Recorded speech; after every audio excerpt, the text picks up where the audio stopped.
The football team has no name. The New York Giants fans have no shame. And it's been Batman forever since the Cowboys won the big game. You are now watching a Philly Fuego production. Gracias, amigos.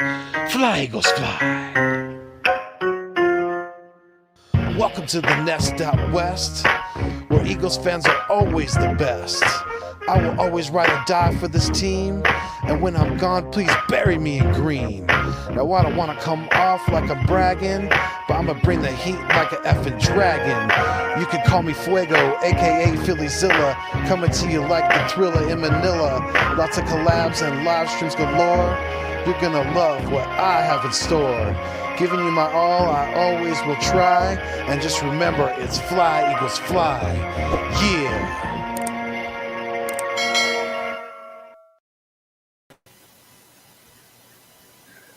Yes, sir.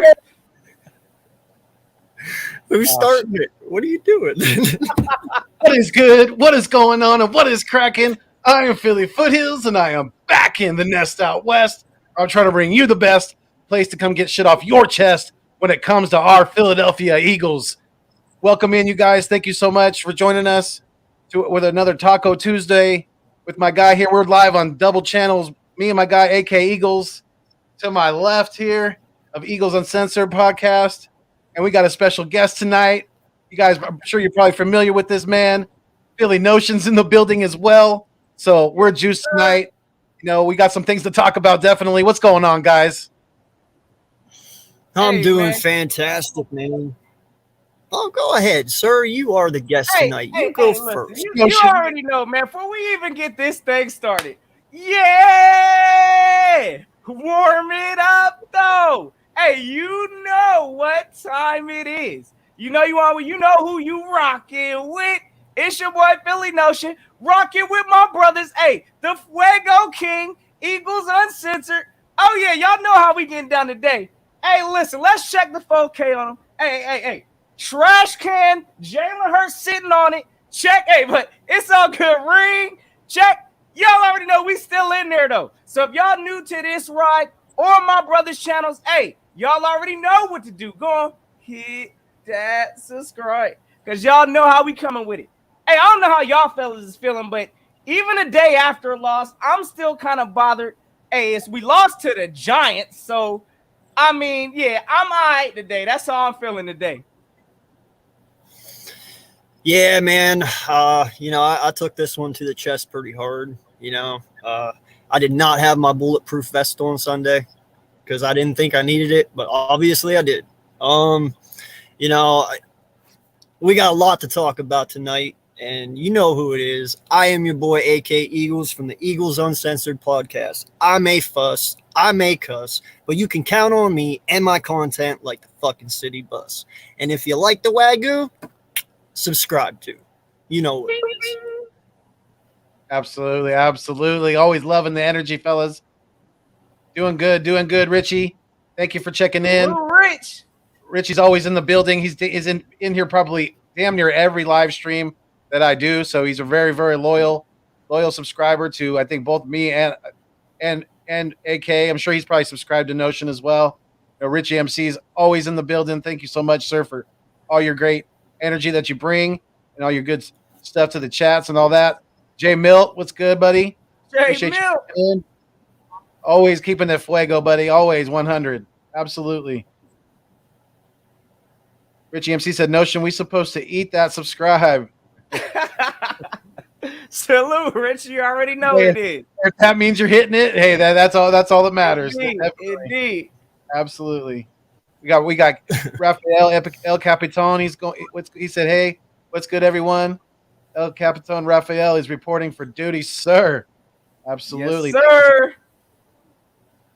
So, yes. Yeah, I'm still haven't swallowed this one completely. It's a damn shame when your team, if you look at the stats, I mean, we killed them in the rushing department. Yeah. Daniel Jones obviously had a way better day than Jalen Hurts, but when you hold the opposing team to 13 points and you rush for over 200 yards and you lose, that's bad news right there, because you're supposed to win those games. You really are, and we probably could have ran for 300 on them if we really would have stepped on their throat, like we should have. We could have ran for three. We could have put up at least 250. I know that, but it is what it is at this point. Like I said, it's a big pill to swallow. Like a big horse pill. So, I mean, I don't know. Jalen Rieger's driving me. Those drops, it's driving me nuts. He's driving you nuts, oh my guy. Hey, listen, I'm gonna tell you just real quick. Again, I know, just like you said, that was a painful game to watch. The Giants is pretty much giving us the game.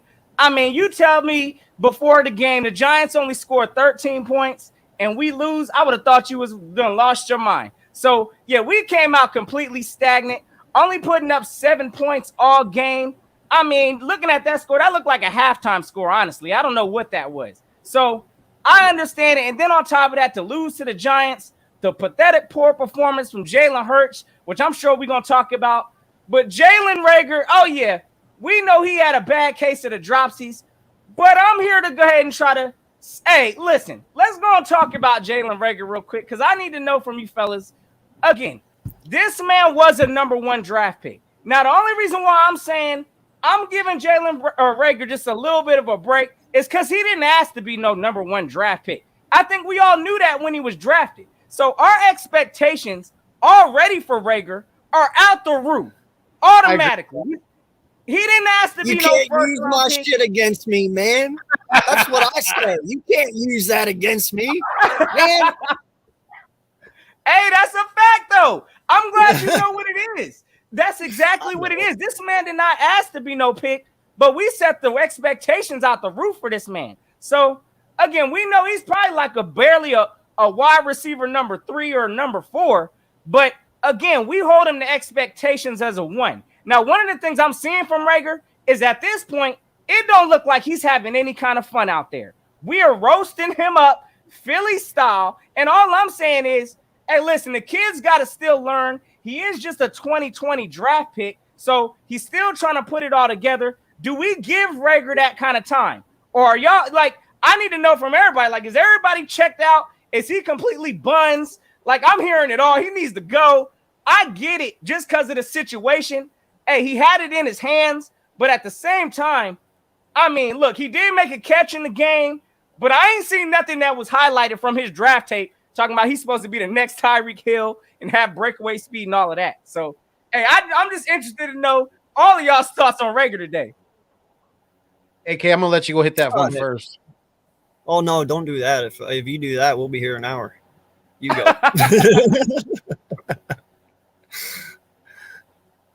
Well, to me, with Reagor, I agree with you 100% that the fan base's expectations is way overshot because he was a first-round draft pick, which he never should have been.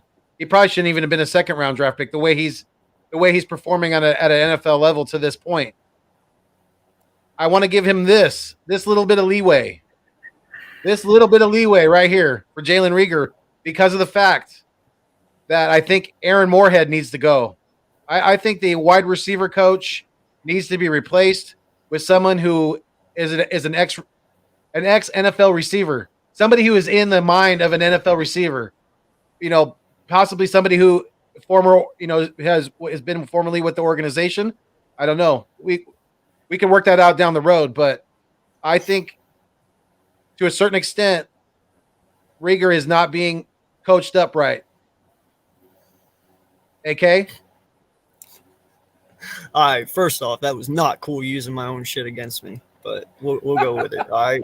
Listen, we understand. All right, listen, I understand that Jalen Reagor has an unwanted target on his back because Howie Roseman put it there. We all know it. He was not a draft pick until the 2nd or 3rd round, at least. Okay, we get it. But one, I'll give him the first miss, the one off his helmet. And I said it and I caught grief for it, but I'll keep saying it. He should have caught that damn ball. All right. Any first round draft pick catches that damn ball. Okay. That proves to you he's not a first rounder. Because I'm telling you, Smith would have figured out a way to catch that ball. All right. Simple as that. I mean, Mike Evans, any first round talent guys that you see out there today would have figured it out. All right. Now, the second one, that's just plain unacceptable. Okay. First off, Notion, Foothills, and me could have caught that damn ball. No lie. Like that is a normal catch. Like that is a college catch, dude. You had the dude behind you. No one was around. All you had to do was, and hell, you were ready. You timed your jump for that pass. Right. Like you knew it was coming. You were staring at it the whole way. That is something you don't miss, even at a second or third round draft pick. All right. Like that's just unexcusable. He could have been, listen, Jalen Reagor would have had his name in the history books forever as the comeback number 3, miracle at the Meadowlands, no doubt. If he caught that ball, that was a touchdown. That was a win, 14-13. Ugly win, but it's still a win.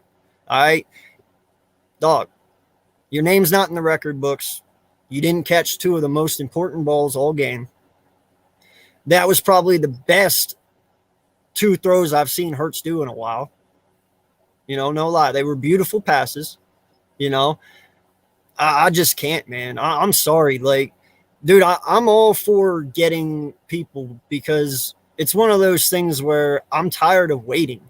You know, me and Gio, actually, I hope he's in here listening, you know, we talked earlier today. And I told him, I said, you know, we need playmakers. Hurts needs playmakers. You can win a Super Bowl without Hurts being an MVP. You just need to put people around him.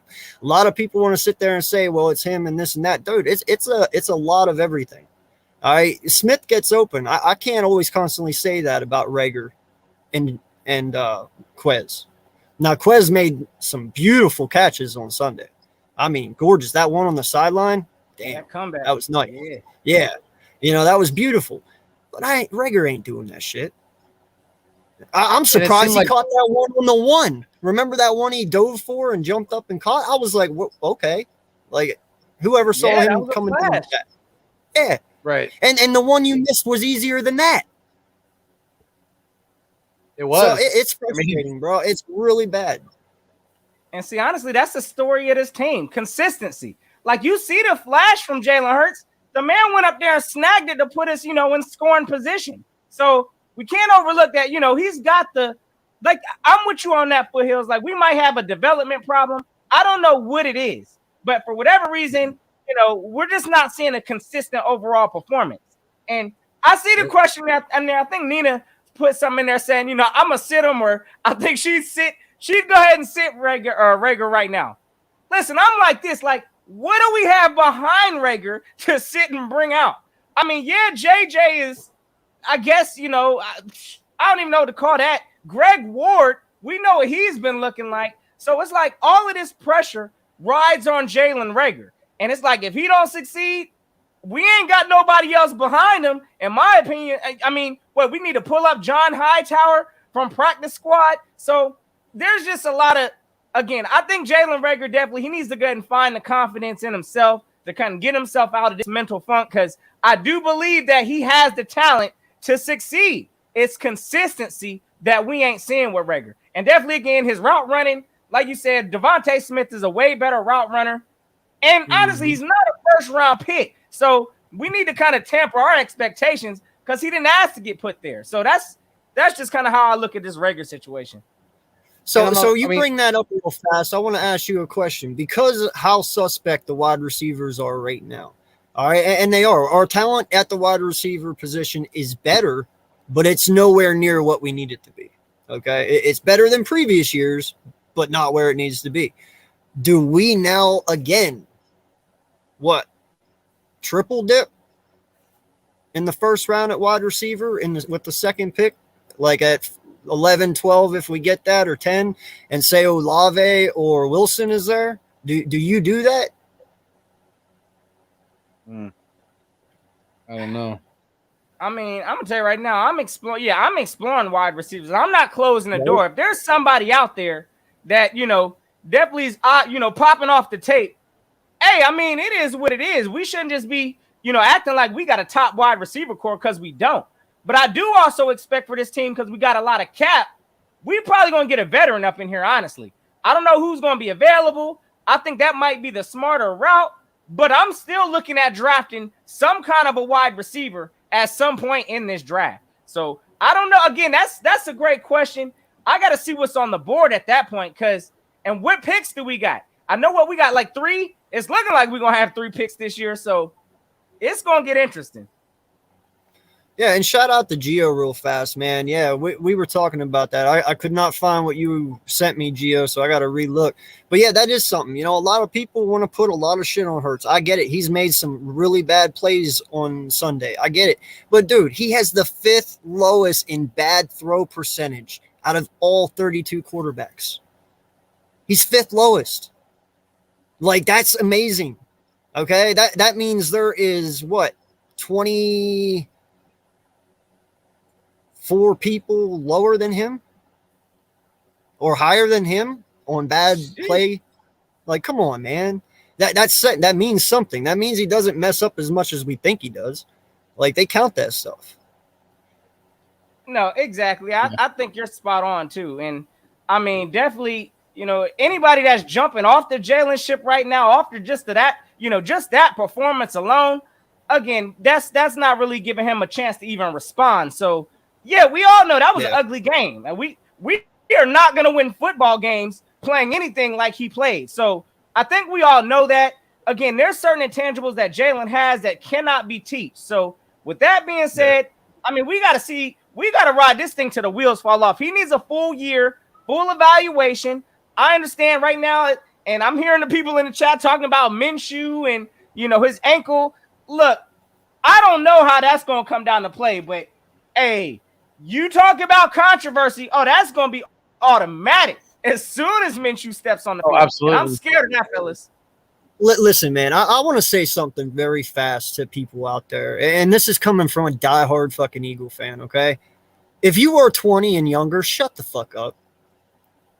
Okay? you can't talk. All right? You really fucking can't. Because guess what? In the 20 years that your little ass has lived, we've been fucking good. Lived through the late 80s like I did. All the fucking 90s like I did. And all the downfalls that we fucking had and all the turmoil and all the bullshit. Then come fucking talk to me. Until then, if you are 20 and younger, shut the fuck up. You have no room to bitch about this team. You have no room to say shit because you haven't lived through nothing. Okay? You haven't. You don't even know. You can't even compare anything you've seen to what I have seen or Foothills or Notion. Okay? If you have not lived through the 90s, shut up. End of discussion. You need to shut the fuck up. It's that simple, man. It is. Am I wrong? Am I wrong? Real quick, shout out to the 15 in the chat right now. We got 15 people. You guys, we're live not only on my channel, The Nest Out West, but we're live also on Eagles Uncensored. So please make sure you smash that like on both channels. And if you're not already subscribed to my man down below, make sure you do so. Billy Notions in the building. He's always doing that. He's always keeping it fuego, like like we do here as well out here in the Nest Out West. But no, I really appreciate you coming on with us tonight, Notion. I really do. It's like we said earlier, we definitely got some things to discuss, because at this point, I want to ask you guys this. When I asked this question to AK earlier and I asked this question actually on Tone's channel just a little while ago. Tone to Shield, shout out to him. That's my co-host, our Sunday podcast or pregame podcast. He's got his Chalk It Up Sports with Tone to Shield. So make sure you go check that out. Like and subscribe to him as well. But yeah, do you guys think with the ups and downs with the injury issues for Miles Sanders, with the recent success of Jordan Howard and the way that our offensive line has been opened up some good nice holes from him and he's running very confidently, do you guys think that we should extend him? What are your thoughts on that? I want to get it from you, Notion, first. So if we're talking about extension right now, I'm not extending nothing. because right now Miles Sanders is looking borderline expendable. I mean, looking at how he plays when he comes in the game, our offense, I mean, it looks completely different. Honestly, Miles Sanders is just a way different type of a runner. Not saying that he's not talented, because he does have explosion once he hits that hole. But he does some dancing from time to time. And the biggest thing with Miles Sanders, injuries. This man can't stay on the field. So I'm not extending nothing. We've been having more production, unfortunately, without Miles Sanders. So, I mean, just the way this offense is structured, we can still be successful without Miles Sanders. So honestly, I'm not extending nothing. You ask me, I'm honestly considering, and I know this probably gonna hurt some, and I'm a Miles Sanders fan. I got his jersey and all of that, but I'd be opening up trade offers to try to see who's coming off of what from Miles. Because if the price is right, oh yeah, he can go, and exactly that's what I'm talking about right there. That's what we should be doing. So running backs again, there, you can find those in the draft. It's not like running backs don't come and go. You can get a pretty solid running back in the mid round. So again, yes, it's tough just because I was a huge Miles fan, but being realistic, no, I'm not extending nothing right now. And honestly, I'm probably at least listening to trade offers for Miles. So you think that we, as far as extending Jordan Howard, would you do that right now? Absolutely. I'd be opening up some kind of a book to a small contract or something, or I wouldn't sign him to no massive, running back contract, but yeah, he'd be on this team for at least the next couple years. I mean, he's a stone to this offense if this is the direction we're going. But then again, our coaches ain't safe right now. Ain't nobody job safe. So we don't even know if we blow this whole thing up, lose to the Jets or something like that, just stink this thing out the rest of the season. We probably going to have a new offensive mind up in here. We going to have new personnel all over again. So, yeah, again, I'm signing Howard right now because I think regardless in any scheme, Howard's going to be successful. He's a downhill, north and south run, or straight up, running that up the gut on you. So, again, that's something I think this team needs. We've been lacking it for some time. So, yes, I'm signing Jordan Howard to something. Got you. AK, what are your thoughts? Yeah, man. I would definitely extend Howard. I'd probably give him like an extra 1 or 2 year deal here. I would trade Miles. I would get rid of him. I'm a huge Penn State fan. I've loved this boy from the moment I seen him play, and Saquon both. I was so ecstatic to get him in Philly, and you know what? But he hasn't been what I thought he would be, and that's okay. I told this to you like last month or whatever. We need to stop being fans who like literally grab on to people and don't want to let go. It's okay to let go. It really is. It's football. It happens. And I'm okay with letting go on Miles because, one, he can go somewhere else, do a lot better for him and help another football team, and we'll just be just fine. We've had that, and we've proven it, And you extend Jordan Howard for like 1-2 years. You bring in a rookie this offseason in the draft or whatever, be in free agency, however you want to do it. But you build and you let Howard – why I say do it in the draft, though, is let Howard kind of mentor the new guy up. I have a couple halfbacks in mind in free agency that I would not mind getting. And Notion's right. Halfbacks are dimes a dozen. You can find them anywhere, So it's not that big of a deal to me. It really isn't. Yeah. What is a big deal is that our fourth string running back was our leading receiver this past Sunday with 3 receptions at 32 yards. That's what's not okay. That just, that is absolutely pitiful, especially as good as we were running the ball, and that's all you're getting out of your wide receiver core. You're getting, after that, Jalen Rieger was our leading receiver, 2 receptions for 31 yards, and then it was Quez for 2 for 23, and after that, it's pretty. 2 for 22. JJ Arcega-Whiteside 1 for 13. It was very, very frustrating to watch, and I just that bad taste in my mouth is not going to be gone until we win another game, and hopefully we can turn the tides at the Meadowlands and take apart those wounded Jets. Honestly, I mean, I'm probably not going to be feeling that great after we beat the Jets. We better beat the Jets. That's how I feel. Like there ain't going to be no celebration, you know what I'm saying, after we beat the Jets. Let's go and keep that a full 100 right now. That's not what's happening. So, yeah, this team better beat the Jets.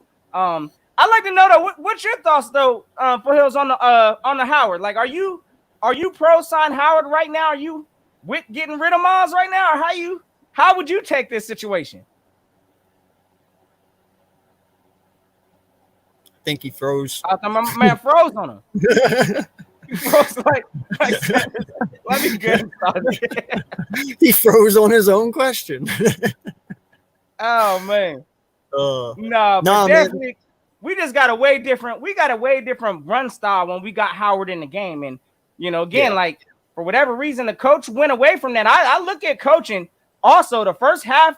At a game we didn't run the ball, we were pass heavy. So yeah, a lot of this stuff, it's like once Jordan Howard's out, we get scared and act like we don't know how to run the ball. So, yeah. I'm definitely with exploring. We need to sign Howard to some kind of contract or something. So, yeah. Like I said, just a little one, just so he's there, for a year or two.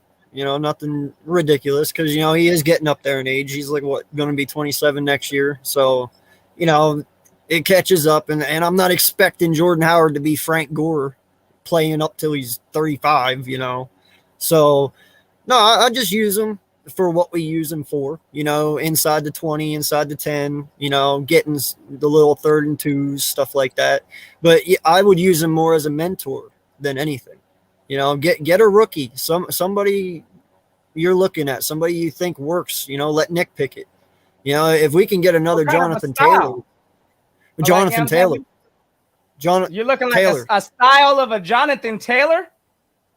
Yeah, like something like that, bro. Someone a little with some meat on his bones that can really get up in there, A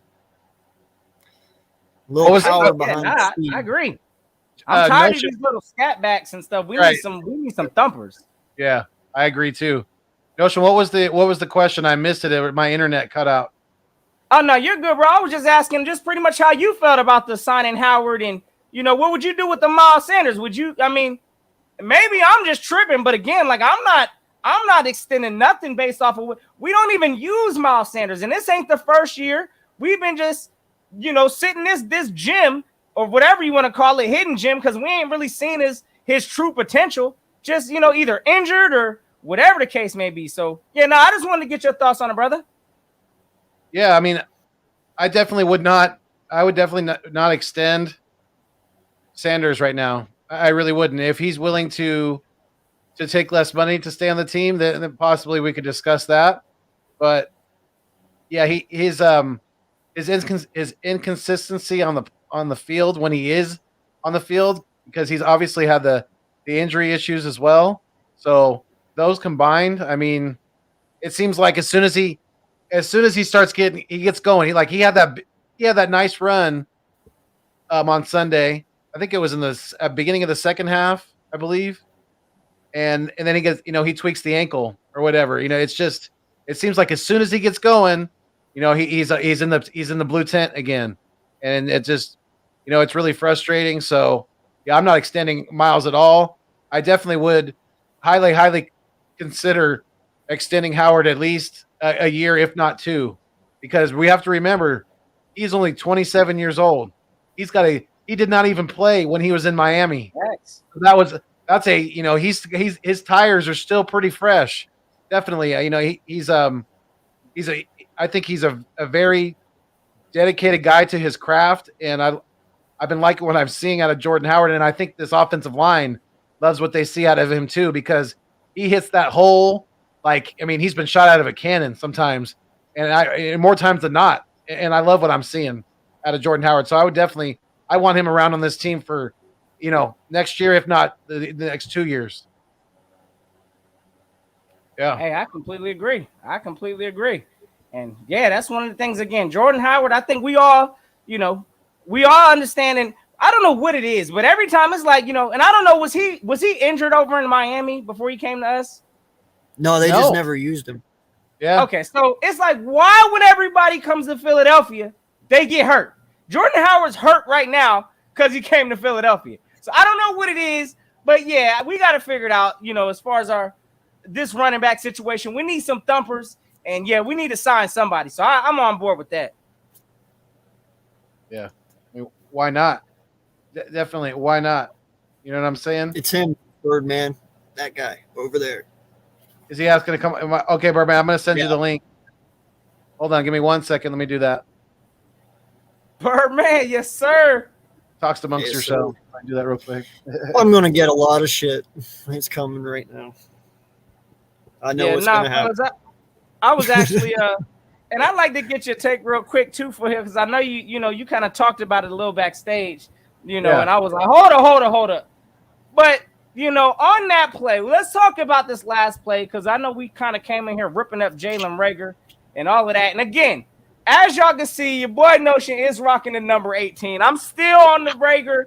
I'm trying to build this man up. Again, it don't even look like he's having fun on the field, because we are roasting him up on Philly. In Philly, he done deleted his Twitter accounts, all of that. So again, I'm just hope that he could find some kind of funness, because once he's mentally checked out and he just ain't having fun on the field, he's not going to grow and learn and develop. So he needs to find that. Hopefully he bounces back.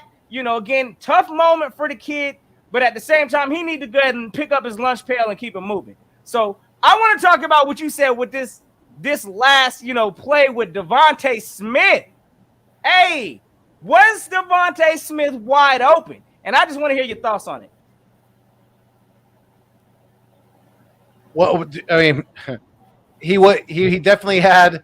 I mean, he's not wide open. Is not covered at all. He's got 3 steps on his defender though. So I mean, that's pretty damn close to wide open. That's probably like 80 to 85% wide. To being completely wide open. But he had to kind of turn his body, because he was running one direction, and then he kind of had it right when Jalen was going to throw the ball. He kind of had to. But that's the thing. Jalen wasn't even though Devontae asked for the ball on that last play, Jalen wasn't even looking at him. He was staring down his receiver a lot, like he's been doing, and that was some of the that's some of the mistakes that he's making too. And he's not going to get away with it like he did in college, in the NFL, and that's starting to show its ugly head. And I wanted to, I was on the hype train. I thought the Eagles were going to come out and play really strong and somewhat blow out the Giants. I predicted I think I said 31-17, and I said it wasn't even going to be that close. Yes, sir. But in the back of my head, in the back of my mind, though, because Jordan Howard was out, I was nervous. I was nervous. And for that fact, and for also the fact that Freddie Kitchens, just recently took over as offensive coordinator for the Giants, and he's got head coaching experience. So this guy definitely knows what he's doing when it comes to the the NFL, and you can see he's not bad at calling plays. He's just got to have some of the right tools to do it. But yeah, I was in the closet, definitely nervous about Sunday, and my worst nightmares came to fruition. Unfortunately, on that Smith pass, man, I'm gonna say it like this: this might backfire on me. This might end up starting a fucking roo-rah about it, but whatever. Listen, there is maybe 5 quarterbacks in the NFL that can make that throw right there to Smith. Okay, I'm gonna be 100% honest with you. That is not an easy throw. Okay, one, you have to look at the safety. The safety caught Smith, and he started to turn to go. If Jalen threw that between the G and their logo, it was a pick instantly. He had to throw it to the back corner pylon pretty much for Smith to even have a chance at that. That is a very, very tough throw. Not just that, he had to roll to his left a little bit and reset. It's a lot harder to make that throw than what everybody truly thinks. All you see is Smith wide open, and you're like, oh my God, he should hit that pass. Well, guess what? It's not that fucking simple. Okay? It really isn't. We all sit here and we criticize quarterbacks all over for how bad they do or what they miss or what they don't miss. when none of us could do what these guys do on a daily basis. I promise you this. No one can do what Hurts does. No one can do what Brady does or Mahomes or any of these guys. They are special human beings with special abilities. No lie. And I'm sorry to tell you, but I'm pretty sure Hurts can't hit that throw. That is a very, very tough throw. Now, when I say that, instantly everybody's going to be like, then he's not our guy. You're probably fucking right. Arm-wise. But not mental-wise. This kid brings a lot more to the table than just arm talent. I'm going to tell you that right now. But that's my take on it, man. Hey, no, I like that take. Now, what you got, Phil? No, I was just going to say that, some people earlier in the chat were saying that, obviously the big time receivers, they have drops too. But more times than not, when it comes down to it, when it matters the most, they make the play. Jalen Reagor had a prime opportunity to get all of Philadelphia Eagles Nation off of his back. He had two opportunities. You're right, but the last one definitely. I mean, that was an absolute 100% pure drop, and that's what you get paid to do. That's what you're getting paid a lot of money. You're supposed to be a professional, and you draw. I mean, that's just a bad look. And he's the type of player you can tell when his confidence level is low, his play is going to be even lower. It's just that way with him. And until it starts to, kind of 180 itself, then it's not going to get much better for him. I don't have a good feeling for him right now. Facts. I mean, again, like you said, like I look at that whole play, that last play, Devontae Smith. Yeah, he flashed open. Like you said, that could have been a throw that you could have tried to squeeze something in that window right there of that, of when he was open. But that window was like open, close, open, because it opened twice. So he kind of had to either make that split decision. Now, mind you, Jalen Hurts already threw 3 interceptions come up to that point. So the gambling at that point, why is he going to do that when you got Jalen Reagor, like you said, wide, pretty much dead in his hands? Again, I'm going with that option again over and again. I'm sorry, Devontae. Maybe they should have had Devontae run Rager's route. I don't know. I don't know what the coverage would have commanded. But I'm not going to rip Jalen up, just because I know a lot of people are saying, Devontae Smith was wide open. And, yes, he was open, but at the same time, you got to make a business decision at that point. Look, I already threw 3 picks. Like Eagles Uncensored said, look, there's not that many quarterbacks that could throw that kind of dart or laser, pinpoint accuracy. And we know Jalen Hurts is developing. I'm not saying he's never going to get there. Right now, it don't look like he's, he ain't there right now. But at the same time, Reagor, we trusted in that man to make a play, and he didn't get it done. And again, now it's like that's all. That's what he's going to be remembered for in Philadelphia, to play that didn't happen. So I feel bad for the kid because, again, this kid ain't having no fun anymore.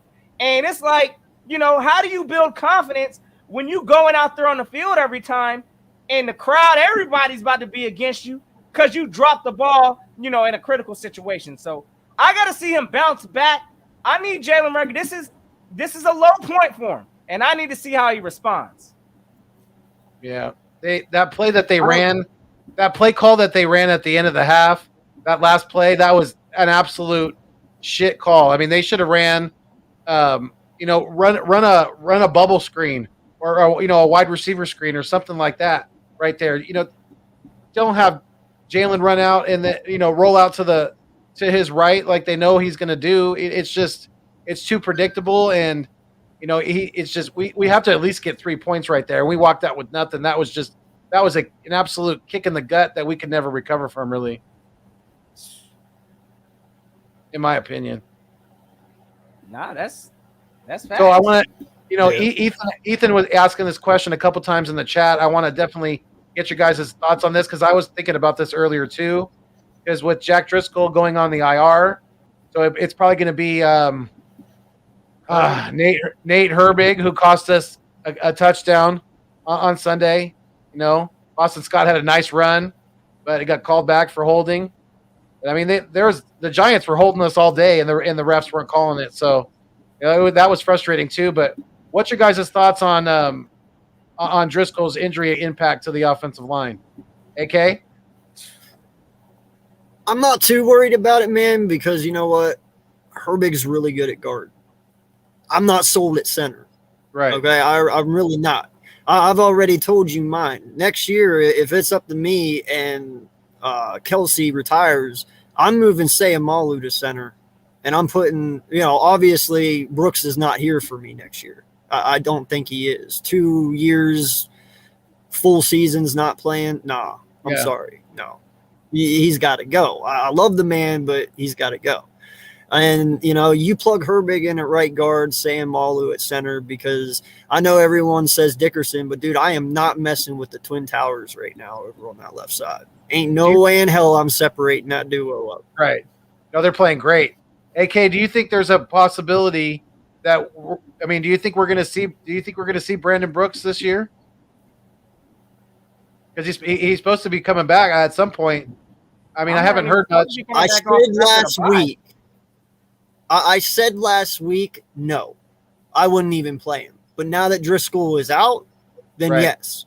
But if Driscoll never got injured, I say no. Because like I said, you don't mess with the chemistry. If it's working, keep going with it. I know who Brooks is. We all know who he is. But Brooks hasn't been in there all season. Driscoll has. So why mess with it? Yeah. But now, well, you kind of have to a little bit. Right. Notion, what are your thoughts, brother? Yeah, no, just like y'all started this conversation off, we're like, Nate Herbig, we ain't got a choice. It don't give me no confidence, definitely, that Driscoll's out. Again, we were actually beginning to find a groove. We saw during this game, Herbig still, he's going through growing pains also. Some of them holding calls, he's still learning out there, in the trenches. So, again, I do think he's a strong member to be on that line, and probably the best option we got, honestly, till Brooks gets healthy and returns. I don't know when Brooks is coming back. I thought he was coming back after the bye. So if that's the case, hopefully, we might have to get by one game with Herbig, and maybe Brooks can kind of slide in there. But if Herbig does good, again, I'm willing to give the man a shot. I'm just not trying to see this man, erasing points off the board, constantly getting flagged up, things like that. So we don't really have too many options at the O-line. We know that was a problem coming into the season. We got to go ahead and hit the reset button. We got a lot of, aging veterans on the line, people that are probably gone up out of here next year. Brandon Brooks, I don't think he's going to be here. I don't know how long Lane Johnson's going to be here, even though he's playing top level right now. I'll definitely give him that. But again, eventually they're going to have to explore that situation too. Dickerson, again, holding down an anchor to that guard spot. So, again, this whole line, we need to hit the reset button. But at the same time, we don't have a choice right now. Herbig got to go out there. I'm not feeling good about it, but we got to figure it out. So, that's where I'm at. Got you. Yeah, I definitely like Herbig, like AK said. I definitely like Herbig better at guard as opposed to center. But, right now we got to make do with what we got. Like you said, what else are we going to do at this point? Our hands are kind of tied. But Herbig played pretty well, last year at guard, at right guard too. He was the one he was at left guard last year for Sam Malu. Was he at left guard? Yeah, for Sam Malu. Yeah, I think he did play. Did he? Yeah. When Sayamalu went down, he went in at left guard. Okay.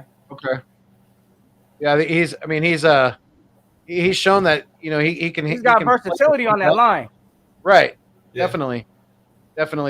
And the more that these younger guys get experience, the better it is for them. And and you spoke of our left side earlier, and just I'm loving what I'm seeing out of Landon Dickerson so far, especially in the run blocking category, because this guy is out there killing it. He really is. He's doing good things. He's learning from some of the he's learning from a couple of the best linemen that the Eagles have ever had, and Jason Kels, Lane Johnson. So he's learning lots of good stuff, and you can tell this kid is very, very gifted in the athletic department, athleticism department. So, yeah. Then you gotta look at the coach. I mean, Jeff Stoutland, like people sleep on that man. You guys know why he picked number 69? Why he switched the number? I guarantee you this is why. And I just watched the movie the other night. Billy Bob from Varsity Blues, number 69. Yeah. I guarantee you that is why. I completely would not be surprised if that is why, because he is that big country corn-fed lineman that can just when he gets going, when he gets moving forward, good luck stopping him. Good luck. That kid's a beast. Yeah. No, again, and the only thing that was hampering him was the injury. So look, right. I think we're playing it right. I know a lot of people were saying we should just sit him for the year. No, we shouldn't. That man needs to be out there playing. He's playing pretty good. So,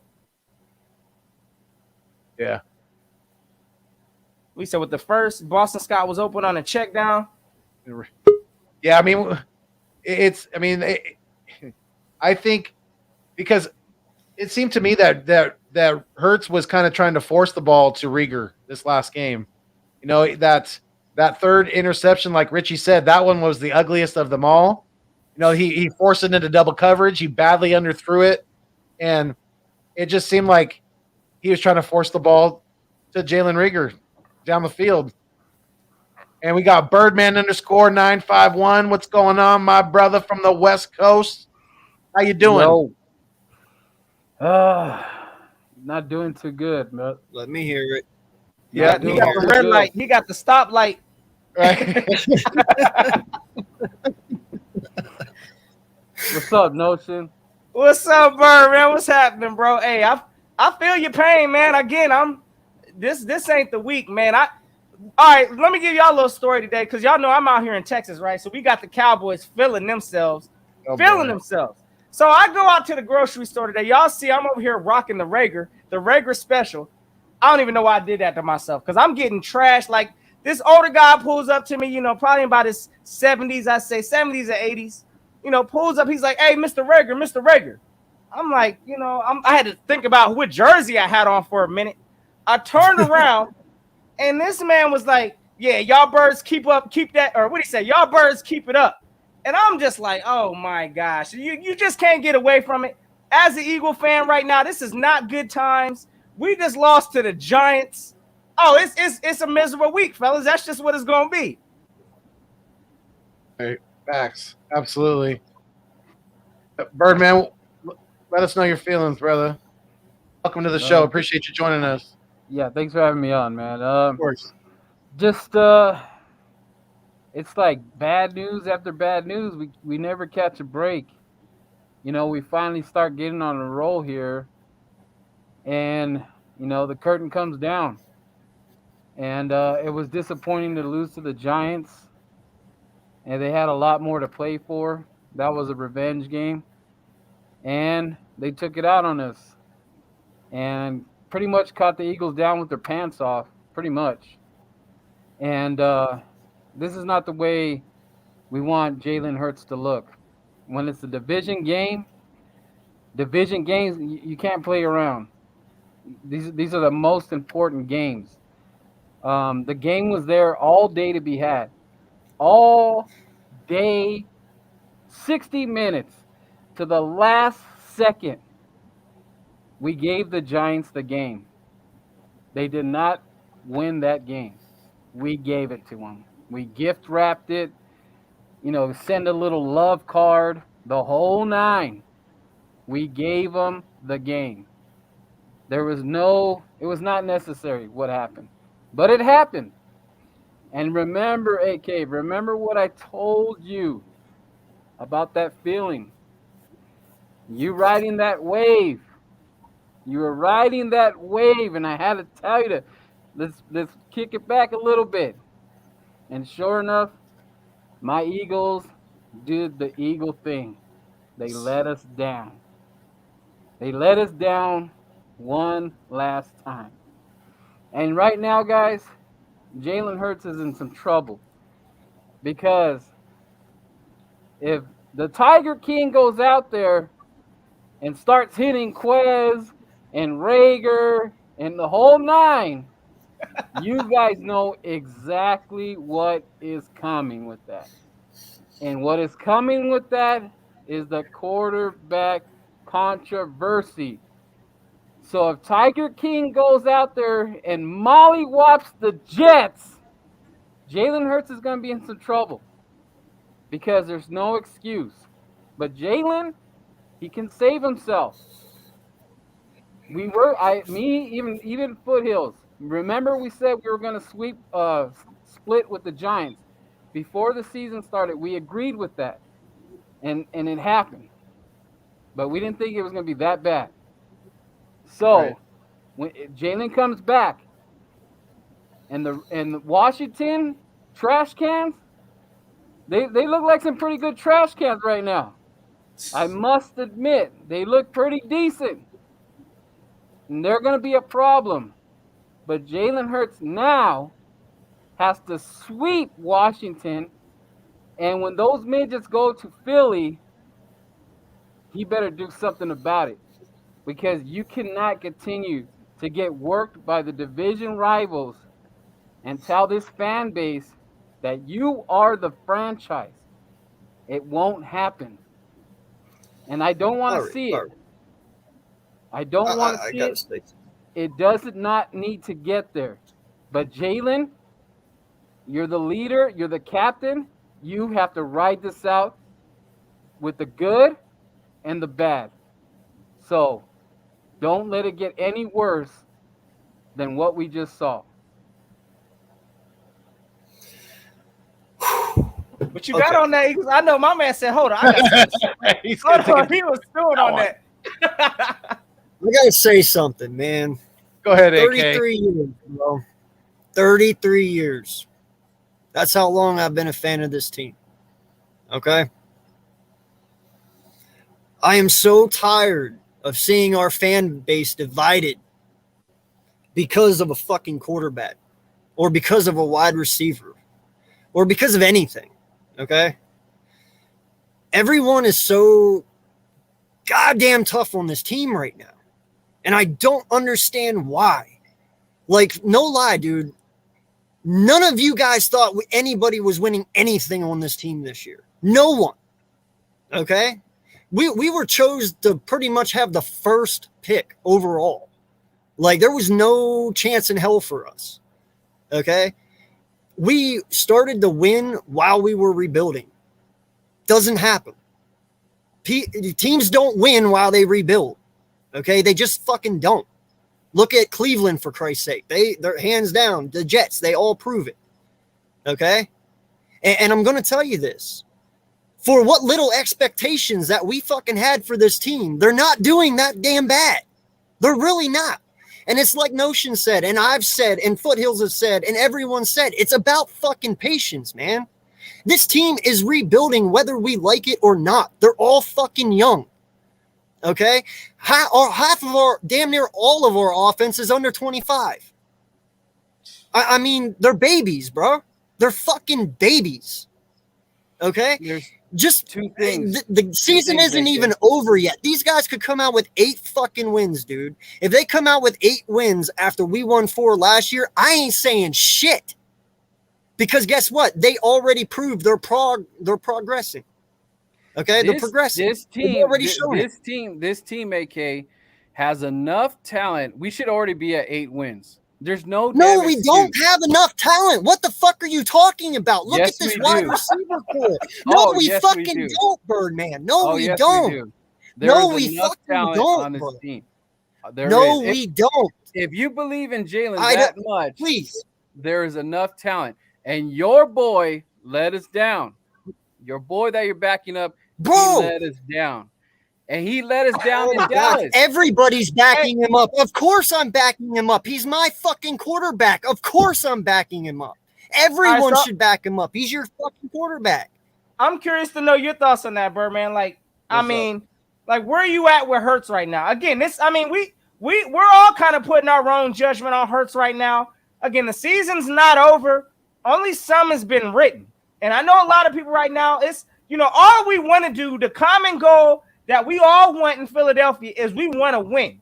One thing I'm going to say we all got, but some of us don't have. Hey, I'm sometimes on that train, and I acknowledge that. But I ain't got the patience. So that's one thing Philadelphia doesn't have. We're not patient with letting people develop. We just came fresh off of a ring. And look, we still think we got, personnel and still the resources in place to send us right back. So I get what you're saying, Birdman. Look, honestly, coming into this season, and still I do think that we got enough talent to have a better record than we should have right now. I'll tell you that. But I'm with you, AK Eagle, also. We don't have, elite talent to be going up against these world beater teams or these teams up in the playoffs right now. So we got to find that balance. We got to have patience. That's something, again, I struggle with every day with this team. I get it. But at the same time, this is something that comes with the territory. We're rebuilding. New coaching staff, new quarterbacks, new players. Yeah, like Birdman, check this out. Listen, this is what I'm tired of. Micah Hyde, Rowe.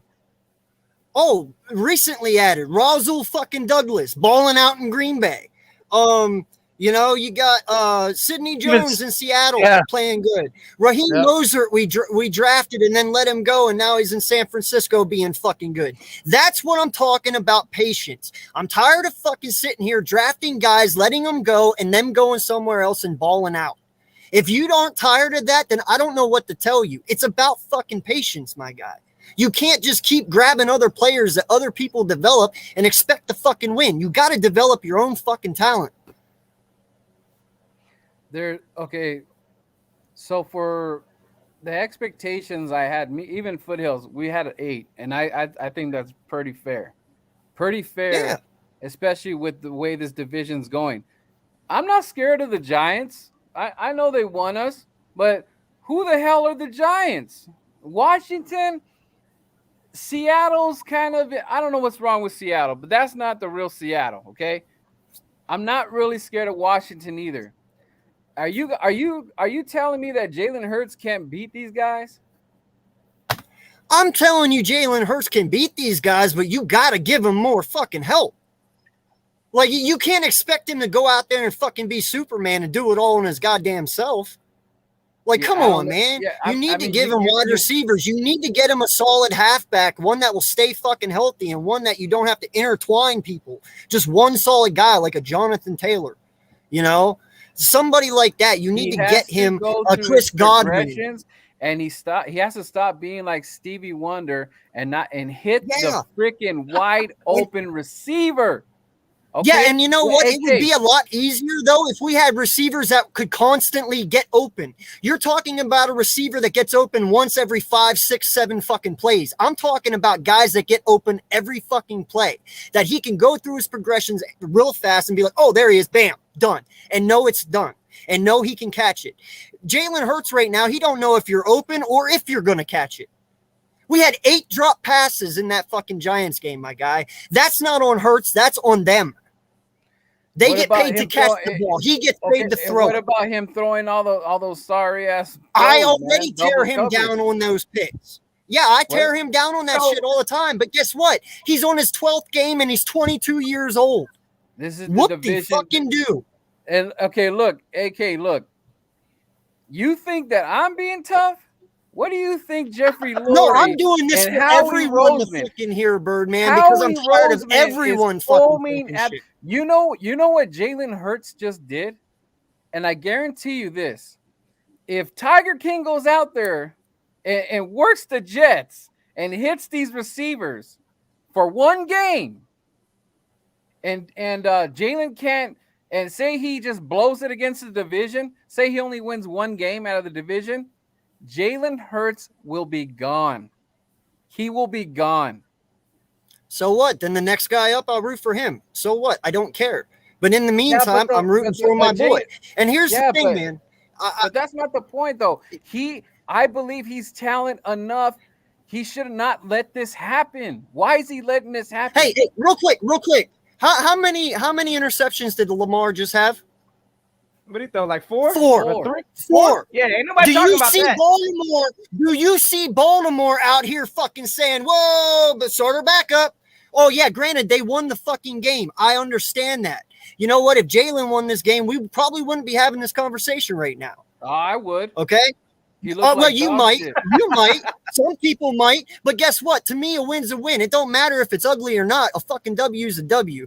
If you win, you can correct shit. If you lose, you can correct shit. You act like he throws 3 interceptions a game. And when I say you, I mean everyone who's bitching about it. He doesn't. This is his first game that's ever happened. So AK, fucking what? The thing is, he can't do this. And Nick Sirianni also, he did F up this game. Would you please feed Boston It's a collective Scott? thing. This was Boston Scott's game. This was his fucking game. Yep. And Nick Sirianni wanted to water the plants instead of using your brain. I know Boston had that drop, but if you would have kept running the rock in the beginning, we would have never run why? We had Jordan Howard. Did you see the formula? Mm-hmm. You guys looked like buffoons. There was no way, no how we should have lost this game. I understand that. But why do you think I talked my shit all fucking week long? There was no reason for it. Hey, listen. And I look like the dumbass, don't you? And that's why I'm fucking pissed. No, I'm just saying, like, and I hear this frustration too, and I feel it because it's like, we all try to figure out where to put this, this blame or this pie at. Is it Jalen's fault, completely that, like you're saying, some of the play calling that we're doing is we're not doing nothing to help Jalen out. Some of the other things, I mean, his weapons that he has, it looks like there's only really 2 out there that he could trust at this point. I don't know why we paid Goddard. Again, Boston Scott, I think he should have cut up this last game, but our coach didn't even call for that. So, again, a lot of this stuff, we look at Jalen Hurts and this 3 interception game, like this all of a sudden just defines and magnifies his whole career. I don't think so. I know he has a problem. Again, from what I saw this last game, somebody needs to work with this man on his zone coverage, reading coverages and things like that, because evidently he's throwing too much into double coverage. I'm not liking stuff like that. Again, working on some of the smaller mechanics, such as rolling out the pocket. But at the same time, we need to. When we drafted him, did we not know that he was not a polished quarterback coming in, that he would need work? He needed work going through progressions. Exactly. He needed work to go through progressions. He needed work on everything, his mechanics, all that. He's had 12 fucking games, people. How can you go from needing work to not needing work in 12 games? It just doesn't happen. I saw a thing with Drew Brees the other day. They asked him, when did you know you were a quality starting quarterback in the NFL? And when do you think quarterbacks are quality quarterbacks in the NFL? Do you know what Drew Brees said? He said, it took me 3 fucking years. 3. He's on his 12th game, people. Relax. And it's like, we are quick to run a quarterback out. You know what Jalen's done every time he plays a division? He fucking chokes. Ugh. And that's not gonna sell the Eagle fans. He's growing. He's 22. He's I don't know what else to say, man. And I mean, I get where you're coming from too, Berman. Where do we cross that line? He is not. Where do we draw that line and say, listen? Well, that's what they said about Lamar his first 2 years, too. They said the same shit about Lamar Jackson. Now look at him. Come on, man. You got to give them time. Okay, so what you're saying right now is you're going to wait all these years like they did Lamar just so we can get no results. Lamar Jackson. Listen, by the time you get to that point, this team's already built. If he is still the fucking issue, then you pull Jalen and you plug the quarterback you want in and start winning. But the point is, build the team first, make sure he is the reason, and then pull him. Don't just pull him because you think he's the fucking reason right off the bat. MVP-like season, and he did not touch the AFC Championship, correct? Did he? Who, Lamar? Did he go to Who? the AFC Nah, Championship? he didn't go to the No, wait. No, So, Yeah, he went. no. so No, he didn't that go to the. is Didn't they a play against the failure. Chiefs? I thought. Or nah? Okay, check this out. Look, guys, we can go right into Dak Prescott. If Dak Prescott does not go to the NFC Championship, the whole thing with Dak Prescott is a failure, and I don't want to wait for that. It's the same thing. I don't want to Tony Romo this thing. I don't want to Dak Prescott this thing. Look at Washington. They got thousands of quarterbacks. I don't want no Washington situation, Daniel Jones situation. I know he just beat us, but the dude is sorry. He's sorry. And I No don't shit. want to be in that situation. I'm not going to wait for 3 years, and this guy he can win MVP, and he can't even go to the championship. That is a waste. And just like Dak Prescott, if he does not go to the NFC Championship, he is a fraud. A fraud. He has robbed the bank. First off, you're right. First off, you're right. Dak Prescott is a wash if he don't make it because he has 3 first-round fucking wide receivers to throw to. When Lamar Jackson won MVP and he almost made it to the championship game, he had no one to fucking throw to. No one. He did it all on his fucking own. That's why he lost. Now you have Jalen Rager or Justin, oh my fucking God, Jalen Hurts, who is just as talented as Lamar. And if you don't do what Baltimore does and actually get him some fucking receivers to throw to, that's how you win. And I'm gonna tell you this, Sorry, man. honestly.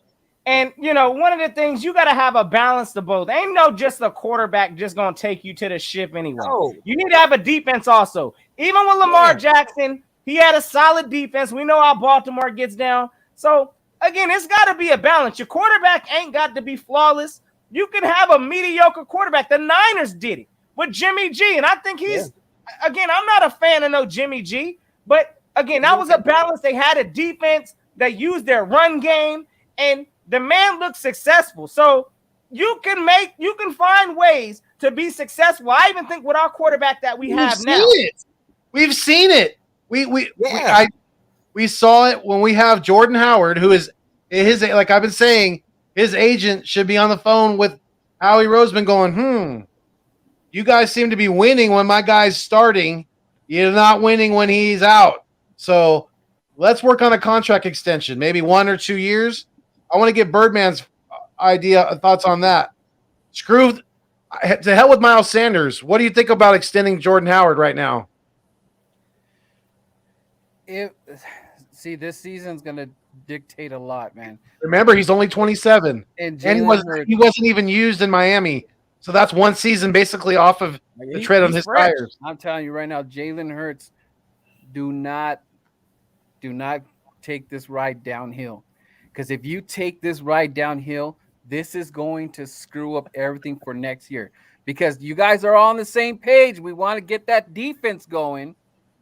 And Jalen is the key to that. If Jalen falls apart here, we are in big trouble because I know Howie is going to do something with another quarterback because remember, he is Willy Wonka quarterback factory. He's a quarterback factory. So we need a downhill runner. Jordan is getting older. He cannot stay healthy, but he's the only thing we got at this point. We need another stud running back. I like Kenny G. He's a finesse guy. Miles, I don't know what Miles is because I don't even get to see him enough. I don't know what they do. They want to tap dance with him for a little bit, and then they pull him. I don't understand that. But this goes, even Gannon picks and choose on what quarterback he's going to rush. You can't do that to me. You can't pick and choose your quarterbacks who you want to hit. What, you got him on fantasy or something? You're like, I ain't going to touch him. I am not going to touch Daniel Jones. He's too nice. Explain that to me. Huh? Hey, there ain't no explanation for that. Like, Gannon is picking and choosing what quarterback he wants to attack. Oh, okay. I know Defense. what you mean. You're talking JG. Yeah. Well, Look, no. He let Daniel Jones do that to us. He let Daniel Jones do that to us. Listen, I'm gonna tell you right now, and I don't want to and real quick, I'm gonna probably jet out of here in a minute, fellas, because I gotta go and run a quick errand. But at the same time, look, Coach JG, I think he's doing what he needs to do. Look, our D line, I mean, they're not getting the pressure. I don't know what it is. I mean, maybe it's some of the, the schemes that we're calling, but I got expectations for Fletcher Cox. We paying this man what, $100 million? Well, yeah, collectively, I think he racked up almost 100 mil on us, and we only see a 1 sack from this man the entire year. That's concerning. Look, we should be at least, getting some kind of pressure, at least with our front four. I don't have really any confidence in our linebackers, so us blitzing them just to get pressure home, I mean, that kind of opens us up even more. So just with what Jonathan Gannon has to work with, hey, look, I'm on board right now again. Holding the Giants to 13 points, we should have won that game, period. I don't care what, how the offense, look, we should have scored more than 7 points. So again, JG, I'm happy with the things I'm seeing from him, but at the same time, look, listen, we got some talent issues starting with our D-line that we need to go ahead and start to hit a refresh on. So that's what I'm at with JG. Notion, do me a favor before you bounce. Can you text Hargrave and say where the hell he at? Because I've been waiting. Where the hell Hargrave at? He has 6 sacks and he called it a season, man. Hey, look, him along with Josh Sweat. Josh Sweat, I feel like, since he got paid, yes, he's getting there, I guess, pressure-wise, but, I mean, it's like once these players is getting the bag, where they at?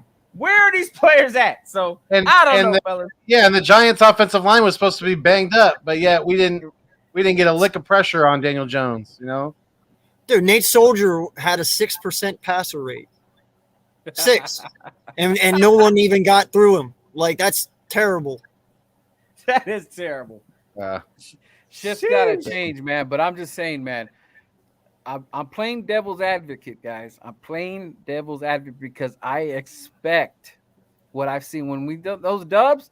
I expect that. I'm not saying, 12, 13, 14 wins. I'm not saying that this is that team. But these games are killing me, knocking years off my life, man. The game, not the only one. Game is right there. The game is bro. right there. Even the Charger game, we should have won the Chargers, man. The Niners. This is driving me insane. And all I could say is that, please, Jalen, get it together, and you got to do work because Washington's ready. And Washington, their fans don't even. Did you see the game? There's barely any fans in there because they got Splash Mountain with the sewer pipes. And you go in the state. I don't even know if I want to go to FedEx, man, because I ain't trying to take no sewer wash, man. It's called Shit Mountain. Yeah, Shit Mountain over there. I don't know what the hell's going on in Washington, man. Fix your pipes, bro. Oh, for goodness. Billions of dollars, and you can't fix his pipes. But hey, fellas, listen, I'm gonna go slide out of here, but I got one thing to say real quick because I know. Look, we got the Jets coming up this Sunday. Now, again, I'm one of the I'm a tough critic on Jalen Hurts. I'm a supporter of Jalen, but I ain't gonna sugarcoat nothing. And that game we just saw last week was completely unacceptable. So I'm gonna be looking how he responds if he plays. I know we got to kind of watch the injury report to see how that progresses. But if he does play. Again, if I see this same kind of repeated performance, then I'm going to be concerned. Because at that point, that's becoming a consistent pattern. But I want this team to find some kind of consistency. So again, yes, I'm tough on Rager also. And I know a whole bunch of people want this man off the team. But at this point in time right now, I don't think we got nobody else behind him really that we could trust.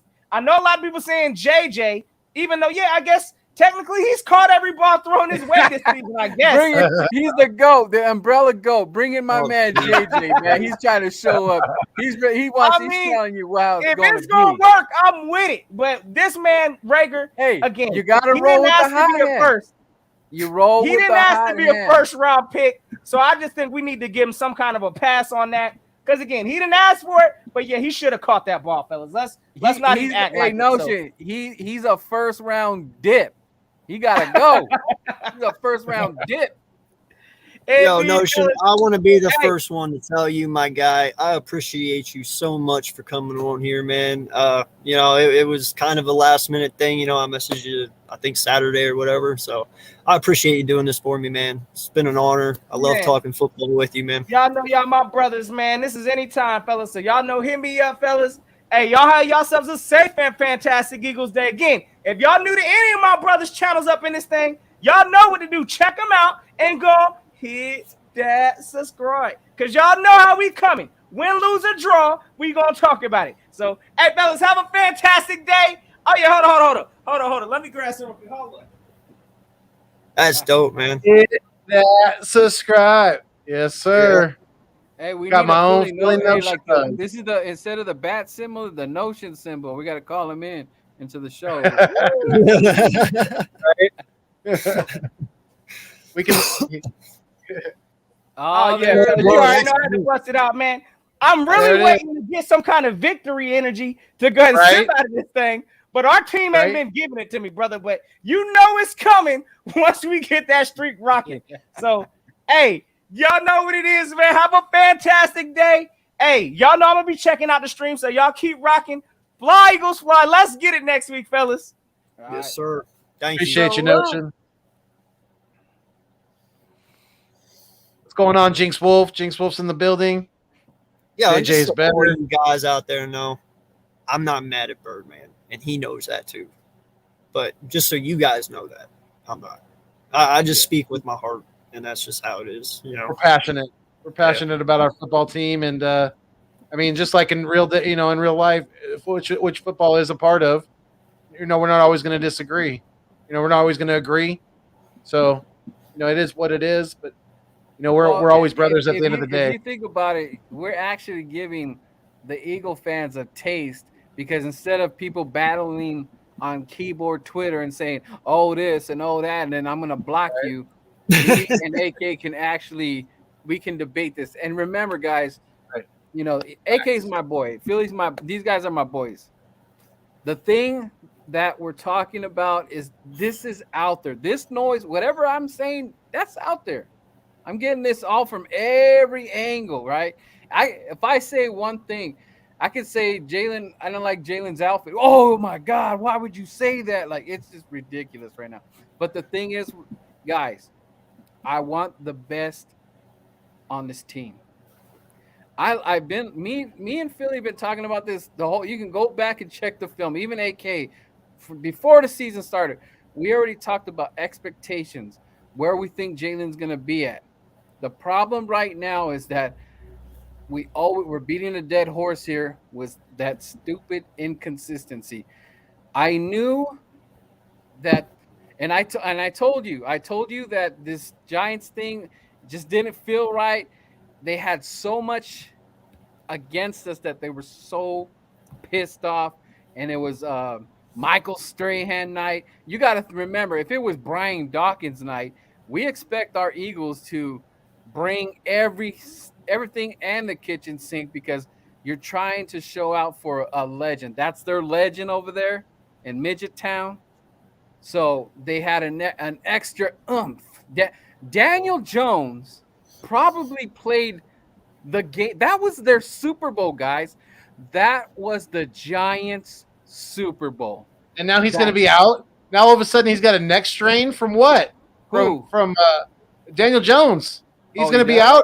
Yeah, he's going to be out. He's Mike Glennon's going to be their quarterback Sunday. Yeah, against come on, Dolphins. guys. He's soft serve, man. I don't have to say anything else. He's soft serve. We do not like Daniel food stamps, Daniel pesos, everything. We already knew about this or something. The Giants, before they beat the Philadelphia Eagles, they were already singing in the choir about Russell Wilson. And those are the facts, gentlemen. They are not sold on Daniel Jones. And I am not sold on Daniel Jones. But what pisses me off so much, guys, is that Cop Pizzle literally celebrated like he won the Super Bowl with his baby doll, blow the whistle, and the whole nine, right? Because now he thinks that he owns the Eagles. But remember what Cop was telling me that because Shepard dropped that pass last year, that the Giants swept the Eagles in his little brain. So I'm gonna say this: Jalen Rager dropped that pass. So technically, we beat the Giants. So by his mindset, we actually won that game because it was Rager that had dropped it. So we actually won that game. But anyways, Cop, go ahead and celebrate your Super Bowl because you're not going in the playoffs. You're not doing nothing. That was your Super Bowl. And when you midgets go to Philadelphia, you are going to get smacked right in the face because now you pissed us off. And you even pissed the man from down under, Mr. Jordan Mailata, and he is pissed. Jordan Mailata is not going to forget that damn midget game, and he is going to be ready with Jalen because you saw at the end they took that picture, right? And my guy Jordan was emotional because he felt that that was his fault. That I forgot who got to Jalen because he probably would have hit Devontae, but the rush came in. So Jordan, he took that, man, and that hurt him. That's why he got emotional. He put that on himself. So best believe Jordan Mailata is gonna be ready. I don't care who's quarterback. I don't. You could go get Eli Manning, Chris Sims, whoever you want to go get. You could bring the whole Sims family to play quarterback. I don't care who's on there. But when you go in Philly, you guys are gonna get smacked, and you can book that. I ain't saying shit. I learned my lesson. And the obviously the football team was nothing close to world beaters last night, but yet they looked pretty solid. And even with the injuries that they've had on the defensive side of the ball, they look like they're still, with the way that they can run the ball, they're not going to be cakewalk either. So maybe the schedule is not as easy as we thought it was going to be down the stretch.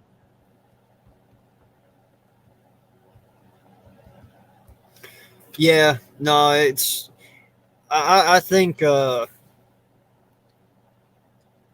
be okay, man. Like I said, I wasn't expecting our loss until at least one of the Washington games, but I'll take it now because I think it's a loss we needed to take to open up everyone's eyes, to bring it back to them so they realize, hey, we can be beat. We are beatable, and I think they'll turn it around. But and this is gonna be, I'll tell you this right now, AK. If Jalen has a repeat performance on what he did against the Giants, how pissed off will you be? Let's say a 3-interception game. And just him. And I'm not saying like I want him off the team or anything, but I'm just saying for him to do so, if he repeats a repeat offender, how pissed would you be? Fuck you, Joe. Jimmy G effect. Fuck you, man. I came in incognito, my guy. I didn't want to piss anybody off. You guys are fired tonight. I'm not gonna lie. Listen, man, I am out of smoke right now, so my temper is a little bit more wild. I noticed that, my guy, but I'm here for you. Okay, if you need anything, I'm here for you. It's funny that you say that, dude, because you know what? I play Vanguard. That's Call of Duty on Xbox with Gio and Madden with Gio. And dude, we played all day today, right? Because he was off. And no lie, he's like, bro, if you were this comical and this outright in your streams, he's like, your shit would be way better. And I was like, yeah, that's because I haven't smoked today. And he was like, oh, that says everything. Well, now you get to see the me without that. Well, like I said, I'm here for you, buddy. I mean, when you have to become a Giants fan, if you need help with backgrounds and channels and changing stuff over, I'm here for you, man. I'll help you out. No problem. I mean, we're going to definitely welcome you to the club. Listen, man, why are you doing this to me? Stop. It's not going to happen. I'm not becoming a Giant fan. Let it go. Oh, okay. I just, I mean, like I said, man, I don't want to see you suffer, my guy. I'm just trying to help relieve the pain. I mean, I would be in worse pain with you. You have Daniel Jones. Yeah, it's all love, my guy. It's all I support. know, That's man. why I'm here, man. I love it. It's all good. Hey, what's going on, my guy? Yo, what up? What up? What up? What up, fellas? What up, King? What up, King? Chilling, man. Chilling. Hope everybody's well. Hope you guys had a great Thanksgiving. Yes. Yeah. Yeah. Cowboys lost, topped it off. Facts. Right. That turkey tastes better when the Cowboys lose. All right. Oh yeah. Oh man, That was we're the all whipped going cream. to celebrate that one. All right, I can go. I don't remember them. Yeah, I don't remember them losing 2 games in 5 days, and I've been watching football for a long time now, so I know, right? I don't remember that. that. Well, it's about to be 3 in 10 days, isn't it? Yeah, they play the Saints, right? They play the Saints on Thursday. So, I so think it's about to be 3 losses in 10 days. Ooh. I think Yep. the Saints are going to be ready, man. Malcolm Jenkins, he loves playing them Cowboys. Well, Cooper's going to be out because he's still lingering from the COVID stuff. Yeah, that's Really? right. Yeah, Wow. they don't have their head coach. He's not going to be there. The defensive coordinator is going to take over head coaching duties. I don't So- think they've had their head coach for about a month. But hey, but they need their old superstars to be able to win a game. Yes, They need yes, they superstars. do. Or else Even they Steven they English. just they keep making that. You're right, because then they just have a whole bucket load of excuses. Oh, we didn't have this guy. Oh, we didn't have that guy. Oh, we didn't have our 2 top pass rushers. Right. Well, we all have to suffer through injuries. So, welcome to the club.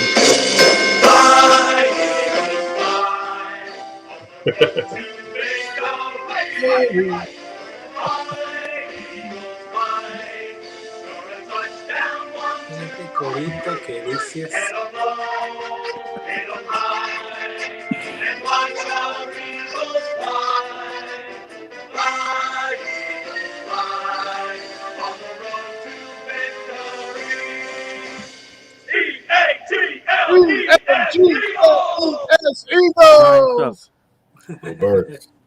Joel's like, fuck me. What did And I he's want? out. Is that I just know it another way. That's all. But I wasn't. Yeah. Gonna, Yeah, no. Those aren't the lyrics I remember. Yeah, must have been. Forgive me, guys. What's your name down here below, right below me? It's Joel. Classified 3 Up is my channel. Classified 3 Up with Joel. Classified. You want to go by Classified or Joe? Joel's fine. Hey, Joe. So, tell me the truth. How tight were your ass cheeks on that game? Bro, I thought, man, you know what? I got proof At the end, right up there what I said. So I'm going to let him take over right here. Oh, no. He asked yeah. you, sir. He asked you. Yeah, No, but no, you no, know no. what? You're my solution because you're my witness. What did I tell you, AK? And you No, said, we're gonna win. No. You said you were going to win. I Okay. didn't believe you. No one fucking believed you. Don't act like I know anyone believed nobody you. did. He didn't even know he I was said going to we're win. gonna win against Miami, and No, I'm everyone's not like, "Are you?" I'm still getting shit on. Are you kidding me? That's crazy. even with Glenn and It that is. quarterback, you think you guys are going to win? You know what? Listen, I like Kitchens as a play caller. I like what he did for Baker Mayfield, and I don't know as if it's the quarterback or if it's the scheme. Okay, now this is the second week. He's got a few more plays. He's going to have a little bit more to play call. Glennon's been in this system for the beginning of the year. Look, Glennon is a backup quarterback. There's no ifs, ands, or doubts about it. He's not a starter. However, we beat the Seahawks with what's his name last year, and he just beat the Seahawks again last week. Or a Colt week McCoy. ago. Colt McCoy. Thank you. Okay. All right. So anything's possible, but it's going to be interesting to see the play calling. It's going to be interesting to see if there's going to be any O-line changes. It's going to be, okay, we're missing Daniel Jones for a week, but let's see what this defense can really do. Let's see if the offense can do anything. And not only that, we get to see a different quarterback, and this is going to also point out the flaws. Is it really Daniel Jones? Was it really the play caller? Was it really the offensive line? I mean, I'm going to see a lot more about this team, and we're going to understand where this team is really going right now. You know, win, lose, or draw. I don't know. I had a stinking feeling we were going to beat you guys, and I got that same feeling when I look at the Miami game. And I can't help it, you know. You guys had a lot Gas. to. It's that gas. game was very important to you guys. It is. Miami's got a hell of a pass rush. And you know what? I will forgive you guys beating us, but you got to do me a favor. Somehow, some way, you got to beat those Cowboys. I don't know how you guys are going to do it. I don't know what you guys are going to do. Get some salt or powder and throw it in Dak's eye. I don't know what you guys got to do, but you guys got to help us out so we can make the fall of this Cowboys, Man, even greater. But you them guys Cowboys ain't going to be able to open the windows and let the sunlight in on our stadium, damn it. They're going to have to come up here in 20-degree weather and play our asses. Yep. So, you know, hey, welcome. You know? Yeah, they don't. It's crazy because the Cowboys, they don't like to play out in the real cold football. Yeah, but, they don't. Man, they don't like none of that. I'm be honest with you, I don't miss it. I don't miss it at all. And that's why I'm a firm believer that some of the Super Bowls should be played up in like Chicago and in Green Bay and shit. Because I'm tired of nice weather games. I want to start snow Super Bowls. Let's make it interesting. Why did they get to have perfect weather? Right. It ain't like that. Nah. It's never been no perfect weather. Nah. Like, let's do some outside in Green Bay Super Bowls and shit. Or even Kansas City. That's cold. Right? Yeah. Look at it. Let's make it interesting. Yeah, right. I agree. No, the Saints aren't healthy, and they're not going to be healthy. I mean, Kamara is still out. Taysom Hill's starting quarterback, though, for him. Yeah. Well, what's he going to do? Run. Well, yeah, that's about it. I mean, his game plan is limited because there's another guy that just can't throw the ball. He can't. If Bridgewater can beat Dallas, they gave him, he can beat him too. They gave Taysom Hill the bag. I mean, for they did. Oh, yeah. Bro. Yeah, they they did. 40 mil, man. Where the hell are they getting this money from? Well, they stretched it out. They stretched out his year. Ooh, boy, did they ever. Yeah, they stretched out They his make year. a lot The of thing is, gumbo. though, he's a Swiss Army knife, so they can put him at running back. That's why they paid him so end. much. They make a lot of gumbo in New Orleans, so that's how they paid him. Yeah. You know, not gonna lie, just talking NFL. I mean, the Rams are really surprising me right now. Wow, Yeah, I'm not 3 in a row they've lost. They're falling apart. They have really They just lost Aaron Donald, right? They lost to Green Bay. What? Did they really? Night? Yeah, Aaron Donald towards ACL. Yeah. Did he really? Wow. Yeah. I didn't hear that. Wow, I didn't hear that either. Yeah. Oh, they're done. Wow. Unless the only person they probably can count on now is Von Miller. Cameron's got an announcement. Oh my God. I hope it's a good one. He's not related to Mark Holmes, is he? I don't think so. With a Reggie White picture? Nah, I don't think so. It could be his twin, his evil twin. Absolutely. It's crazy that isn't Mark. You know, Mark Holmes is from Delaware, right? Yeah, Delaware. Yeah. Yeah. Isn't he living? Doesn't he live in He should be one of us. He should be one of us. Man, he ended up throwing his hat, hollering another flag. That was gold, man. That was just monumental gold. I loved what Philly 500 did there. I'm not gonna lie, okay? that was gold. I don't want to get in between those guys' argument with Top Hizzle and Philly 500 and Mark Holmes, but man, that was funny. Yeah. Oh shoot. Man, Captain, man, what's up with McCaffrey, man? He sure let me down in my fantasy. No. Out for the year. They're out of the season. Better, here. yeah. What happened? Because I gotta confess it all. For me, the I'm gonna pick up Chuba Hubbard. Season is done. The season is done. You think the season's done? It's not working because we just waste so much time to return to the Cam Newton and Christian McCaffrey. It's done by time. And I'm still you guys don't even know who your quarterback is going to be. Yeah, yep.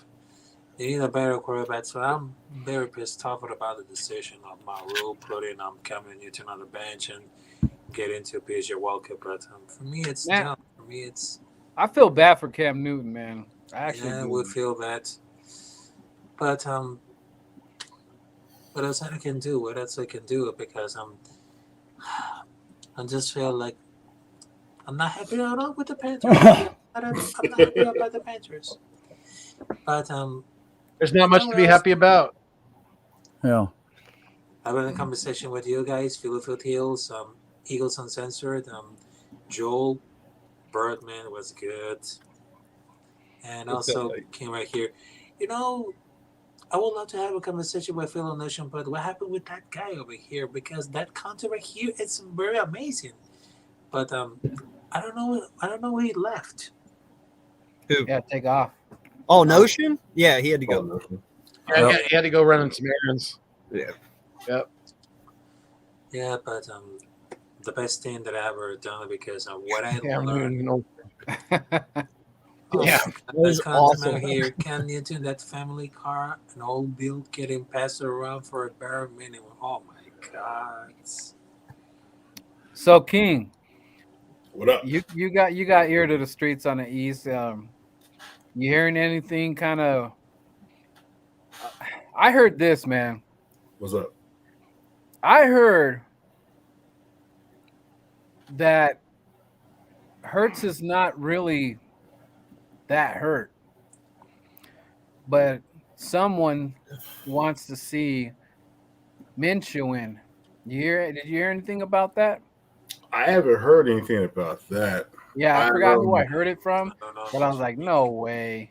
And I'm like, I didn't hear anything from that. I actually hit some of my sources up to figure out, like, because it was just crazy how everything just crashed and burned for Jalen Hurts. Yeah. And so I was talking to one of my sources on the higher ups at the front office. That person told me that they were sold. They are sold on Jalen Hurts. He's going to be the guy. The first three round picks, it looks like it's just going to be built on defense, and they're going to get another wide receiver. Exactly. And then he puts out that horrible display of football, and I'm a Jalen Hurts fan. The first interception, that wasn't on him. That was a PI. That should have been called PI. Right. The second one, that he was boo-boo the fool for that one. I don't know what the hell he was doing. Yep. He should have just threw the ball out and take the 3 points, kick it, field goal. That's it. Go into the locker room and come back, get the ball back. The third one, I have no clue what he was reading. I did see that Quez literally just stopped. So I didn't know what was going on. And so with that being said, there's a lot of talk about, is he the guy of the future now again? So, and from what I'm hearing from the front office, there's a lot of yays and there's a lot of uncertainties. They don't know. They don't even know. It's just like you don't need a game like that. I mean, his numbers were ridiculous. I don't even want to. You see his quarterback rating was like 17.5. It was very sad, very, very, very sad. Yeah. But it's like, because we're just asking for that bare minimum. He's gonna have that bad game, but we still expect, that enough. I mean, Boston didn't help the situation, and my man Boston was on fire. He was doing he was grooving. He was grooving. I felt Boston through the screen. I said, dude, you want this game. This is your game. He was grooving. And man, he gets that. I forgot what the giant player was that did that sucker punch and bam. Yeah. This is my thing. I think, and AK, you hit it on the head when I heard you guys talking. Thank you, bro. Every quarterback is going to have a bad game, correct? Yep. I mean, I don't know if y'all see Russell Wilson yesterday. He looked terrible. Aaron Rodgers has his times. Tom Brady has had his bad games. So you can't pinpoint it off one game. You have to be able to give him a chance. So if you're going to have a young quarterback and you're going to see, hey, this guy can be our franchise quarterback, you got to give him time. It can't be, oh, he's an up and coming. He's just gonna run with the the Bulls and everything. He's just gonna make everything happen. It doesn't happen like that in the NFL. Name one quarterback that's happened to. Yeah, but King, the only reason why it happened to Russell Wilson because he had an amazing defense and amazing talent around him. But that's we are not in any position. We're not in any position. And I said, trust me, I'm being super critical because I know what you're saying about the naysayers. If the naysayers are in there saying, I don't know, man, maybe we should do something crazy. That's why, like, that game, I'm like, please don't do that. Please, I know what you're that. saying, Birdman. But if you look at Russell Wilson's game yesterday, he totally, or not yesterday, but when they played, I guess Monday or Sunday, whatever, he totally missed DK. Okay, totally missed him. Yeah. Russell Wilson is 33. He's been in the league for many freaking years. That's a guy I don't expect to miss an open receiver. Yeah, but the guy that is 22, I expect him to miss it because he's. You know what Russell Wilson is doing, AK? He is pulling a Carson Wentz. He wants out. I don't give a shit about that. They're not my team. I'm just telling you what I know. No, but I'm saying that's why Russ is playing like that. He's not in it. Just like Carson gave us a whole year of that BS. Look at what they're saying about him right now. They actually think Carson Wentz is Joe Montana. Do I believe that? They're only winning because of Taylor. Right. Exactly. But they're still giving him all the props. Yep. Listen to what they're saying. But we know that's how that works, man. When you win, the positive is on the quarterback. When you lose, the negative is on the quarterback. Yeah. Everything is not on Jalen. It's a team effort, my guy. It's not all on him. I get it. He makes dumb decisions sometimes. But for Christ's sake, he's 22. Let him make his dumb decisions. That's how he's supposed to learn. You think Lamar would have had his MVP in year 2 if they just got rid of him after year 1 and didn't let him learn? Like, you think Carson would have had his MVP run in year 2 if they were like, oh, you went 16-16, never mind, get out. No, you gotta give him time. He's 12 games in, man. Lamar Jackson is gonna be a bust because he has MVP. All that talent. He just got MVP. What do you mean? So what? Did he go to the Super Bowl? But he's the most valuable player in the league. And he does God, nothing. I'm not gonna vote for Lamar Jackson, but I'm sorry about that because he doesn't have a quality. I got a question for the panel, and this isn't a shot, but I'm just curious to hear what you guys think. Did the Giants defense lead the way for other teams to figure out how to beat your quarterback? It's just a question. I mean, I've heard you guys talk about everything and what he needs to work on in his difficulties, but did the Giants defense show a path of what to go against Hurts with, letting them run the ball and making him throw? Nah, you guys played a basic cover 3 the entire Yes, we did. You played a basic cover 3. You hit the crevice.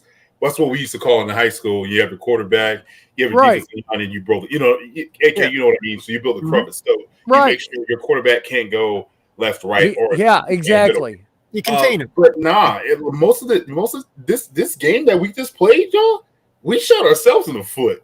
Yeah. Okay. If it wasn't for Nick Herbert, we win that game. If it wasn't for Jalen Rankler missing the touchdown, we win this game 21-10 or 20. What was it? 14-13? We would have won. Yeah, we win this game. It was all shot and self-inflicted wounds. Yeah. You know what I'm saying? Like they called back Boston Scott because of Nate Herbig. And that was a terrible hold. I have no clue what the hell he was even doing. Bro, you 6'5", 6'4", 200 or 300 pounds, and you telling me you block a DB like this instead of getting your big ass right in front of him and just block. That's crazy to me. That defense was that was ridiculous. Like I said, it was just a question. The only thing I do say I had to give you I'm sorry, Birdman. I just want to finish this real quick. I will give you this. You blitz the defense, they blitzed on the edge really, really good. Gotta give it to them. But everything else in that, it was a basic cover 3. Okay. Yeah, it Yeah. was, and I think that the game plan was just to let you guys entice you into running the ball, which is where you have 200 yards, but containing Hurts so he couldn't make that, one read, and then how he likes to run to the right. I mean, I've watched a few of your games, and that seems to be what he likes to do. See, and that's what AK. What was AK? Philly Foothills. Yeah. Last time we was on. Remember last time we was on the pod? How many times did I say, "How do you beat Jalen Hurts and the Eagles?" Force Make him him roll to the left. Yeah. But that's what I love about it, man. And that's why I try and keep telling people. Like, everything that you see bad about Jalen Hurts, it's all fixable. It You is. can literally fix it in an off season if you want to. Yes. Okay? And everything that you like about him, no one else has. No one else in this draft coming out has what Hurts has. Athletically, mentally, nothing. He's the most calmest, cool dude in the huddle during a play at 22. Imagine what he's going to be at 32. Give him 10 years, man. This kid is going to be a beast. He's a leader. He is a leader. These guys fight Think for about him. it, though. Think about it. We all play sports, right? Yeah. And when our confidence is down, and you have your leader, and he looks at you, and he's like, "Yo, listen, if you're open, I'm going right back to you." Yeah. He had the balls he had balls to not hit the shutdown play with Boston Scott. He went for it with Jalen Rager. He just dropped the bread in the basket pass. He went back after again. Yep. So that tells you that what type of leader he is. Mm-hmm. I mean, look, you have that leadership skills and you don't. Then you have those guys like you like, man, I'm not giving him the ball. He's just gonna fumble and bumble. You know let me what ask you, hey, Joel, do you believe that Daniel Jones? Okay, see how we're talking about Hurts, that we can fix him and all that, Right? You're 3 years in with Danny. Can you fix him? You know what? I saw improvement just the last game against you guys. Yeah. I mean, the way he maneuvered in the pocket, the way he stepped up, he was stepping up a lot. He tucked the ball and he would run. That's what I wanted to see out of him. I wanted to see him control the pocket more. Yeah, but Daniel has had a game like that with us where he ran all over us. But well, you know what? Those are else? RPOs, though. That was RPOs, and they constantly run him with RPOs. And I'm so tired of Daniel Jones running an RPO. He's not an RPO quarterback. He's got speed, yes. They had some design runs for him too. Yeah, they did. Yeah, they do. And he got hurt on that design run, the second play of the game against you guys. I don't want that no more. Broke. Right. I don't want On the that no Tampa more. game- on the Tampa game, Joel, He was still able to finish. what was going on with Daniel? What did you see there? Why he was struggling so much? I saw Jason Garrett make him a one-read quarterback and stand in the pocket and not move around. Reminiscence of Tony Romo. But Tony Romo would get pressured and block and move and duck and squirm and worm and break tackles and roll out to the right, and some miraculous freaking pass, they go out and win a game. So, do you think there's any chance Daniel saves his ass? Because, I don't know what's going to happen the rest of the season here, but if he has, like let's say he's just sort of average dude, do Giants go get somebody? I'm kind of out on a limb on my own right now, and I want to keep DJ for next year. We got the draft capital to fix a lot of holes. Like I said, I saw improvement in Daniel, and everyone's like, well, we didn't score enough points. And I didn't expect to put up a lot of points. Now, will upper management kind of see your way of what you just said, or do you think they're going to be – because the Russell Wilson is enticing and the whole New York thing and all that Sierra. Right. It does sound like that could be a thing, but how do you feel about your management? Because I don't trust my management. I don't know what the hell they're going to do. So that's why I'm very critical of my quarterback. So do you think – right now it's looking like John Mara and Steve Tisch had a little talk after the Tampa Bay game. And Joe Judge was involved into that because it came out that Joe Judge wanted Jason Garrett gone last year this time. He didn't even want him. He wanted to blow up the offensive position, hence why Colombo got fired, but Jason Garrett stayed. But you still have Gettleman, right, as your GM? Gettleman's probably going to be gone after this year, and everyone gives him crap, okay? Yeah.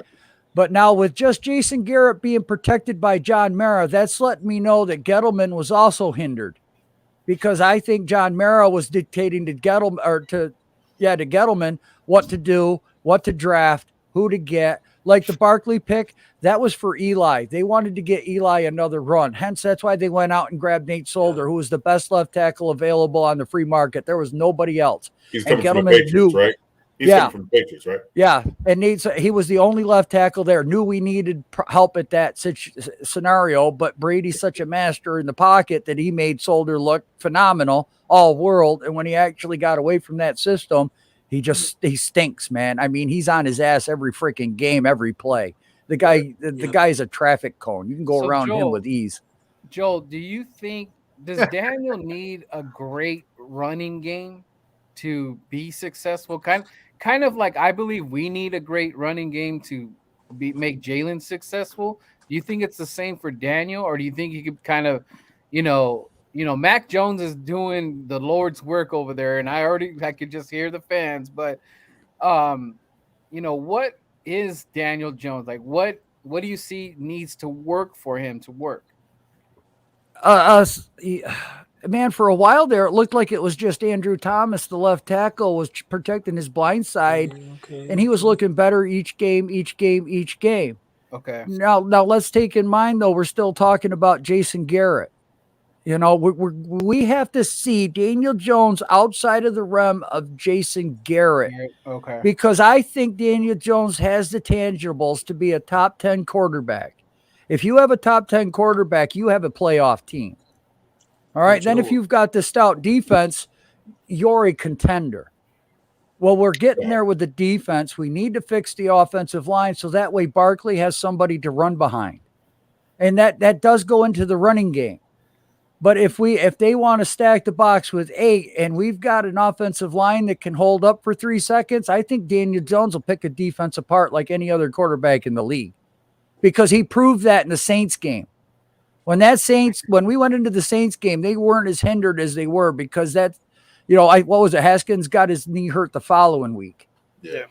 All right. So we were going against the Saints. That was a really good team, and he brought us back and we won the game. So the Giants are almost in a similar situation as Philadelphia, because if you do keep Daniel, you could build in the trenches a little bit. Get him what you're talking about. Right. So, and if upper management goes, no, we need a quarterback, then you guys might be taking 3 steps back. Right. But you also need to remember this too, Birdman. They're paying their quarterback way more than what we are. Way more. Well, I'm just saying, like, the situation is kind of similar because but I mean, the money is going to be a part of that decision, right? Yeah, because you got to look at it this way: Jalen Hurts is making what, $400,000 the next 2 years? Pennies. Yeah, nothing. So Daniel Jones is what's he making, Joel? I don't know, like 3-4 million, 5 million. Yeah, if we franchise him, it's like 21. Exactly. So Daniel Jones surviving in New Jersey, I'm going to say New Jersey, but New York is less likely than Jalen Hurts surviving in Philly because they're not paying him and the abilities are there.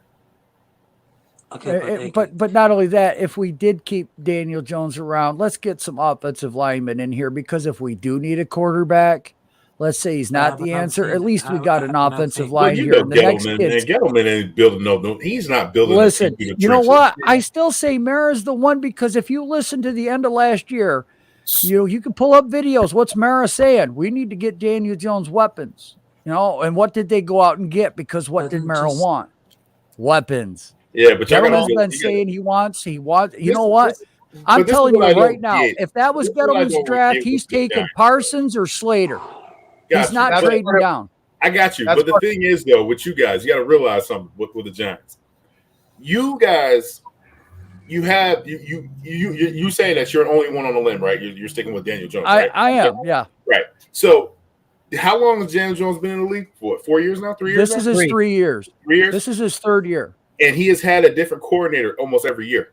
Well, yeah, just about now. Because you got to give him a chance with a point. And I think I'm not saying like I'm the holy God or anything like that. Right. But I agree.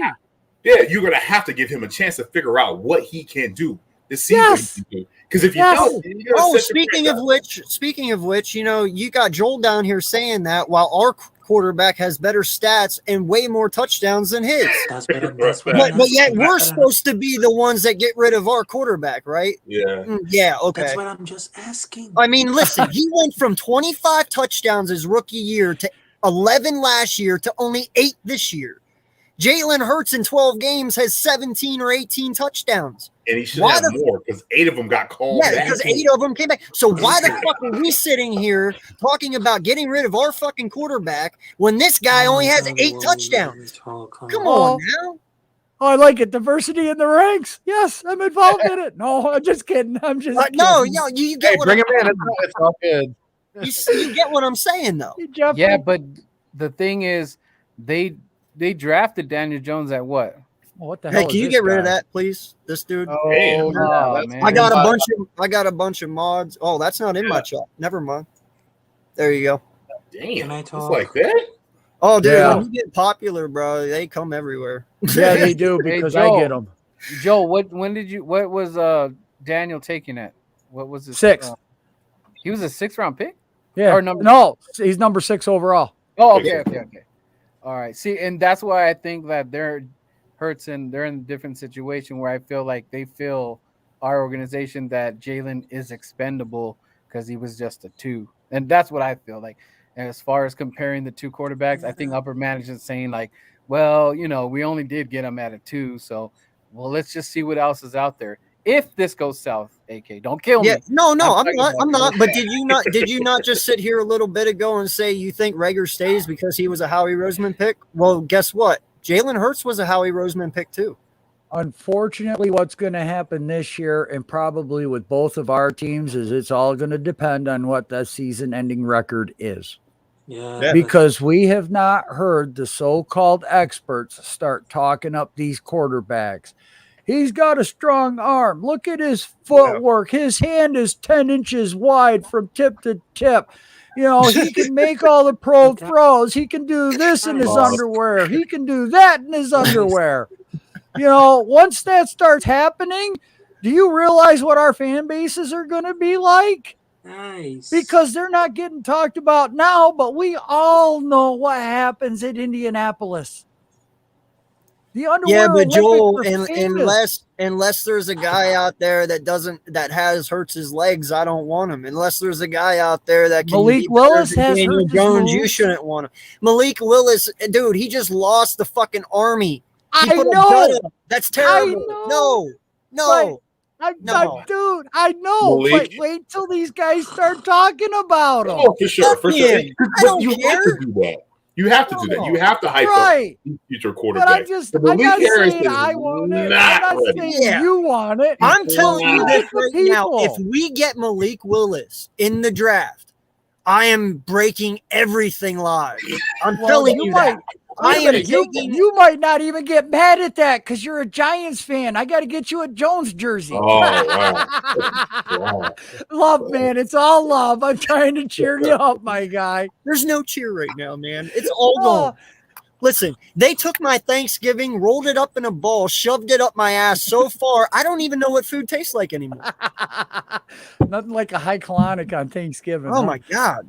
Yeah, It's Malik, he is going to be a project. You know, yes. I mean, mechanics, he has to learn.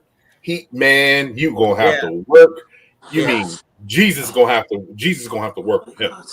Right. Well, you know that kid from Pittsburgh. I watched him against Syracuse. He's got a cannon for an arm, but wow, he's not very accurate. He's going to be a work too. And then I don't know if you guys see that, but Spencer's heading out of Oklahoma. Yeah, he's in the transfer portal. Spencer Rattler. Yeah. So where's he going to go? You think he's going to go to Oklahoma State or USC? Or I think he's going to USC because he's going to USC. Lincoln Riley. Well, Lincoln Riley just went there. Yeah, It don't matter. It don't matter. He sucks anyway. I know he does, but he was the number one prospect. And he's I live in Arizona now. Yeah. And I used to watch this kid in high school. I'm like, all right, okay. But Arizona talent though. Yeah.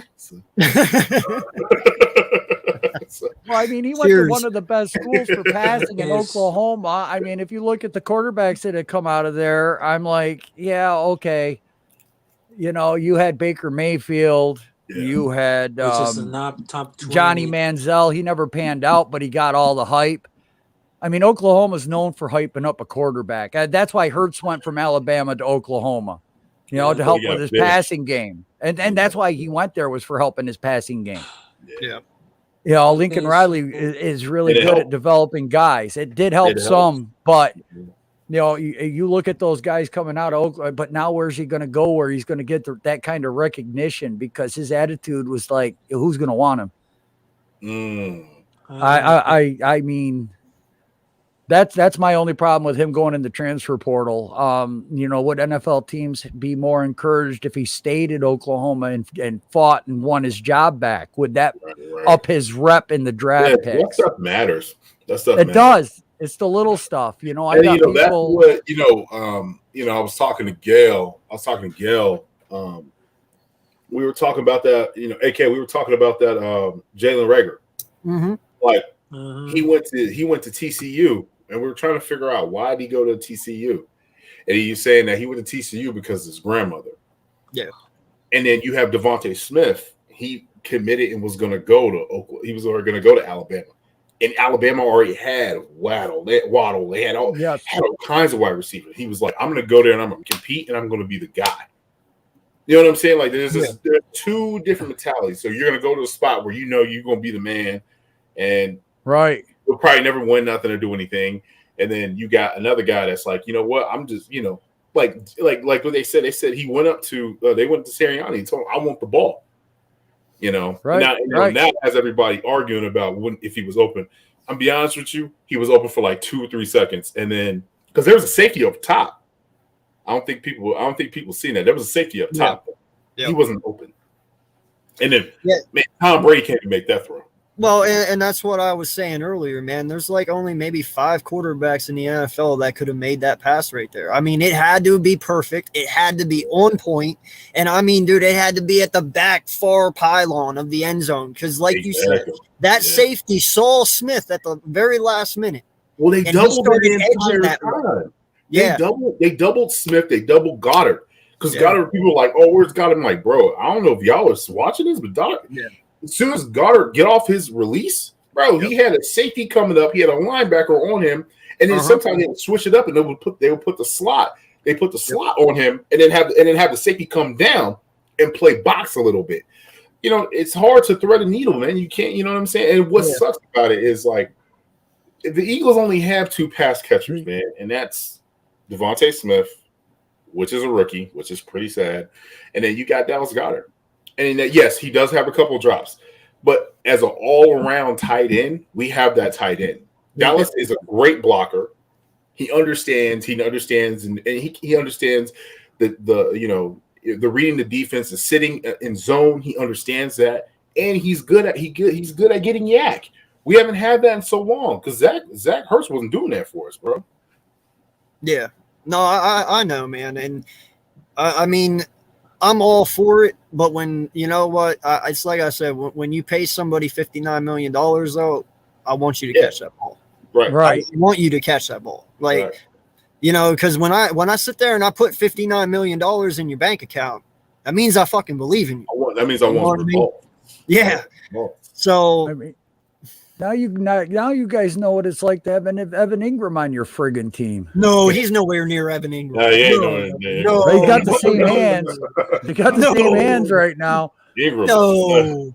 Oh my God, I can't stand that friggin' guy. Joel, you're capping right now, bro. Well, I wasn't into that, but you know what? It was funny. You know what's crazy though? He was smiled. a beast at Ole Miss, bro. He was a beast in Ole Miss, yo. He was, but he was a beast. I remember I was like, damn, this kid is a beast. You see how he caused that? It's every time he lets a pass go through his hands, it goes up in the friggin' air. It's not down, it's up every friggin' time. I don't know what the hell he's doing.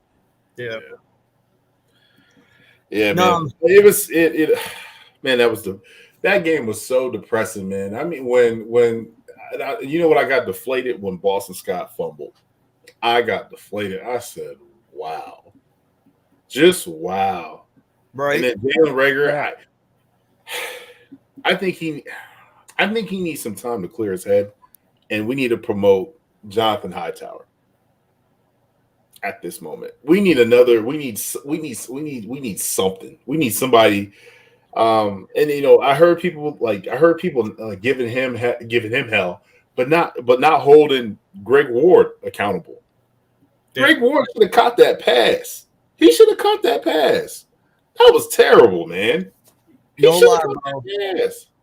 That is great. That is Quez Watkins' route. He is 4 for 4 on those. Why the hell was Quez Watkins not on that damn route? He's 4 for 4.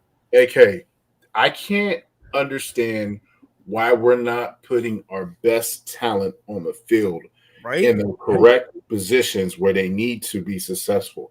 I don't understand it. Welcome to the Giants. Understand why we get so damn cute at the goal line. I don't understand it. Run the ball. I think we're number 2 in rushing. Like, come on, man. We got a good offensive line. Just run the ball. There's got to be something in the water on the East Coast because that's what Jason Garrett did. We had Galladay and Tony on the sidelines. We got a tight end that we just signed off the practice squad, Darius Slayton, on a 4th and 2. Who the hell are we fooling? Well, yeah, but that's the thing, though. You got Jalen Reagor that went and made that amazing catch. The one fucking catch he couldn't make, he made. And that was the one on the 2-yard line. And it's 1st and 2, and you fucking throw the ball? Why? That's what I said. That's what I said. Run the ball 3 fucking times. It's not like they were going to stop you. It's like, dude, it's the same thing with the Giants in the red zone, my guy. We're the same damn team right now because we're both frustrated about the play calling in the red zone. Yeah, well, you just fucking won. I don't want to hear it.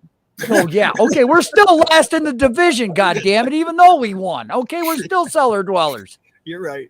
Oh, yeah, that cheered you up, didn't it? God damn it, you had me make me talk bad about my own team. Some bitch.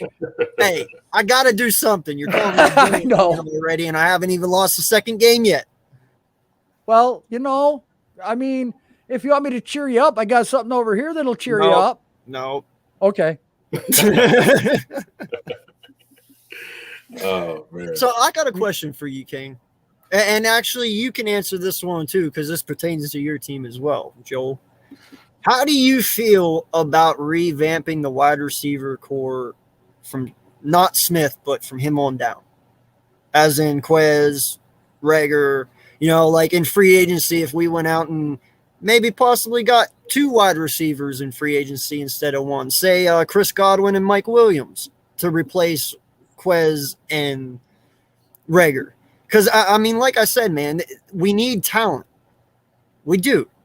And they're well leaps and beyond anyone else rather than Smith. So, I'm okay with that. I'm okay with investing money in wide receivers because you need it to work. And I said that. Build the offense in free agency, build your defense through the draft. Right. I'm all for it. And that's probably some of the things that's frustrating to Eagles fans, and they're getting really upset with Jalen. Jalen's not going to hit every throw. He's not. He's going to leave some pass. He's going to leave some players and they're wide open. Yeah. It's life, man, and there's no such thing of a perfect quarterback. So I think people need to start just chill for a little bit.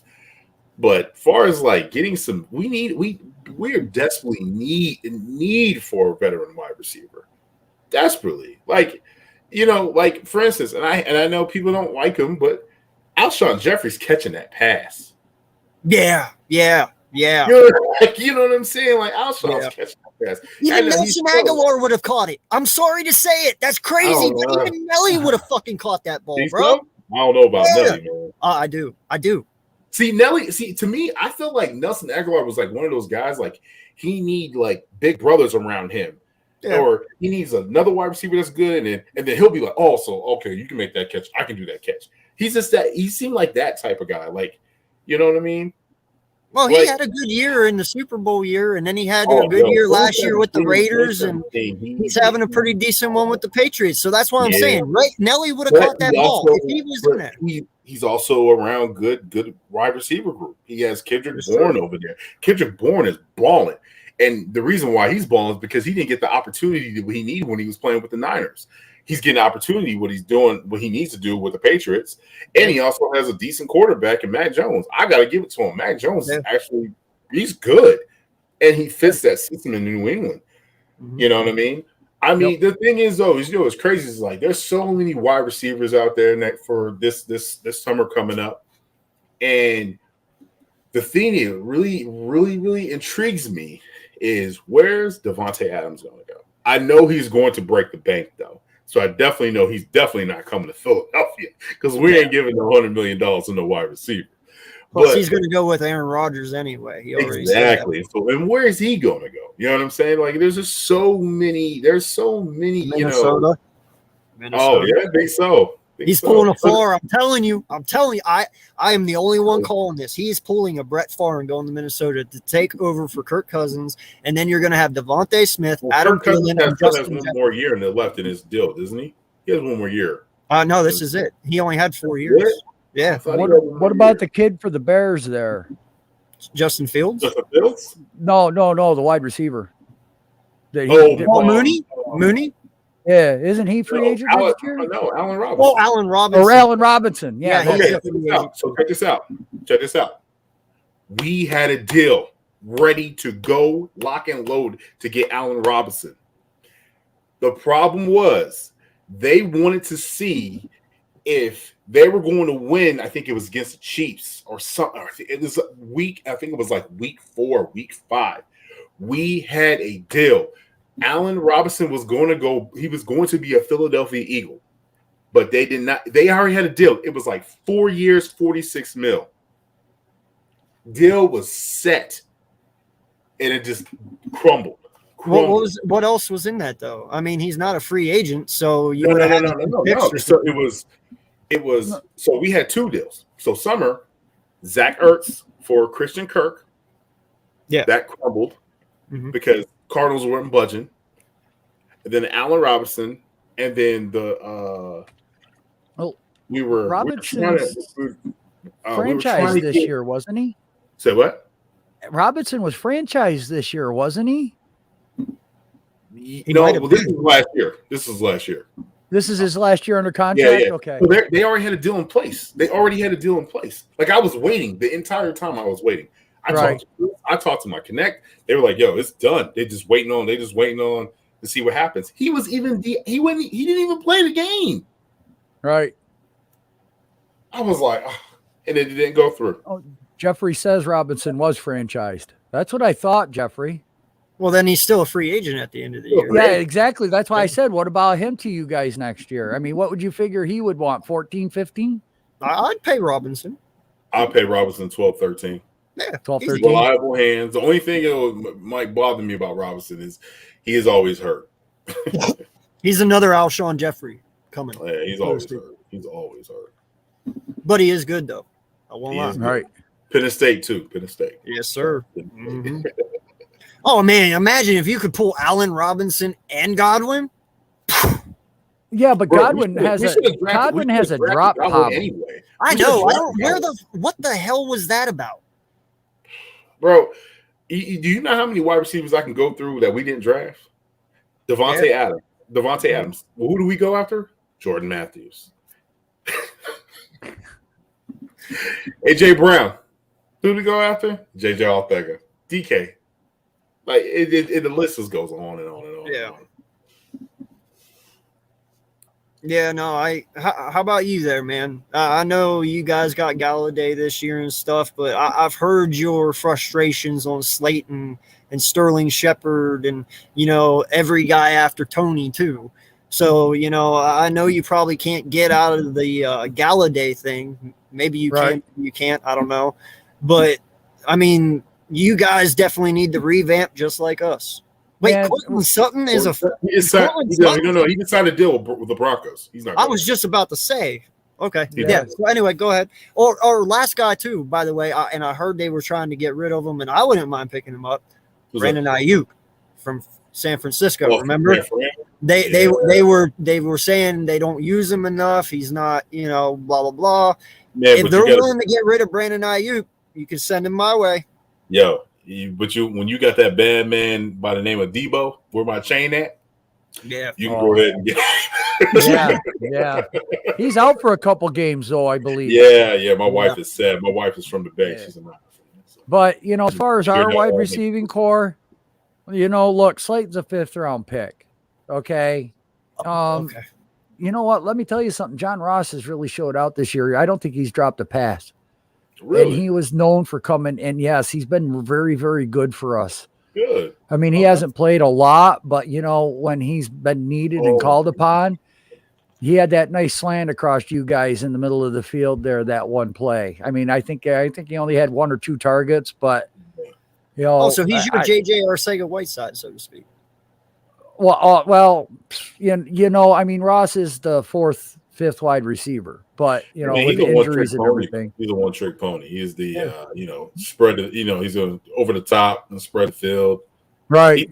He was just always hurting when he played for the Bengals. He was always hurt. He could never soft tissue injuries. It was just terrible. Shepard. I mean, I almost wonder how much of it is the wide receiver cores that are getting injury prone, or if it's just our training staff. Because it's not like just a couple of guys right here, brother. Yeah, exactly. I mean, I almost wonder if Judge has to look into the training staff and personnel in that department, because whether guys are coming back too early and getting re-injured, or, whatever, their conditioning isn't right, or, because we're not looking at just, a couple injuries here or there. I mean, look, the league has 47 ACL tears this year. Yeah. It's up there. I mean, last count I think I had was 44, but that was like 2-3 weeks ago. And I know there's a couple more that's happened. So it's almost 50 ACLs this year. Star players are going out. In them? What's that, Eagles? Is that counting Aaron Darnold now? No, that was up in the numbers, just a couple. That's what I mean. The stars are going out. Aaron Darnold is now out with an ACL. Yeah. And there was a couple of more that got MCLs, and, these guys' knees are just, you can't hit anybody anymore in the chest. You got to take their knees out. So everyone's tackling low. And that's where some of these injuries are coming from. Some of it is this damn AstroTurf that, I mean, our guys are injured whenever we play at home. So everyone's saying our field sucks. And I believe it.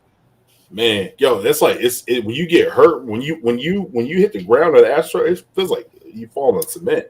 Yeah, well, that's what's under there. Yeah, there's no give. Yeah, Jeff. Aaron Darnold tore his ACL yesterday. Yeah, he's done.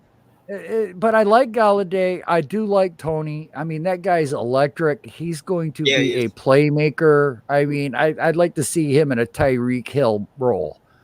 The end arounds, the sweeps, the quick slants, the wide receiver screens, the 10-yard, let him get crazy out there with that kid. He is just a playmaker. The Robinson kid I like also. He's 6'6", but he's not getting much playing time. I mean, we're not calling his number a lot. Yeah, we picked him up from Tennessee, so it's not like he's a rookie. I said I like the Ross pick. I wouldn't mind, and we got 2 third-round picks, 2 fourth-round picks. Either the 3rd or 4th round, I'd like to pick up another wide receiver just to make these guys battle a little bit more, a little harder, and have that depth on the practice squad. But as far as Shepard and Slayton, I mean, Slayton will make a play, and then he'll drop a ball. He'll make a play and drop a ball, or he's hurt, or he was killing us. Yeah, but in the past, not this last game. I'm 50-50 on him. Shepard, I mean, I loved him coming out of Oklahoma. I still remember the first year he played with Eli, and he was catching everything with Beckham. I thought we had a great 1-2 combination, but he's just a concussion away. Do you really want to take a chance with this guy, giving him $10-12 million a year? I mean, that's not expensive for a wide receiver, but that's money that we can use elsewhere. You know who he reminds me of, Joel? You know who he reminds me of? He reminds me of, remember Steve Smith from USC? Yes. Yeah. That's who he reminds me of. Every time I see him, man, I'm like, man, that's Steve Smith all over again. And he came to Philadelphia. He played terrible. Yep, I remember that. Man, Terrible, man. I talk old school Eagles football with AK. He knows Yep. I can do it. I remember a lot of the old guys, the old players. I mean, I remember, Reggie White, Jerome Brown. I mean, oh, Yeah, Sunday Samuel, Cromartie. I want that winning rivalry back so bad. Where like the worst team in the AFC was 9-7. I want that back. We'll get there again. It's like I damn. tell you, man. We're the best. We're the best division in all of football. I know. We've won for so fucking long. It's okay to suck for 2 or 3 years. Let them talk Yeah, their well, shit it's been 10 here, God goddammit. on top. Yo, AK, I know. the thing is- So eventually, let them talk their shit because eventually Yeah, we'll be you're gonna right have back to. on top, But and think about everyone's gonna hate us again. So, but think about it. We're the only division. We're the only division where everybody has a Super Bowl. Right. We're the only division to ever beat Tom Brady. Yes. Except the Cowboys. Well, yeah, and Washington, but I'm saying us. Us here. Yeah. Speaking of the Cowboys, do you guys think the Saints have any shot of beating the Cowboys Thursday night? Is Alvin Kamara back? No. No. Limited, not practice. Do they have Lattimore and shit on defense though? That I don't know, but I do. Kamara's been the big ticket news lately. So if he's back, I don't know if they're talking about it or not. Well, I know they have Mark Ingram, so I'm not too worried about the halfback role. Oh, he's back. Yeah, they got him right at trade deadline. They got him back. Yeah, I know he's back, but is he back from being healthy? Like, oh, I didn't know he was injured. yeah, he injured his knee last week. He didn't play last week. Oh shit. Okay. They had a rookie running back, but yeah. Defensively, I think they'll be okay. I mean, their defense is still their defense that they had last year. They still have Lattimore. They have good corners. They have Jenkins. Sure. They have a good D line. I think defensively they can hold up. I just don't know offensively if they can. No, They're going to need to rely on the defense a lot, like pick sixes all day. Sacking Dak. Yeah. Cameron Jordan and all those guys. They got to definitely step up. It is in Davenport. Is Davenport? Well, wasn't it one of the defensive linemen was just suspended for 2 games for Dallas? Oh yeah, for smacking the Raider. At the end of the game, he got 2-game DQ. Yeah, but now they just got they're about to get Lawrence back. Yeah, but Cooper's out. No, they're about. Amari Cooper's been battling the COVID thing. He's still not feeling No, good. I'm talking about their defense though. The defense. Yeah, though. their defense. Lawrence is coming back. I think somebody else is coming back from injury as well. Oh yeah, the other lineman. Yeah. But whatever happened to what's my Bull's name? Jalen Smith. Whatever happened to him? He got cut from the Packers, right? Yeah, he got cut from the Packers, and nobody's picked him up since. Wow, dude, I heard Jalen. He's really fallen off, man. I have a couple. You know what they should friends. do? You know what they should do? The Eagles should pick him up and make him a defensive end.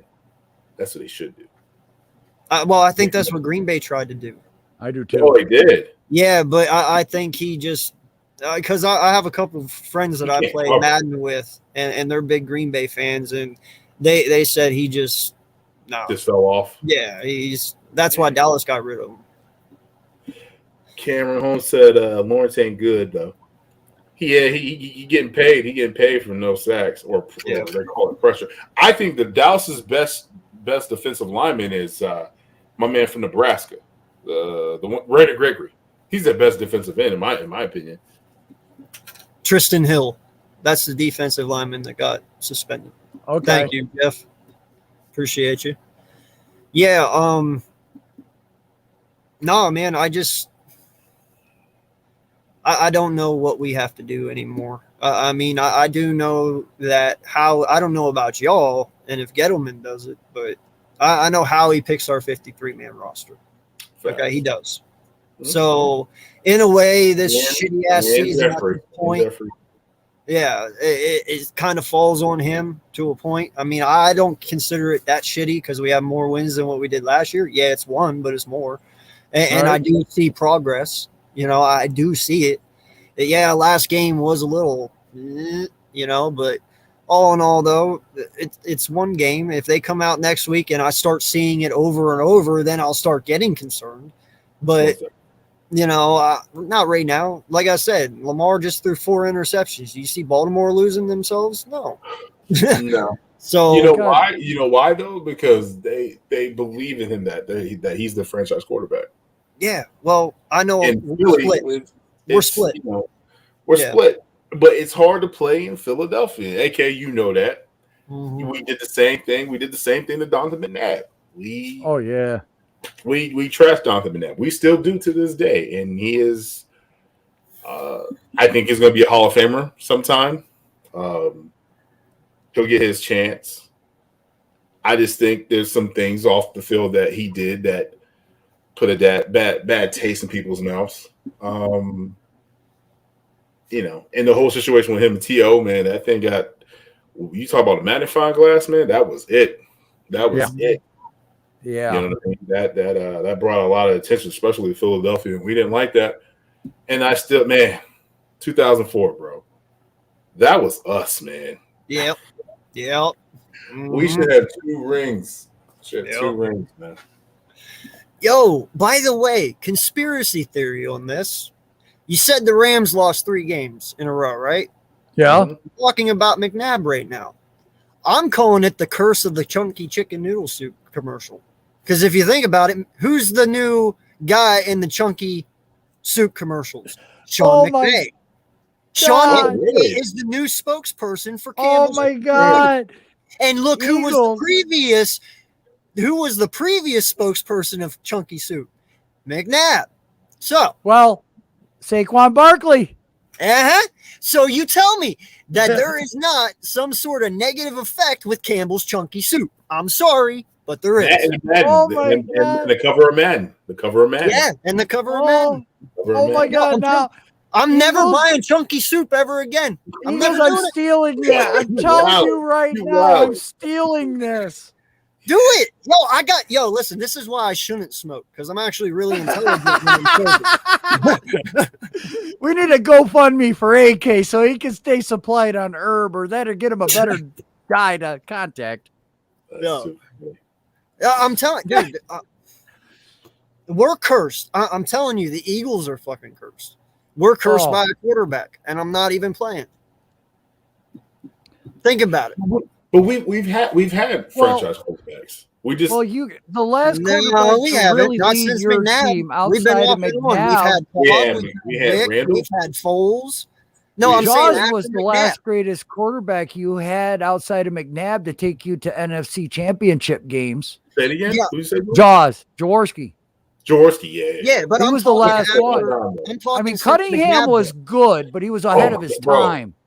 That was the reason why I became an Eagle fan. Well, exactly. Thank you. Besides, I'm from Southside Jersey, Philadelphia. But man, right? Randall Cunningham was my man. Like, the Rock. I can still see Carl Banks tackling him and getting up and throwing that touchdown. I hate you guys. Yeah, but Joel, I still see that Monday night game. Joel, I'm talking after McNabb, though. I'm talking right. I know you are. I'm talking about Cobb, and then Vic, and then Foles, and then Garcia, even. Oh my God! You remember Garcia? We have not really had a consistent quarterback since McNabb. We really haven't. Very true. And it's quite stupid. I'm sorry, it really is. It's crazy though, because you look at other franchises, they have they've had quarterbacks starting there for their franchise at least 5 years. And we haven't. We haven't had a quarterback. Rich MC, that's a Philly 500 conspiracy tinfoil dingbat talk. Hey, Richie, you know what? You might think that's dingbat talk, but you know what? It's fucking true. Look at everyone who's been on the Chunky commercial, and I'm telling you, they flopped since that commercial. And guess what? McNabb flopped. Saquon flopped. Now McVay's flopping. Am I wrong? No, you're not. That's just it. That's just it. You're not wrong. Hey, Clay Matthews. Matthews. Yeah. Think about it. Chunky Soup is evil. Bro, he went from the defensive lineman to Yeah, no, listen, you believe me or not, but I'm protesting Chunky Soup from now on.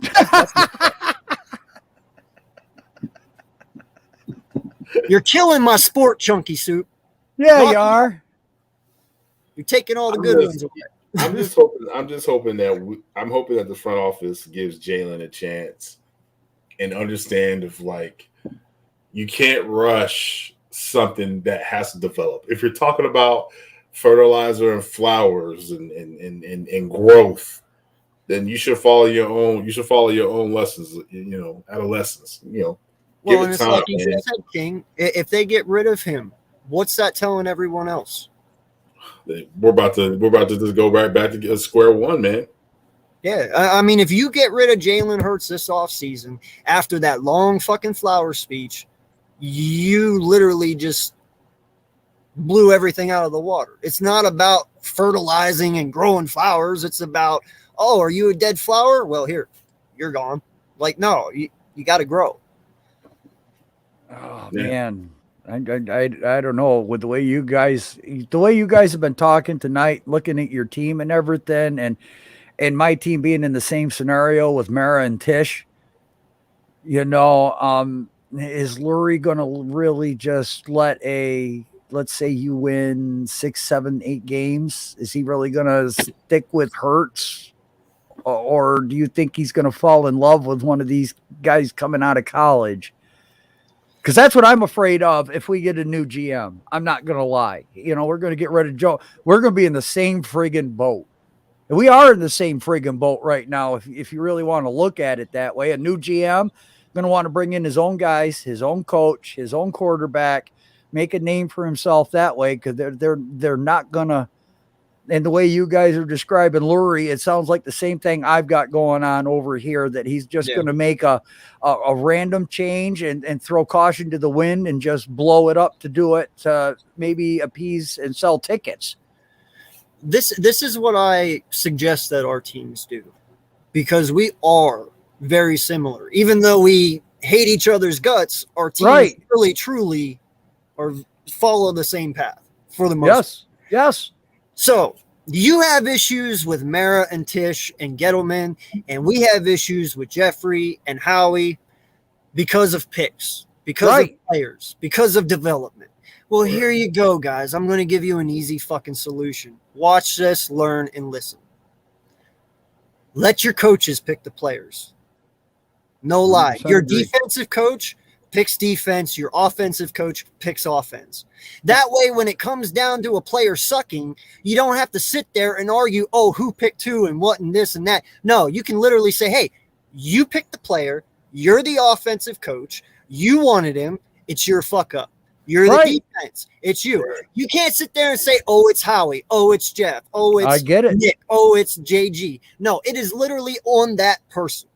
That way there is no more confusion. That way there is no more fuck-ups. That way there is nothing. It is strictly down to what it is. Your coach picked the player. He fucked up. Move on. Right. I agree 100%. But are they going to be able to check their egos at the door to let these coaches do that? Oh, no, because we all know that the higher-ups, the GMs, and the owners have the biggest egos of all. Everyone wants to sit there and think the coaches do. Hell nah, bro.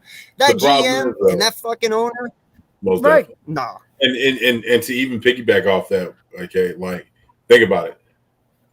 We had scouts going to different games and practices and scouting players, and they sent scouts home because Howie already knew what he was going to do.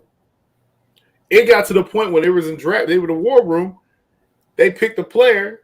I think it was Dom. Dom didn't. Howie goes to pound him. He's like, "Get the hell out of my face, man!" Right, I remember that. You make me do all this work, and you're not even paying attention to what we need. Yep. Like, I feel you, bro. Like, listen, you pay these guys millions of dollars every fucking year. They go out 365 days a year. They spend away from their family to scout these fucking guys for you. Right. And then you don't listen to them? Yeah. If I was a scout, I'm sorry, I'd walk into Howie's room, give him my resignation, and be like, here you go, motherfucker. You don't use anything that I give you. You don't listen to anything that I say, even though I'm the fucking scout and I have the knowledge. Well, then you don't need me. Do it all yourself. Bye. Right. I'm not going to spend 365 days away from my fucking family just so you can do what you want. Right. And the only person that they actually let a coach pick, and I know this from my sources, Davion Taylor was a Jim Schwartz pick. Did you know that? Nope. He was a Jim Schwartz pick. Handpicked. Wow. He was handpicked. That was the only person that they came to Jim. They said, Jim, what you want? He said, I want this kid from Colorado. He's fast. He doesn't have a lot of experience. His religion, but he is good. Right. And how's Taylor turning out, King? And how's he turning out? He's actually working out. He's actually right kind of working out. Just like same thing with him. Gotta give him more time. He just needs more experience. Yeah, no, I feel you, man. I gotta walk away a second. Y'all chat it up. I'll be right back. All right. I gotta get off anyway. I think I hear my daughter. Where's Philly go? All right, you gotta hold it down then. All right, I guess I can hold it down. Hey, I have no idea what the hell I'm going to talk nice about. talking to you, Joel. Philly, Yes, I don't know where King. you went. I mean, it's his thing, but he bounced. Right. All right. Go Birds. Hey, man, good luck to your season. We'll see you in a couple of weeks. Yes, we will. Maybe we'll see you again on another podcast. Take care. All right. So, the star of the show. Yay, me. I'm on. No, you're not. I'm okay. here. Thank God he's back. So, we talked a little bit about the Eagles, man. Right. You know, you got your game coming up. Yes. I'm sorry that Mike Glennon's starting for you because I believe that's going to be a huge fucking tragedy. But, I mean, that's me. I've seen Mike Glennon play before. I mean, he was in Tampa, and my stepson's a huge Tampa fan. Right. He failed there. You know, I know he did. He is just a backup. But, you know, what do you guys got to do this week to get prepared for this game? And what do you got to do to win, man? Like, man, we're going to have to rely on a running game somehow. We've got to create a running game against this Miami defense that has taken the ball away quite a bit. I mean, they've turned up the juice a lot lately. I mean, look what they did to Lamar and the Ravens. I mean, we called that game. Yeah. I mean, we're looking at a Miami defense that can cover really, really good shifty wide receivers. Yep. And send a zero cover blitz every play and not have a big play happen. Glennon scares me, but if we can create a running game, that'll take that out. That'll take that zero blitz out. If we can create a couple of plays against that zero blitz, they'll stop doing that because you start hitting them like that and they're like, okay, we got to back off. That might give us a chance in this game. Miami's been turning the ball over too. So as much as they've been taking the ball away, they're giving the ball away also. Our defense needs a repeat performance and hold the team scoreless through 3 quarters, at least, if not all 4. Yeah. Our defense is really going to have to come home. I mean, we've got anything. Logan, oh man, look at the guys. Jeffrey, Logan, Zion. I'm getting there, dude. Foothills had to walk away for a second. I am messaging him to let you guys on. Oh, see, look at that. Asking you shall receive. I mean, I got you guys. Don't worry about it. I would be the only lone eagle up here with Giant fans. I ain't worried about that shit. Right. Bring it. That's right, guys. Make sure y'all smash that like, hit that thumbs up, share, put it out on the bird. You know, the bird's on the bird. The bird is the word. You know, that's. Don't get that stuff in my head. Don't get that in my head. You're gonna go back to the Family Guy episode, bro. Bird, get your fat ass in here. Yeah. Jesus Christ. Herbert the pervert. But that's what we got. That's what we got. Well, that's the guy in Family Guy. You know, get your sweet ass in here. Want a popsicle, little boy? That's right. First one to eat all the Tylenol PM wins the game. But that's basically what we got to do, man. I'm kind of curious as to you think Hurts is going to play against the Jets. If he doesn't, how do you guys think you guys are going to go forward with Minshew? Say that again? I heard that Hurts has an ankle injury and he's going to be day to day. If he doesn't start against the Jets, Minshew will probably play. How do you feel? What game plan are you going to stick with the same game plan, or do you feel that Minshew is going to need a different game plan to succeed? No, I think he'll be fine, man. Minshew, he's not as fast as Hurts, but I mean, by all means, he can scramble a little bit. You know, Right. I think that's why we got him. Because he can run kind of the same system that Hurts has, you know. Okay. Yes, Jeff, Hurts got hurt. He hurt his ankle, his left Yeah, ankle. because But I know I you don't guys think like it's to that run bad. You think he can run the RPO, Minshew? Yeah. Okay. Yeah. I haven't I really think- seen him a lot. I mean, I've heard of him from his time in Jacksonville, but that's all I got to see. I never saw him play. Hey, real quick, if y'all are not in the back room anymore, Foothills is here and he'll let you on, but he said no one's back there. So any Giant fans want to come on, hit the link and come on. Oh, yeah. Hold on. You need the link, don't you? That's Yes, the we do. issue. Yes. Link. It's way up there. My bad. I just told him. Yeah, that's just it, Jeffrey. If Glennon can just not turn the ball over, we got a good chance. But if he has 2 turnovers, I think we're done. There we go. There's Jaden. What's up, Jaden? Yo, Appreciate you good. coming on, man. Yeah, because Joe was the only Giants fan on the stream. He didn't have it rough, dude. You know that. Come on. Oh, He gets the same respect, and you will too on my stream, like I get on your guys's. So right. it's all for fun. So how you feeling, Jaden, about your game coming up this weekend? I'm feeling all right. We should beat the Dolphins, but I'm trying to think. With Mike Glenn, I don't know what's the game plan for him just yet. Okay. Now, are you guys going to have to change your scheme for him at all? Do you know? No, because I think Glennon could run what we ran against you. I mean, outside of the RPOs, I could see those being different plays. But, as far as I don't know about him dropping back, is he going to be able to work the pocket? I haven't seen Glennon in so long. I know. I don't know what this I don't know what this coaching staff has been teaching him. Man, Eagles, what if Glennon just comes out for one game and pulls a Fitzpatrick?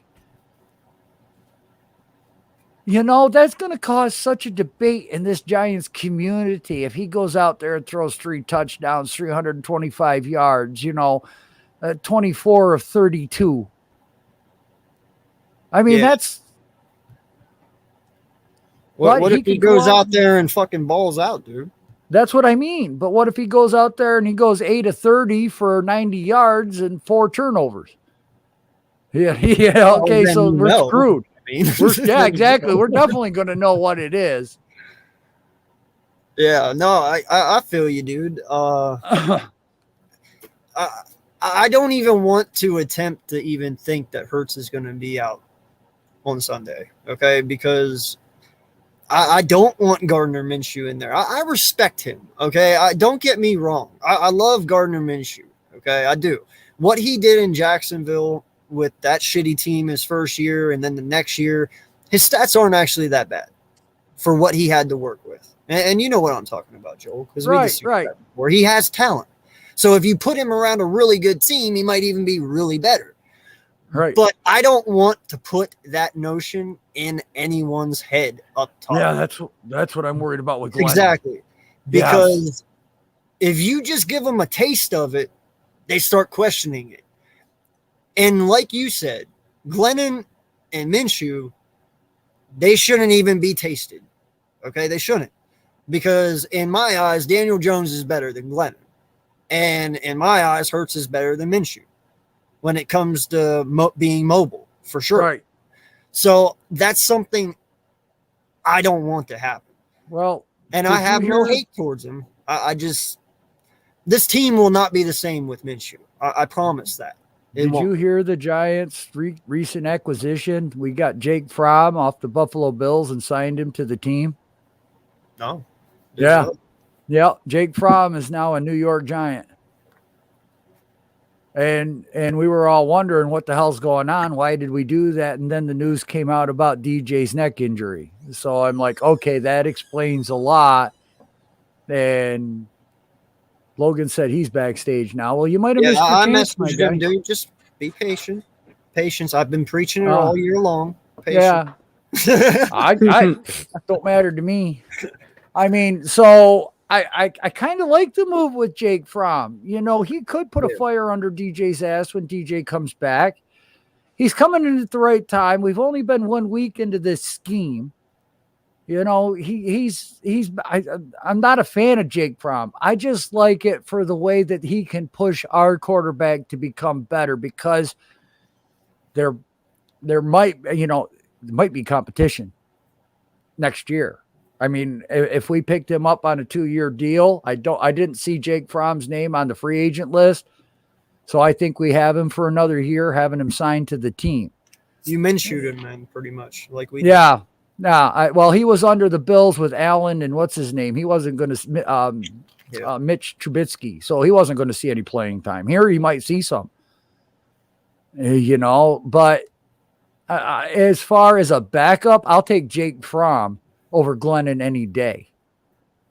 I think that Fromm could at least come in and might win this game like Colt McCoy could. You know, if we had Colt McCoy going into Miami, I think we would be a much better team. Yeah. Right, yeah, 17 to 28, 2 touchdowns and a pick. Yeah, that's what I can see too. Run the ball. He's preaching everything I just told you, AK. Yeah. No, we've been saying it too. Right. All right, so that brings me down to the QBs then. And, you know, that stands for Jalen. That stands for Daniel. That stands for Trevor Lawrence, all these young quarterbacks, okay? We've seen it with Josh Rosen. He gets drafted by Arizona. After 1 year, they get rid of him. Goes to Miami, I guess, right? Yeah. Yeah, he went to Miami and then he went somewhere else. Yeah. Yeah. And it's not just him. I mean, how many 1 years and dones did Cleveland have? How many 1 years and dones did the Jets have? You know, like there is a lot. God. So when you look at this, is it the fact that these young quarterbacks, and including Jalen Hurts, they are going to the wrong teams, the wrong system, or is it literally they just are that bad?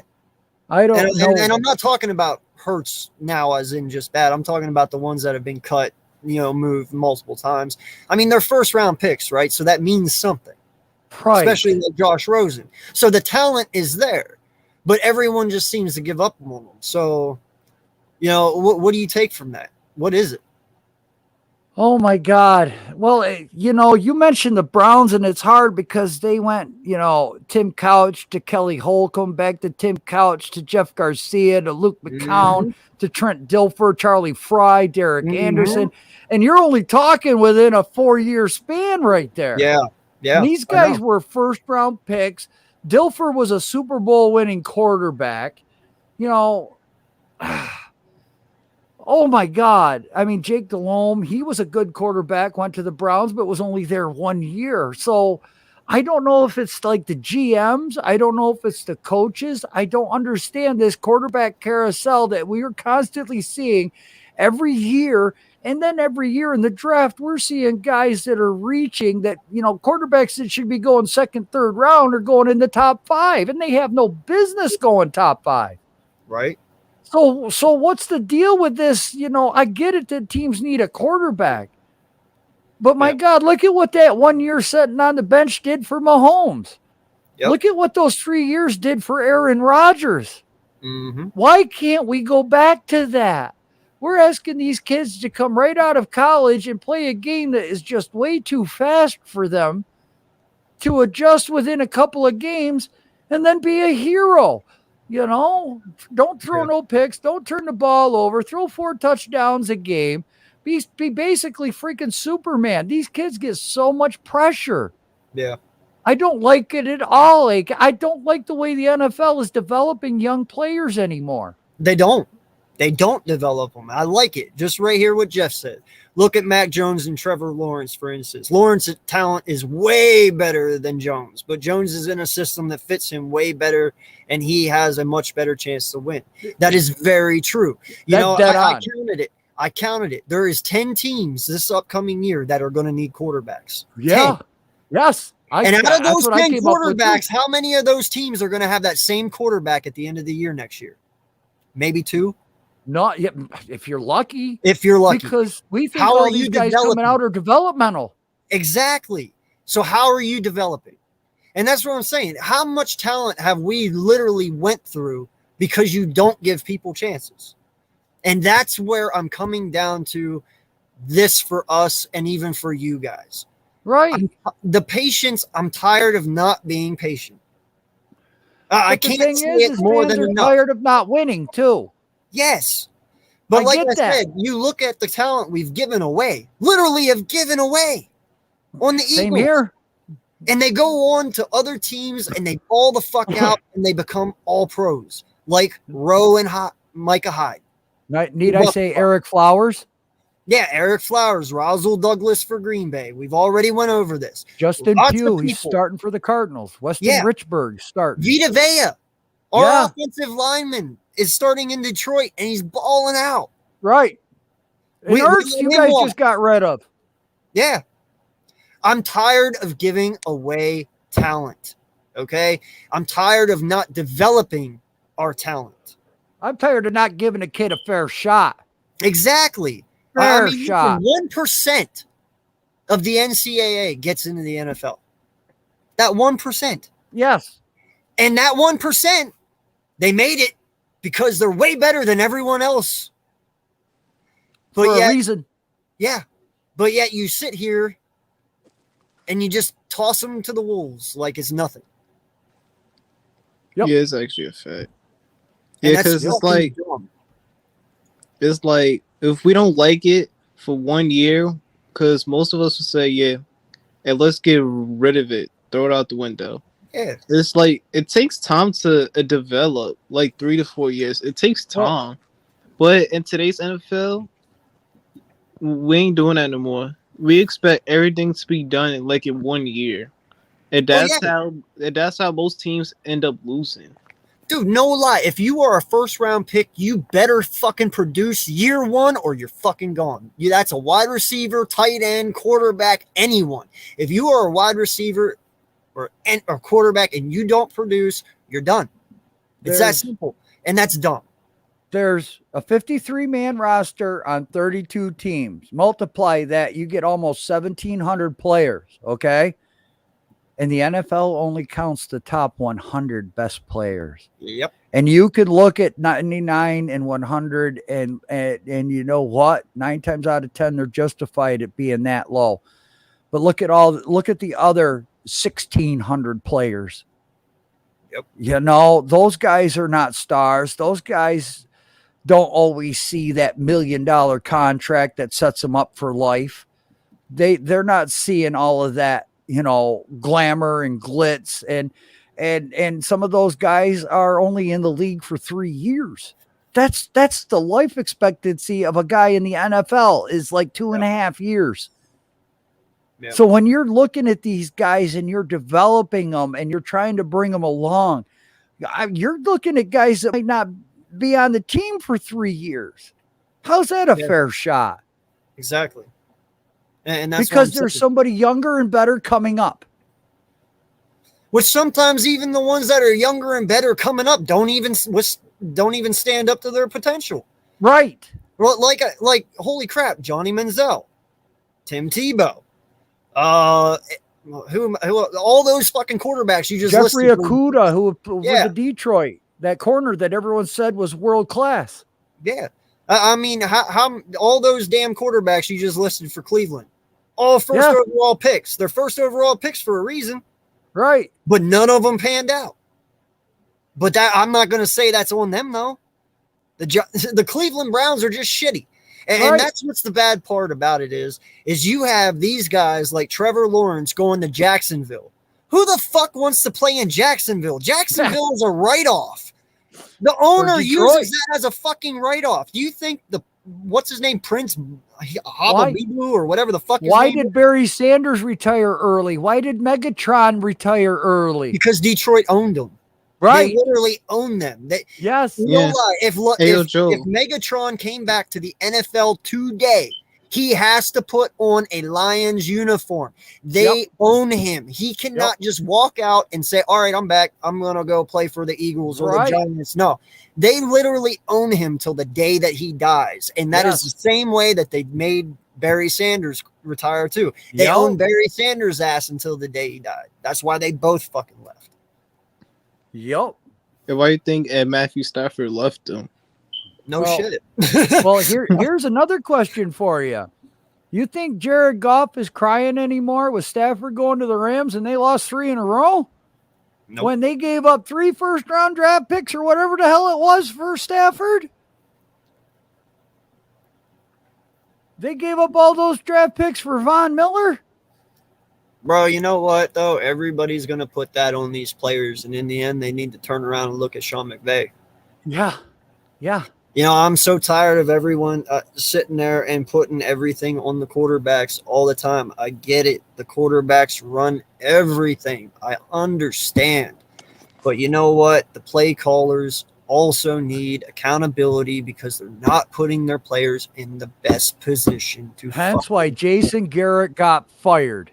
Yes. Yep. And that's exactly what's going on with us And right also, now. Everyone wants to throw it on Hurts, but the fact is, yes, Hurts is some of the problem, but it's because he's not put in the best positions to win. That definitely was done last week against you. He was not in the best position to win. Go ahead, Jalen. And that's the same thing with Jones. Yeah. It's like, think about it. Because on defense, because I don't like both our defenses.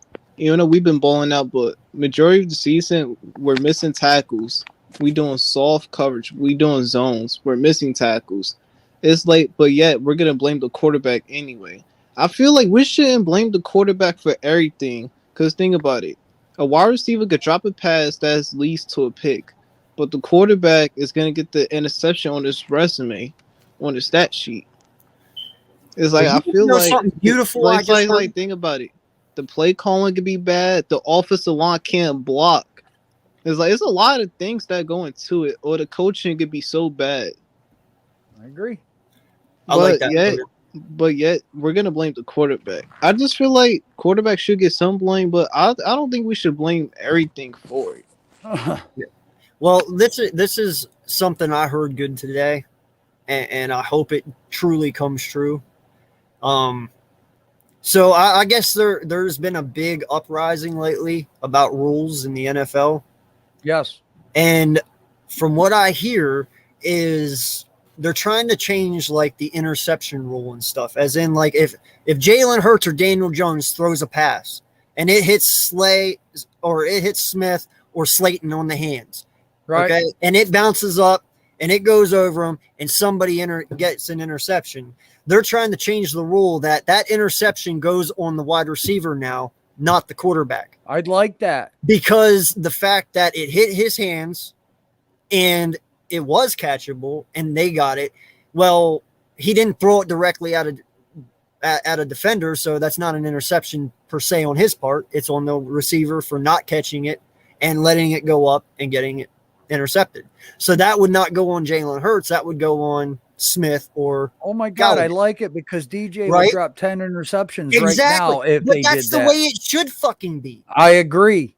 Okay, I agree. if I'm a quarterback and I'm throwing and I'm at like 18 for 20 for 300 yards and 2 touchdowns, and then I throw a bomb to you and it hits your fucking hands and they intercept it, well, guess what? That's not on me. You get paid to catch the ball. I get paid to throw it. So that interception goes on the wide receiver. And that's what they're going to try and start to do. And I like it. I do too. You know what? Half of the interceptions Jalen Hurts would have had this year then gets wiped. Half of yours gets wiped. Half of not everyone's only gets that, wiped.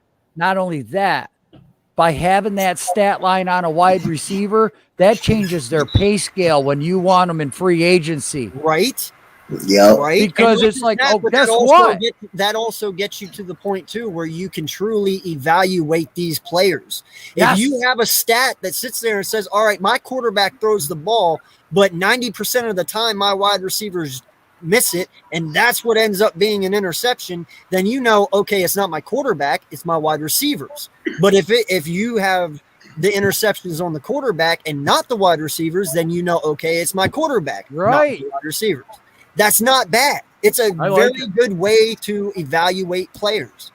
It really is.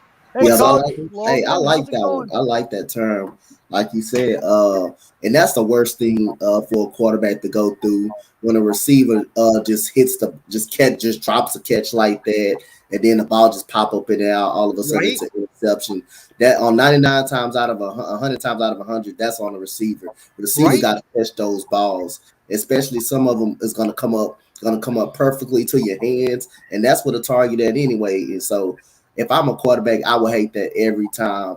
If I'm perfect or anything, because that's an indictment on me. They saying I'm throwing that interception, knowing my receiver ain't drop, knowing my receiver can't catch my receivers. None of my receivers can't catch. So that's an indictment on the quarterback, and I love that term because again, that's one of the most toughest things to get a turnover on right there when you're in momentum, when you're in rhythm, and then a receiver lets the ball come off his hands and it goes right into the DB. That's tough. Well, and see, that's why I love it, man, because it's showing that we're trying to take pressure off of our QBs. Because people need to realize not everything is the QB's fault. It really, truly isn't. We are at this stage in life in football where it's all about the fucking QB. You realize there's 11 other fucking players on that field. You know, there's 11 players on that field, not just one. Yeah. So to put it all on one guy is stupid as shit. And then if the defense does give up a touchdown, it's like everybody's like, okay, you need to do this on this drive and this drive alone. You know, and then all of a sudden, because of a penalty or a bad play or a picked up flag, because the ref says it's catchable, and we don't, on a 3rd and 8 shot down the field. All right, well, that's Daniel Jones' fault. Okay, well, it wasn't Daniel Jones' fault. The damn ref picked up the flag. Or it's not his fault that the wide receiver didn't catch it. Or something else that freaking happened. Maybe there was holding on the play because he caught it and they got to redo it again 10 yards farther back. And also, but because they didn't score on that play, our quarterback sucks. What the fuck was that? I'm so tired of it, dude. You're getting it now. You're getting exactly what I'm preaching. I'm so tired of this shit. You guys have to realize these guys are fucking human, okay? I get it. They are superhuman people because of the shit that they do. Not every ordinary person can go out and do what these guys do. I understand it, but they are still fucking human. They make mistakes. Right. Okay? It is what it is. Also, Eagles Uncensored. It's like this. Being a quarterback is the hardest position on football. Like, being a quarterback is not easy as people seem because on TV. That's just like Jaden. That's just like I tell these people. Being a quarterback is just like a point guard in the NBA. That is not easy. That is not easy. It's like general. That's not easy to do. Yeah. I mean, think about it, bro. These quarterbacks, they need to know defensive schemes. They need to know defensive line schemes. They need to know every route. Yeah, they need to listen. Jalen Hurts, Daniel Jones, they need to memorize every fucking play. And also every play, every single route that your wide receivers run. Yeah. These guys memorize it all. Most NFL playbooks are over 250 plays. Yes, exactly. So they have to remember all this shit. They have to remember coverages. They have to remember everything. Yeah, and also go there. Because for every play, let's go over the defenses. Because you got a single high coverage, you got double high coverage, you got a nickel, you got a 3 safety look, you have man on man zone. So that one play, you have to know at least 7 different defensive schemes. Yep. So I'm sorry out there for any of you diehard fans who can't get your heads out of your ass and realize that, oh, wow, these guys really have a lot of pressure under them. So what if he throws 3 interceptions? I understand. It's frustrating as fuck. But guess what? Yeah. Sometimes that shit happens. People have bad games. Yeah. They really fucking do. You Right. think Devontae Adams has great games all the time? No, they don't. Devontae Adams has had bad games, and he's if not the best receiver in NFL. He'll be the best Don't lie. receiver right now He misses. because DeAndre Hopkins been hurt. Them two right now. DeAndre Hopkins had bad games, man. I just seen him got limited to about 2 catches. How many times has Tom Brady had bad games? Look at Washington. Look at the Washington game. Nobody picked Washington to beat Tom Brady. Guess what happened? They did. Right. Yeah. Let's And look also- at Patrick Mahomes. They went on a skid. He got 10. He the leader in interceptions right now. Right. No one's calling for his head. Nobody Oh, yeah, said- that's right, nobody because said he was get him away from the 23 when Chiefs. he won a Super Bowl. So that's why Right. he's calling for his head. And also, it's also like we being a quarterback, you got to throw the football. What if a wide receiver runs the wrong route and it leads to a pick? I've It's seen like- that it's- multiple fucking times this year for Hurts, bro. I know you guys have too. Yeah, There's I've many seen that times, all my Jalen, life, though. there is many times I watched our Hey, my- quarterback throw the fucking ball, and after the ball hit the ground, they both looked at each other confused, like, you were supposed to be here. No, I was supposed to be there. It happens all the fucking Right. time. All Yeah, the time. this Like communication. Logan said, 250 plays you have to remember. You don't think they're going to fuck up at least once or twice? Of course And they that's are. not easy. No. Nope. It's like No. also think about it. Also think about it. It's like you're not on the field to play quarterback either. It's like you don't know what it's like to be tackled, get hit on a blind side. It's like you don't know that. And this shit happens in seconds, bro. But that's Like you why have to the remember running back, these guys have to make decisions in 2 seconds or they're sacked. But that's why the running back you can pick up in the 3rd and 4th round and get a competent running back, because what do they have to do? Oh, I'm running the ball this play. Oh, I got to stay in and block. Or, okay, if this guy doesn't come, I have to go out into the flat. Okay, that's simple enough. A child can do it. That's how come a running back is not as important as it used to be back in the day. Yeah. You No, saw that's Barry Sanders in the 1st round and you were in the top 3. You picked Barry Sanders. Yeah, you picked him all. You found sweetness in the 1st round in the top 3. You picked sweetness. There's a reason you picked those guys. Yep. Well, and there's a reason quarterbacks get paid over $100 million. Yes, Because they're the most important person. Right. They're the most important position on the field. They have to remember everything. There's not 1 inch that a quarterback can forget. Yeah. So I'm sorry if there's too much pressure on a guy every now and again. I'm not one of those guys that is going to hang someone because they fucked up one time. My bad. I'm not that kind of guy. Exactly. That's why AK loves Hurts so much, and that's why I love Daniel Jones so much. Is because I see what's going on. I kind of look. I've never been an NFL quarterback. I have no idea, but I do understand what Logan said, that they have a lot of plays, that they have to learn these defenses. They have to learn the offensive schemes of what the coach wants. And the coach is always throwing in new wrinkles every week. You cannot keep running the same plays from week 1 to week 15. You have to have different schemes, different designs, and that might be 10 or 15 different plays. So it's not like this is a cakewalk. I mean, this is basically saying that you know basic math, but tomorrow you're going to go for a calculus test. Yeah. Wait, Ayo Joe, and that's the fact. You know why? Because look, with the Eagles to Giants fans, because everybody else, like, we expect Jalen Hurts and Daniel Jones to be perfect every single game, but in reality, we know that's not going to happen. You're also forgetting to state the fact that these guys have to stay up all night studying film. Yeah. Yeah. Way back also up have to early and practice, stuff like that, man. I'll bet you these guys watch more film than scouts. And For listen, real. when we're sitting up here, we're not giving these guys excuses. I don't want to see any No. chat I'm about not fucking giving excuses. excuses. This isn't an excuse. This is reality. I'm speaking facts here. This isn't bullshit. This isn't dumb stuff. This is truth. Okay? I swear to God, bro. I wish they could have like an internship for NFL quarterbacks. Like you could go for a week and just see what these guys go through. Just see what they go through. Like these guys truly are fucking machines. I get it. They really are. They're not natural. They're not even human sometimes. I swear. But they are. And guess what? Humans fuck up. Do we not? Oh man, I mean, I'll tell you what. everybody does. If I had to do what they do in a week, and you know what? Let's say they were just going to run a quick scrimmage with me as a quarterback. I'm not kidding you. I'd need a new change of pants after the first play. I'm not going to lie. If I saw somebody like Fletcher Cox or Dexter Lawrence coming at me, the balls aren't going to hold. Also, wait, Joe. I'm actually glad you brought that up because think about it, you're on the football field. You could be really nervous of getting in the game because you don't know what's going to happen. That's why I play defensive end, man. My coach just tells me, go get the fucking quarterback. That's well, you know what? I played defensive end. I got nervous a couple times too.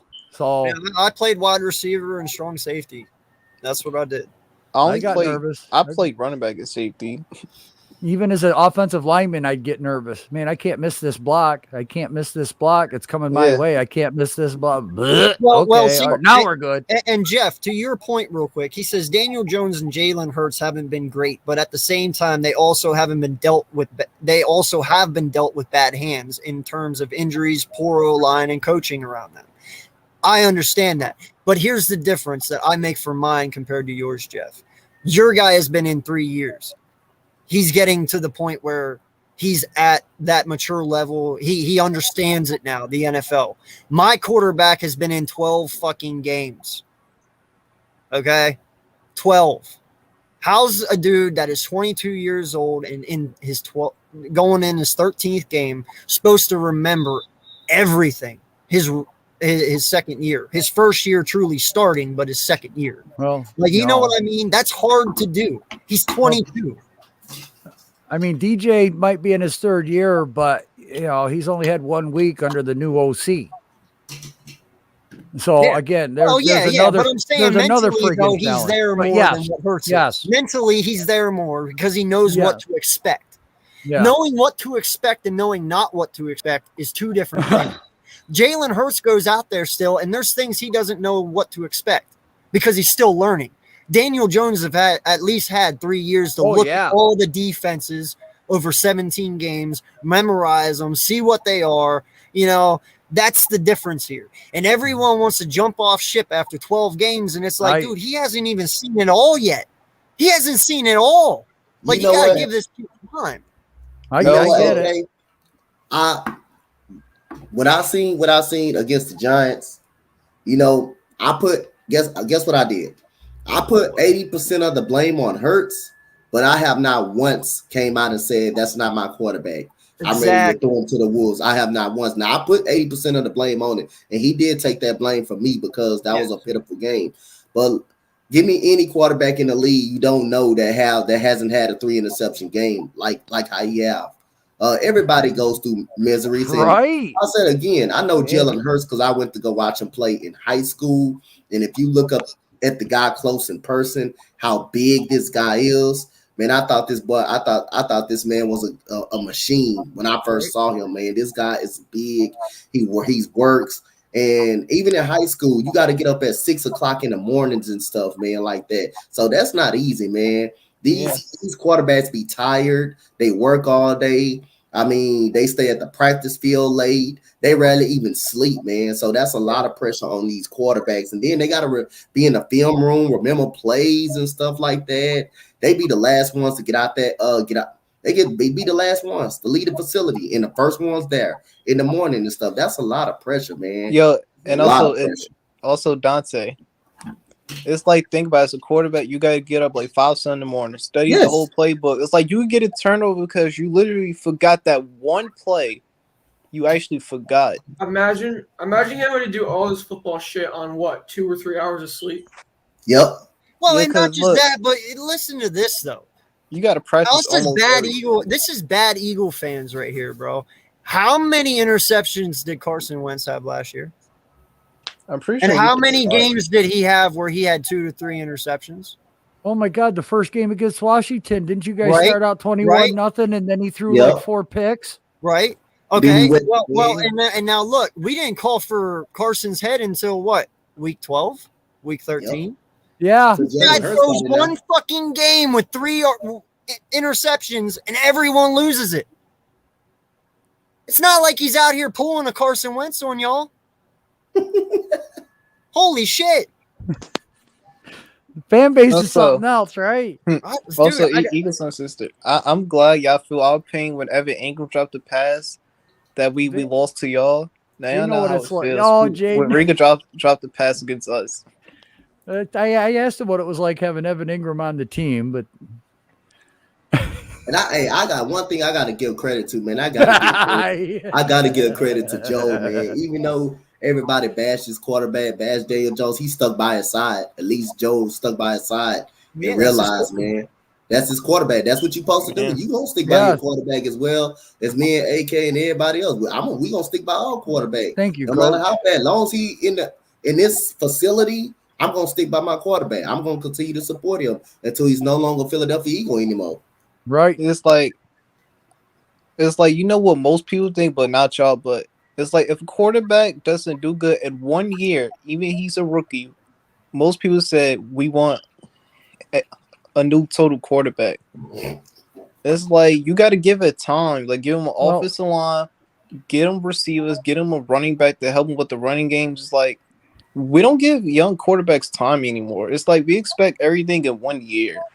Well, Jaden, the thing is everybody thinks that quarterback is the instant fix to a team, and that's going to take you to a Super Bowl. No, It's not nothing to do with the offensive It doesn't line. work that way. And Nothing what to do with the people fail to defense. realize is there's only one thing that wins championships, and that's fucking defenses. Right. Go back and look at it.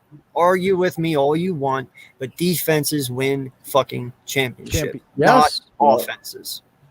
Yes, I mean, because everybody got to look at it, man. This is not the NBA where you can just plug somebody in. You can just draft a player, and then they immediately instant to your team. NBA, you can just draft a player. You can just draft a player, and they make immediate impact to your team. They can turn the franchise around in the NBA. This is the NFL. You got a 53-man goddamn roster. A quarterback or a receiver can't change your team. NBA, you pick up that one good superstar. One good player out of the draft that can change your team. That probably can change your team in a heartbeat. But NFL, that's a whole different story. You got 53 goddamn men. You start out with 95 guys in training camp, man. Come on, man.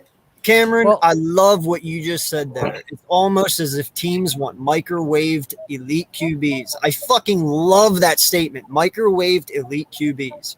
Hey, beautifully put. let's look at Peyton Manning when he first went to the Super Bowl with the Broncos and he lost that first one. They had a high-powered offense. Yeah, they did. And they lost it. What did they do in 2 years?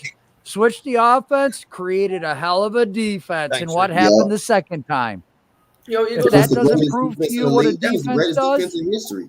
That's the greatest defense in history. Yo, Eagles Uncensored. Can you share my screen? It's not my channel, bro. Yeah. Well, it was just a picture of some playbook shit, and I'm like, you got to remember this shit times 300. Yeah. No, it's difficult, man, and everybody just assumes because these guys are superhuman that they just can do anything. And you know, I wanted to go back to Jeff's thing real fast here. He said those red zone interceptions by Hurts shouldn't happen for a QB that is trying to play at his highest level. He needs to touch that ball or throw it away. 100% agree, Jeff. But you know what? Like I said, 12 games in, they're gonna fucking make mistakes. Josh Allen did it. Lamar did it. It was the thing I wanted to bring up. Everyone fucking did it. But guess what? I'm not worried about that because Jalen Hurts has the second best QBR in the red zone. So why should I be worried about that? It was one thing I wanted to bring up real quick. You know, think about on TV at the goal line, it looks easy to score, but we actually on the field, it looks mad difficult to score. I mean, just like how Devontae Smith looked wide open. Really, if you actually look at the play, you can see the cornerback right there at his hip pocket. Jalen Hurts would have had to throw a perfect over the shoulder pass for that to be wide open. He would have had to be throw it perfect. Oh yeah, like I said at the beginning, bro. That play alone, you have to look at it. Okay, when Smith started turning, yes, He was open. But also, Yes. if you look at that safety, his head was looking right at Smith at the time when he turned. So he knew that was coming. Jalen would have had to roll to the left like he had to, reset his feet, and then chuck it. But by that time, if the ball was between the G or the New York Giant logo, that ball was getting intercepted. It had to be right at the pylon on the back fucking corner. And I'm telling you, there. I know Richie said, no, I'm pretty sure there's more than 5 that can make that throw. You're right. More than 5 people could make that throw, but there's only 5 quarterbacks that literally throw that on a dime. That make it. That's what I'm saying. If Jalen Hurts were to throw that pass, Xavier McKinney would have had his second pick of the day. Yes. And I'm okay with that. I'm okay with the decision he made to throw the second ball to Rager. I'm fine because he with was that. open. He was open. It was Rager's fault. And Rager dropped it. Yeah, it's not Jalen's fault. He did what he had to do. The ball was directly where it needed to be. Hell, Rager timed the jump for that. Jalen Rager had the dude box stop right there in front of the goal line by himself. The dude didn't even jump. He was just sitting there. Jalen Rager, all he had to do was just take his time and catch the ball. He didn't even. The ball literally went right through his hand. That was a perfect off of his back foot. There was no one in front of him. There was no one beside him. The guy was right behind him. And had him in a box out position. Basically. No lie. He literally timed his jump. He knew the ball was there. He timed his jump. He looked at the ball coming right at his hands. How the fuck do you fuck that up? Well, what about the one before where he's streaking down the sidelines and it kind of went off his helmet first and then he didn't catch that one? I mean, Hurts threw a nice ball right there. That was an awesome ball off his back foot. Yeah. And that was a good you throw. guys want to criticize? Look, I criticize Hurts too, but you know what? Those are 2 throws right there that he made that I don't understand the controversy in the quarterback with the Eagles fans. I mean, okay, yeah, you know what? He only completed 13. But the last 2 that he needed to throw in crunch time, damn good passes. I'm not going to lie. I'm not taking nothing away from Hurts right there. Well, no, and I totally agree. And I'm so happy it came from a Giant fan that said it. Listen, Hurts did play bad. He played fucking trashy the whole game. But guess what? When it came down to it and we needed him the most, he actually fucking was there. The rest of the team wasn't. Right. That is truly what it is. And that's the thing that pisses me off the most. Yeah, if we win that game 14-13, there is discussion about this, but it's nothing like this. Right. You know what I'm saying? Because a win hurts a lot less than a loss. But because we lost, everyone is starting to do their stupid shit again and bring up Minshew mania and all this shit. Man, it ain't no worse than the DJ injury right now because I have to listen to how DJ's injury prone again and again and again. He is same shit. Look I'm getting it from the one down in the middle. If you're gonna say Barkley's injury prone, you have to say Daniel Jones. Have I ever said Barkley was injury prone? Yes. What? Bro, I don't know where you're moving to, if they've got better drugs over there, but you better start rewatching some video. I never said Barkley was injury prone because I've been on here and Eagles Uncensored asked me if Barkley was injury prone, and I said I don't think so. I want to sign him. The second injury this year was not Saquon's fault. You have to admit that. His ankle was not his fault. Go ahead there, Jaden. I was close to being saying I think he's injury prone, but I just want him to get back to him rookie self. I think we're gonna get it next year, though. To be honest with you, I do too. You know, I love that Jeff just said that. I'm tired of the word injury prone label. I am too. No lie. All right, I want you guys to imagine this. You have a halfback like Saquon, who literally is running in to 5 guys that are 6'5", 6'6", 320 pounds. Right. And when the one guy, your halfback, is running full speed, and that lineman is right there running at you, and they make contact. I get it. These guys are built like brick shit houses, right? Mm-hmm. But that shit still fucking hurts. Right. Okay? I promise you, I don't care how big they are. I don't care how much muscle they have. The hits still fucking hurt. It's Trust like me. having two cars going 60 miles an hour crashing into one another. What happens? Somebody gets really fucked up, right? Well, just imagine Saquon Don't being remind a me. and a defensive lineman Don't being remind a call and them Oh, crashing. also, how about this? As a receiver, what if you catch the ball, you get Listen. hit helmet to helmet? Like, do you know how dude. painful that is? Yeah. Look, Helmets why don't is protect you. why is Derrick Henry so ungodly in the fourth quarter?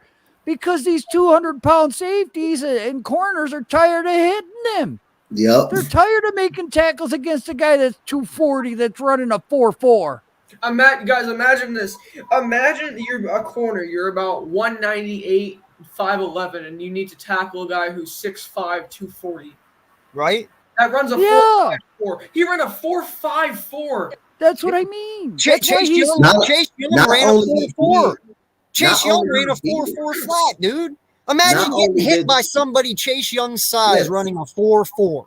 Imagine getting Not only that the guy is big, the guy is fast, bro. The guy is not just big, he just fast. And he got a strong stiff arm. He got a strong The stiff NFL arm. is not like it used to be. Tell him, Dante. Fucking, No, I'm it's serious. Like back then, linemen ran like fives. Oh, you were lucky. You had a fast lineman. Are you shitting me? Yeah. If he could run 5 seconds in a 40, he was fast. Well, I'm just saying. Yeah, I'm just throwing it out there. I mean, I know. you know, but they were slow motherfuckers back in the day. Now guys are literally the same size running 4.4s. Imagine getting tackled by Micah Parsons. Micah Parsons is 6'4", about 260, and he ran a 4.39. I have to look this up. And that's what I'm saying, man. Like, we are way too fucking hard on these guys. Way too hard on them. And that's shit we need to realize as fans, and we need to change it within ourselves. We can still love our team. We can still be diehard fans and come at the Giant fans all we fucking want, and they can come at us. But in the end, stop being hard on them. Because in the end, they're human. They might be way bigger than us, but they're still fucking human. And that shit hurts. Hey, after that loss, I think earlier today, I DM every Giants fan and let them know, man. That was a great game. I DM every Giants fan. I believe I DM. I don't think I DM Logan. I think I did, if I'm not mistaken. But I DM everybody, bro. I DM everybody for the Giants. Let them know, great game. They played hard, man. I mean, like I say, we love our squad, man. And at the end of the day, we got to get these quarterbacks signed, man, because they bust their ass. They get up early in the mornings and stuff. They first on the field, last off the field. They rarely even get sleep, man. And everybody not gonna remember the playbook and just it's their first year. They're gonna have some defenses mixing coverages against them and stuff like that. Yeah. That's why it's important to get them an offensive line, running backs, whatever they need, man. They should be able to get. So again, everybody gonna have bad games, especially Jalen Hurts. Like I say again, it's all right to hold them accountable, just like I did. But I would not say, hey, I want this guy. Let's go get a quarterback in the draft. Ain't no quarterback in that draft coming out next year is gonna be better than Jalen Hurts or Daniel Jones. Ain't none one of those quarterbacks gonna be better. That coming out that draft next year gonna be better than now one of those two quarterbacks. So at the end of the day, I'm sticking by my quarterback. At the end of the day. Well, and Richie, to answer your question real quick, because he's calling me out here. He said, then why are you so hard on Rager then? He is a young athlete too. Yes, he is. But the fact is, I see talent in Hurts. Yep. I don't see talent in Rager. There's nothing in Rager that makes me go, that's the fucking guy. Have you ever sat there, Richie, and said, that's the fucking guy? I've never sat never here. have. I've never sat here like Evan Ingram has elite potential. Hey, Yeah. yo. And that's what I'm saying. I'm hard on Rager because, one, he was a first-round pick that shouldn't have been a first-round pick. It And should that's have not been Justin at Jefferson. what? Y'all could have had Justin Jefferson. Yeah, I know. And don't bring that back up. And DK Metcalf. But that's the thing, though. You know, I'm hard on Rager because the talent, dude. I don't see talent in him. But you were taken as a first-round pick, so somebody sees something on you. So I have to be hard on him. I'm hard on Hurts. I really am. You know, he threw 3 interceptions on Sunday. I came on here Sunday on JC's channel. Go check it out. The post-game show. I was really hard on him. We were both on that. We both. Yeah, Dante was there. Was I not hard on Hurts? Yeah, we both was hard on Hurts. Yeah. That was unexcusable. But I'm hard on him because you know what? I see the fucking talent in Hurts. I see it there. I don't see it with Rager. We could get rid of Rager tomorrow and I won't shed a tear. You get rid of Hurts tomorrow, I might shed one. Yeah, I think a lot of people got to start respecting NFL players a lot more because, like, these guys are literally risking their lives for our entertainment. Like, you could die on the field.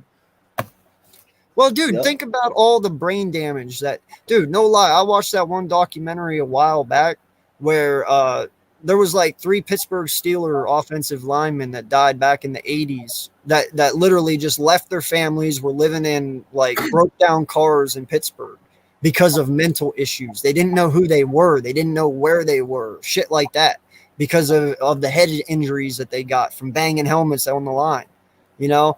And that's the thing. It's like, these guys are entertainers. Yes, it is a job, but first and foremost, they're just fucking entertainers.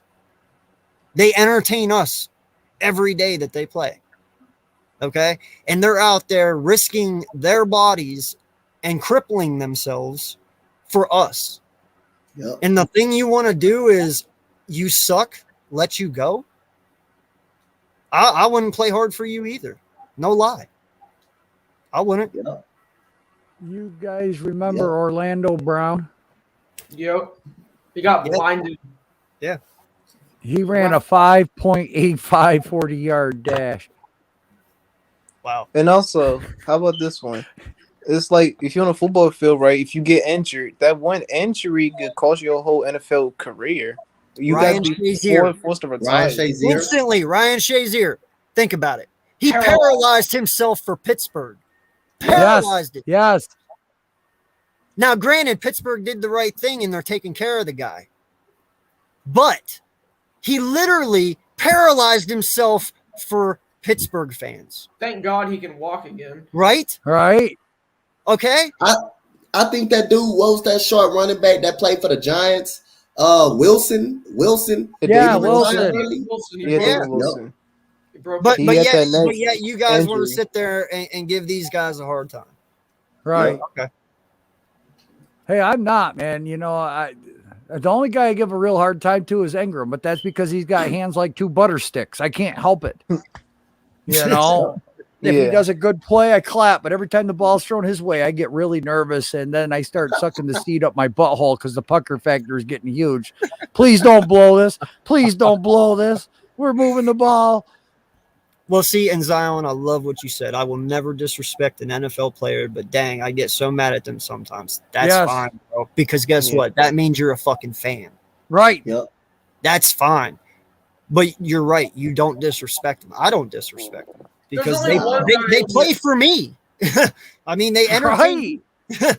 So but everybody, who am I to judge everybody has them? to say Daniel Jones sucks. We need a new quarterback. Man, I mean, I'm sorry. If you see talent, you do not give up on talent because the next guy might not be even talented at all.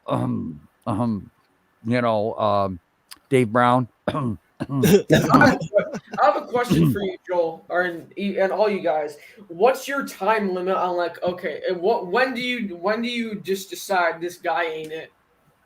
Easy. I'm going with what Drew Brees said because he's one of the best to ever play the game. Yeah. It took him 3 years to develop into a full quarterback. 3 years. He said it in an interview.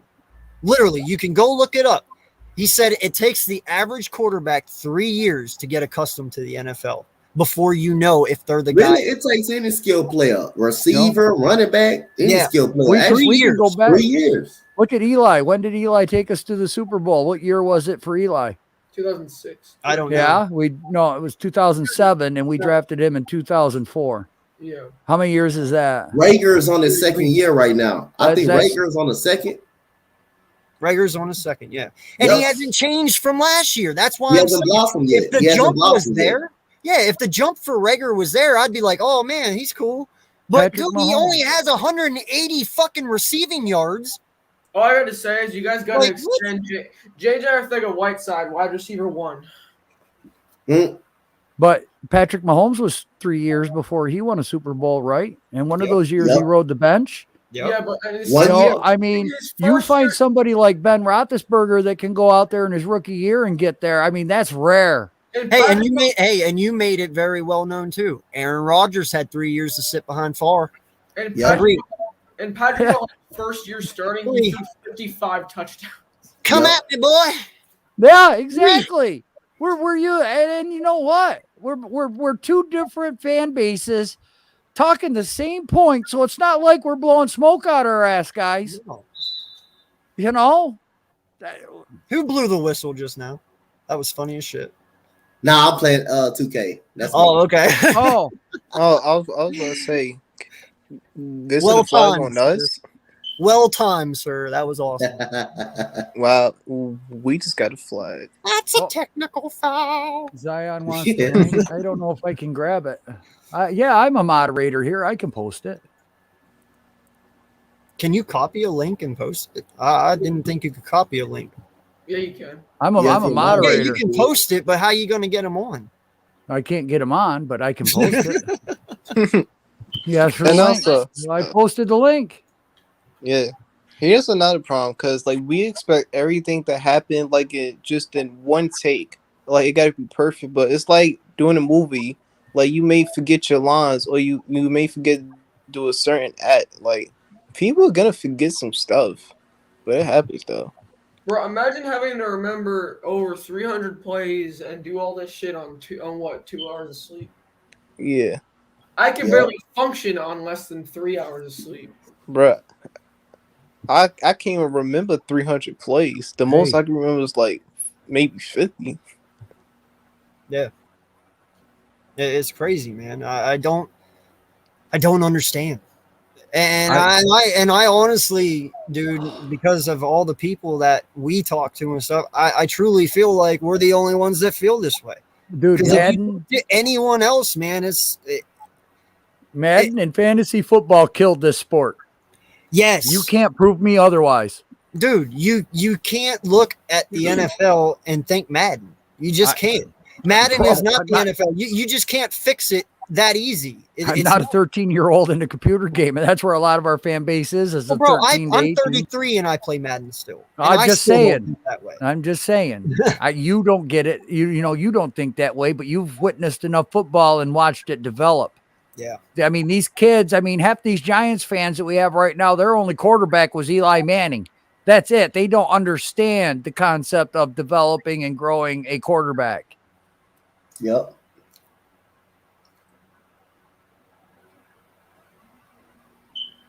And also, yeah, no, I get you, Richie. I get you, man. Rager on his first year, COVID stunted a player's development. Yeah, yeah. But what's his excuse this year, though? New OC, maybe? No, I believe it's our wide receiver coach. Wide receiver coach? Okay. I think Aaron Moorhead just needs to go. But okay. Yeah, it doesn't matter if the wide receiver catches the football that leads to a pick that drops it, or a running back could fumble, but they're gonna end up blaming the quarterback because he ain't get the job done on the drive. Yep. But what I'm surprised, and this is not a shot, AK. I mean, this is the legitimate question, because I know you guys have been complaining about your DC, your defensive coordinator. Yeah. Now, and I kind of understand why you guys aren't, because you held us to 13 points. You can't get really mad at your DC for that. Has that changed at any point for your view? Go ahead. Joe, I have not once came out and blamed our defensive coordinator for that. Our defense actually been playing good for the last couple of weeks, 3 weeks so far. You cannot blame that game on the defense. Defense did all they could to win this game, to keep us in this game. Even the Boston Scott fumble, people thought it was over. And then the defense got the ball back with 1 minute and about 40-some seconds left to go in the game. Still had a chance to win. So that's not on the defensive side. The offense just didn't come to play. Again, They was running y'all was doing them, but running basic coverages. It was kind of like kindergarten coverages you guys was running. Really, y'all was running basically zone, and then y'all was just blitzing off the edge for outside containment for Jalen Hurts. Those are basic coverages that you guys were just running on Jalen Hurts, and he just couldn't figure it out. He just couldn't find a scene or anything. It just the offense just didn't have it, but the defense played their asses off. And like by the offense scoring only 7 points, come on, man, this defense gonna bound to break one time. Bound to break one time. Also, yeah, I'm actually glad you brought that up. I'm gonna tell you about. Look, both our defenses been balling out for the past couple weeks, right? Yep. 3 straight weeks. Think about it, your offense, because we got turnovers from y'all, but we only put up 13 points. Mm-hmm. It's like that's unacceptable. Because like the offense at least put up 25 or more at least. Yep. No. It's like, think about it. Your offense, you go 3-and-out, 3-and-out, 3-and-out, and your defense at some point is going to get tired. And you see your they defense give up gonna touchdowns. eventually break if you just keep stopping them, and then you turn the ball over and stuff. Your defense bound to break. Like one of the interceptions was in the Giants' territory, right there in the Giants' territory. It was just a guy playing over the top, trying to throw the regular. There's no way he shouldn't be able to throw that ball. Saw that and throw that ball right there. It was just like I say. It was just because one thing quarterbacks fail to do, you got to look off the safety. And if you study eyeballing the receiver, you just drawing the safety over. And Jalen Hurts seems to stare down a receiver so much, then a safety just gets involved in it. And then the pass to Quez Watkins, that ball shouldn't have been thrown, even though it was probably a little hell right there. But you should have no idea. You should not throw that ball right there. It's just like he grabbed the ball and he just like throw it. He just don't look off the safety. He just like throw it. But at the end of the day, the defense gave us a chance to win. The defense gave us a chance to win. They bust their ass. Even though Boston Scott did fumble the ball, they still got the ball right back with the position Dante, to win the game. Yo, it's like the same thing with us. Our defense was getting turnovers, getting picks after picks, or fumble, but our offense couldn't capitalize, or we couldn't take advantage. And we gave the Eagles right back the ball. And the defense do the same thing, give the offense a chance. It's like none of our offense showed up that game. Yep.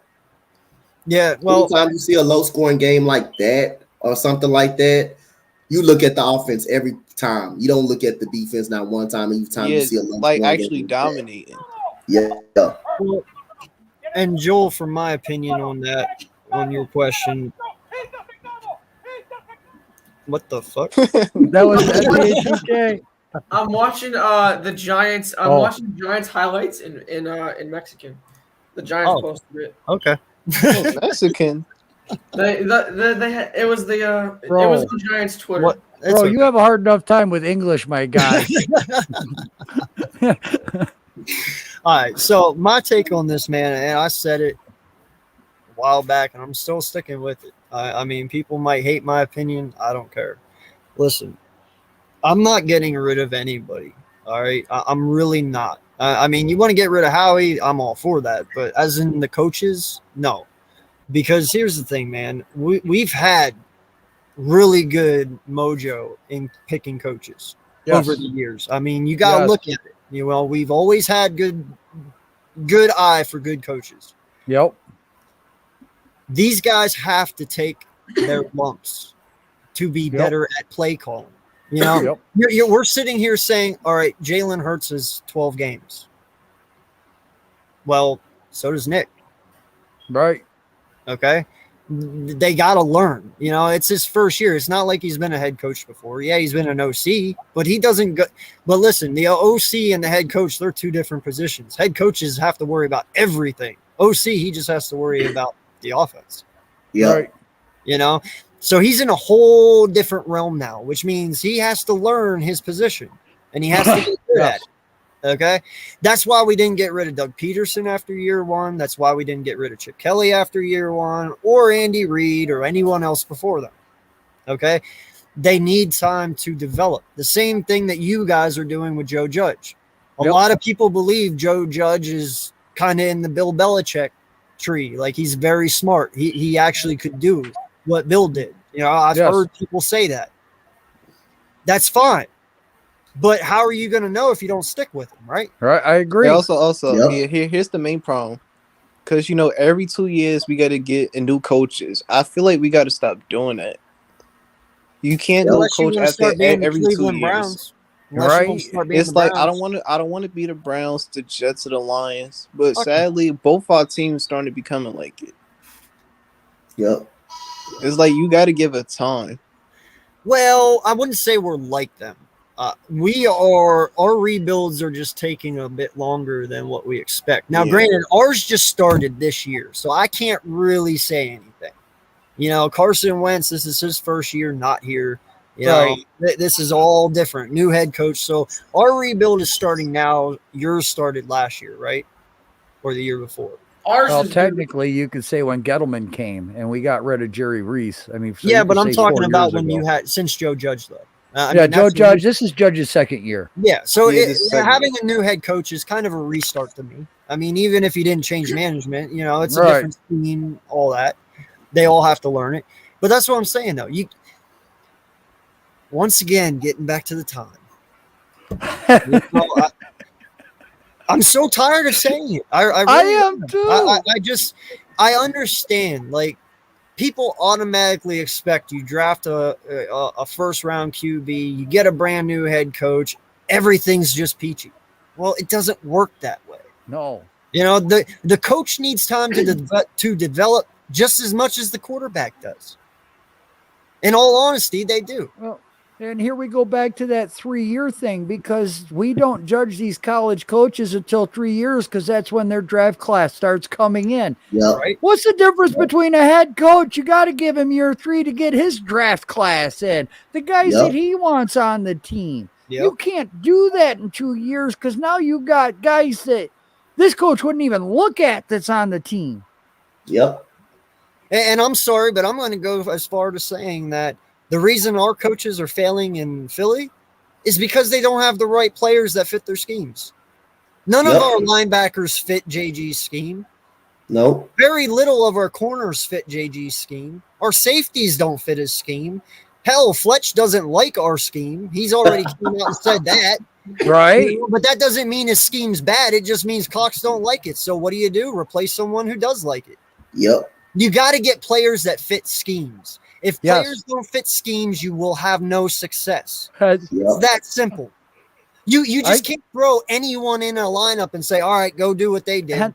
It doesn't work that way. I can give you 2 great examples right now, because when we had Betcher, we drafted Lorenzo Carter and O'Shane Zimenez, and they ain't doing squat. And in our new defensive coordinator, Patrick Graham's defense. But does that mean they suck, Joel?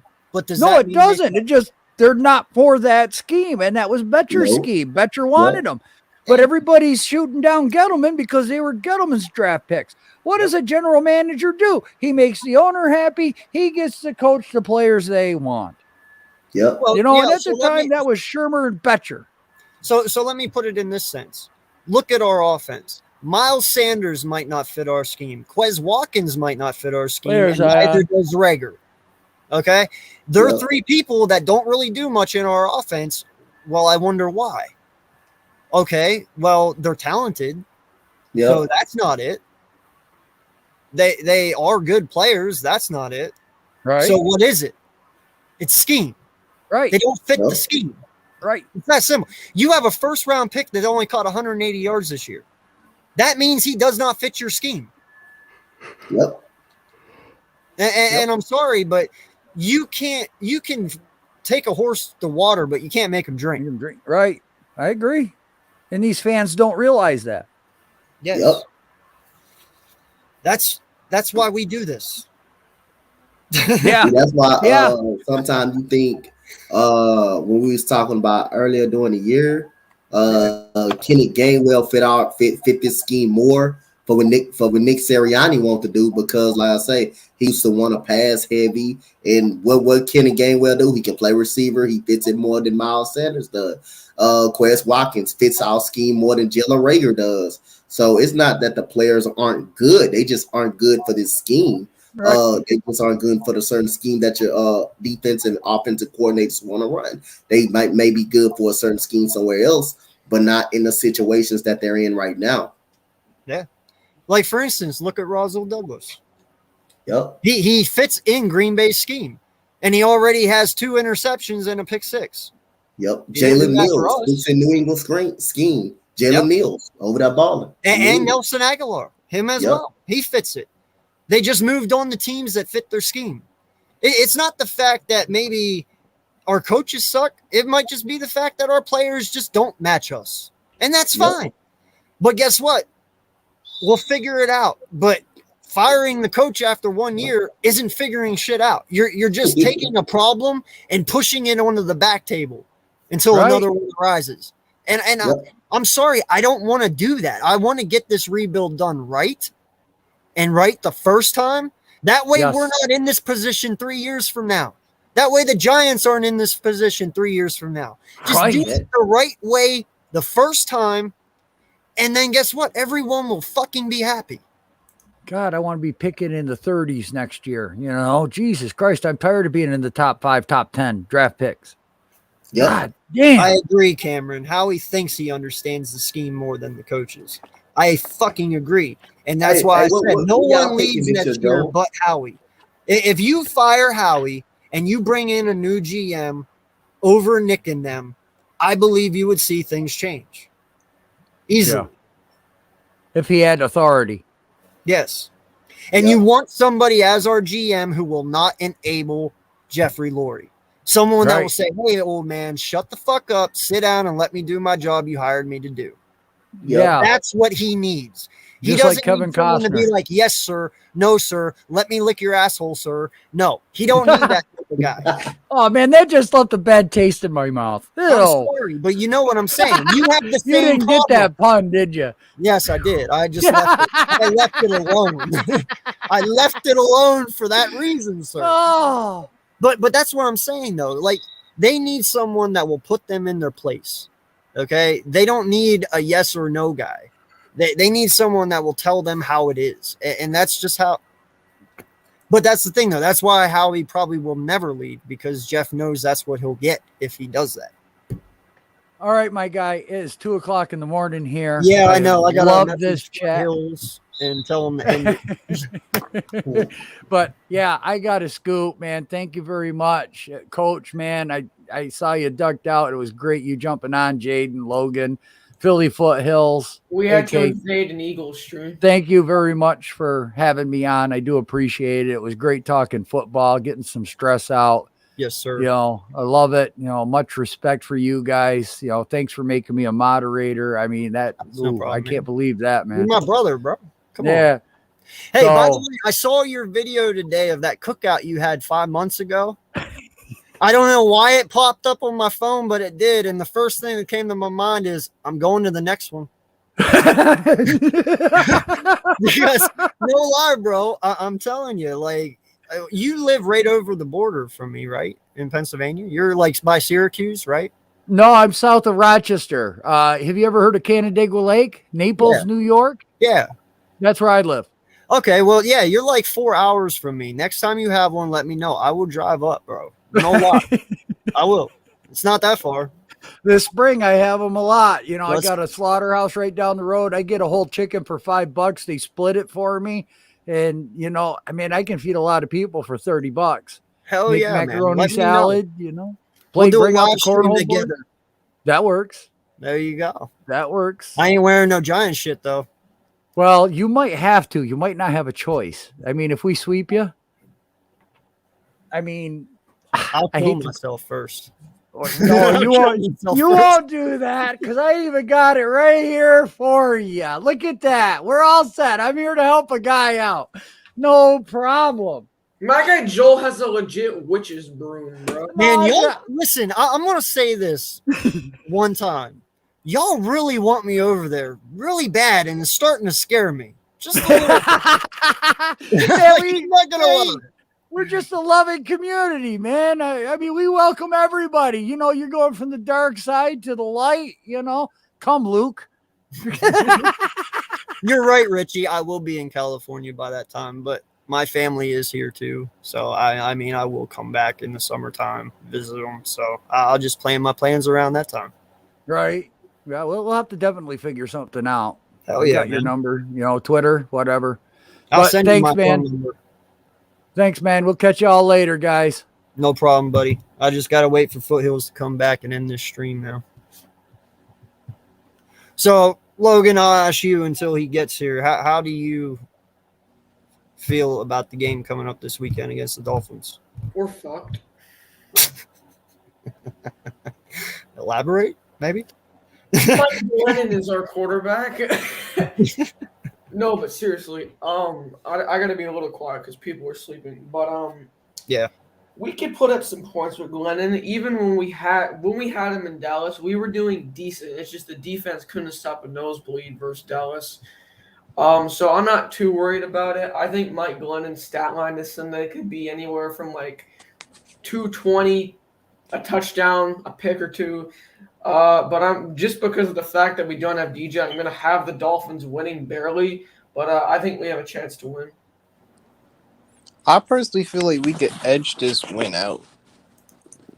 Because, our defense got the winners this game, no matter what. Yeah. Because our defense been winning those games lately. I want to put Tony at quarterback, and I'm not joking. Yeah. He can actually play quarterback. Oh, I didn't know that. Versus the Buccaneers, he threw an 80-yard pass. Oh, damn. It was supposed to be pass interference, but they picked the flag up. Yeah. He got a pretty good arm, but yeah, I'm just joking. But we could use him as an option quarterback, give him some QB power and stuff like that. I'd rather use Jake from State Farm's quarterback. Jake from State Farm's quarterback.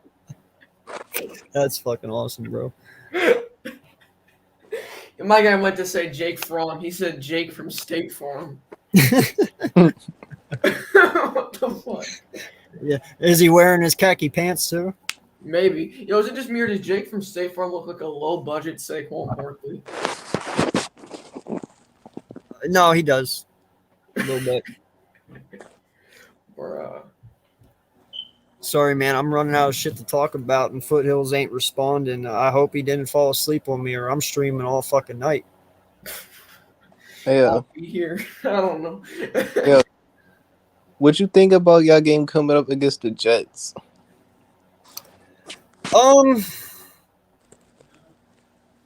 We should win. I said that last week though too. So, but no, in all honesty, man, we need to come out. We need to run the ball like we have been doing. Limit the passes for now. Just let Jalen get back into a rhythm again from the collapse of last week. It's all about just that is if he even plays, first of all. He might not even play. Yeah. But if Minshew plays, I don't know, man. I think we'll be okay. Minshew, he's Minshew. I don't have any real big problems with him, but I just don't want him to come in, do well, and then start a controversy. You know what I mean? Like that'd be like Glennon coming in throwing 4 TDs for you Sunday, and then next thing you know, it's like, who do we choose, Glennon or DJ? I don't want that. You guys shouldn't want that. So I don't know, man. I really don't. In my week 13 picks, I actually had the Jets beating the Eagles. Of course you fucking did. If Hurts isn't playing. Well, no, I mean, if Hurts isn't playing, I give us an even better shot, to be honest, because no one's seen Minshew in a while. I mean, you do have tape on him, but it's not the same offense anymore either. You know what I mean? That's a good point. So I don't know how to take it, man. I mean, like I said, we should have smashed the shit out of y'all, and we didn't. So anything can happen at this point, dude. I'm not running my mouth anymore. I kept my mouth shut for 5 weeks. We started winning, and I run my mouth, and we lose. So I learned my lesson. I knew that was gonna happen. And the stream, when everyone predicted the Giants to lose, I'm like, oh, it's you guys are fucked. Let's go. No, I blame that shit on Birdman, to be honest, coming in with that negative vibe on Friday night or Saturday night. You were like, you should take some Pepto-Bismol, bro. Hey, it's like it seems like after the Giants win, a lot of Giants fans seem upset, but like they still angry. Like, yo, if we just won a game, Be positive for once. Yeah, literally 10 minutes after we beat the Eagles, people were arguing on the stream saying Daniel Jones was trash. I'm like, bro, can we just celebrate the win? It's like that. It's like I'm happy. I'm staying positive because we finally beat the Eagles because we always lose to them. It's like we finally beat them because I get tired of losing to them every year. Dude, I just get tired of losing in general. Yeah, it's like we win.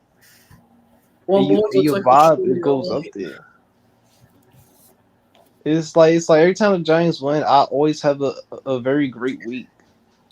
Yeah. Boys, it looks like we're streaming all night because Philly Foothills will not wake up. Dude, I don't know what the fuck is going on. I've been trying forever here. Like, I want to go in and play some Vanguard and shit.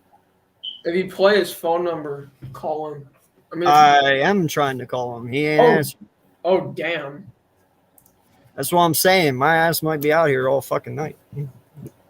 Because I ain't going to let a stream just go with no one here. You know what I mean? That's kind of messed up. Yeah. But man, is the wife going to be pissed. I could. I'll start playing a game of Madden. I'll just put my webcam towards my TV so people have something to watch. You can't put it on stream. Yeah, you can. Yeah, Why you not? can. I do all the time.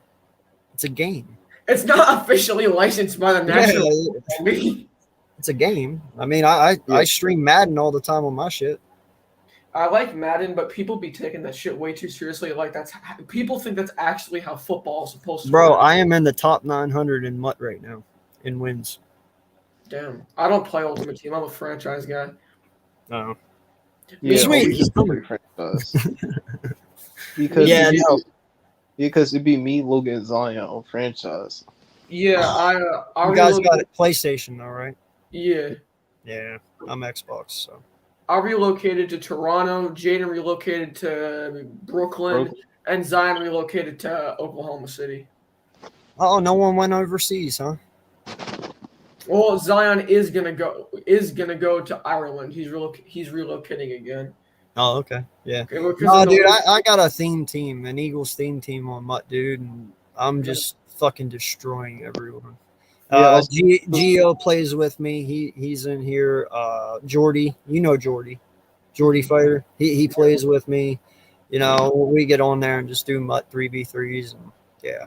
I don't have. I just like I've tried to get into MUT, but like I don't have the dedication to actually get a good team. That was good. What's good, buddy? What's up, guys? Man, this was one hell of a night, dude. You need to go back and rewatch the stream. I'm telling you that right now. I know it's 4 hours long, but you missed a good one. I know, though. You know, it is what it is. I definitely plan on it. So, yeah. Well, hey, you guys down there at the bottom want to give your shout outs and goodbyes real fast? Yeah, thanks for having me on, guys. But you guys can find my channel at LGZ Productions. I post Giants content. That's about it. Okay. But yeah. Yeah. Y'all can sub up to my channel, Jada the Champ. You know the name right here. That's actually a YouTube name. Because I post every 6 months, but I really don't care. I just be posting when I feel like it. Nah, because you know what, everybody has streams all the time. I try to join like everybody's streams. Yeah. No, I feel you, bro. Well, listen, man, I appreciate all the Giant content creators that have come on. I appreciate everyone in the chat. You know, I'm not going to name all the names because y'all know who you are. I appreciate my good friend Joel coming on, King, Raphael. Who am I missing here? Well, you know who you are. Anyway, I am AK Eagles from the Eagles Uncensored podcast. I may fuss and cuss, but you can count on me and my content like the fucking city bus. I'm going to bed. Peace. Peace. All right. You guys, thank you everybody so much for being in the chat tonight. For everybody who's continued to love and support the content for not only myself, the Nest Out West, but also AK Eagles of Eagles Uncensored podcast. We really, really appreciate it. Thank you, Philly Notion, for coming on tonight, and everybody else who was on the panel as well. We really, really enjoyed this one, and like my man AK said, definitely gonna gonna go back and listen to this one because I know I missed some good stuff. But until next time, we fly until we die. Stay mean, stay green. Thanks for viewing us on your screen. But most importantly, like I always say, keep it fuego. All right, y'all. Thank you so Die, much. Eagles, die. That's messed up. Never. We out. 2-0.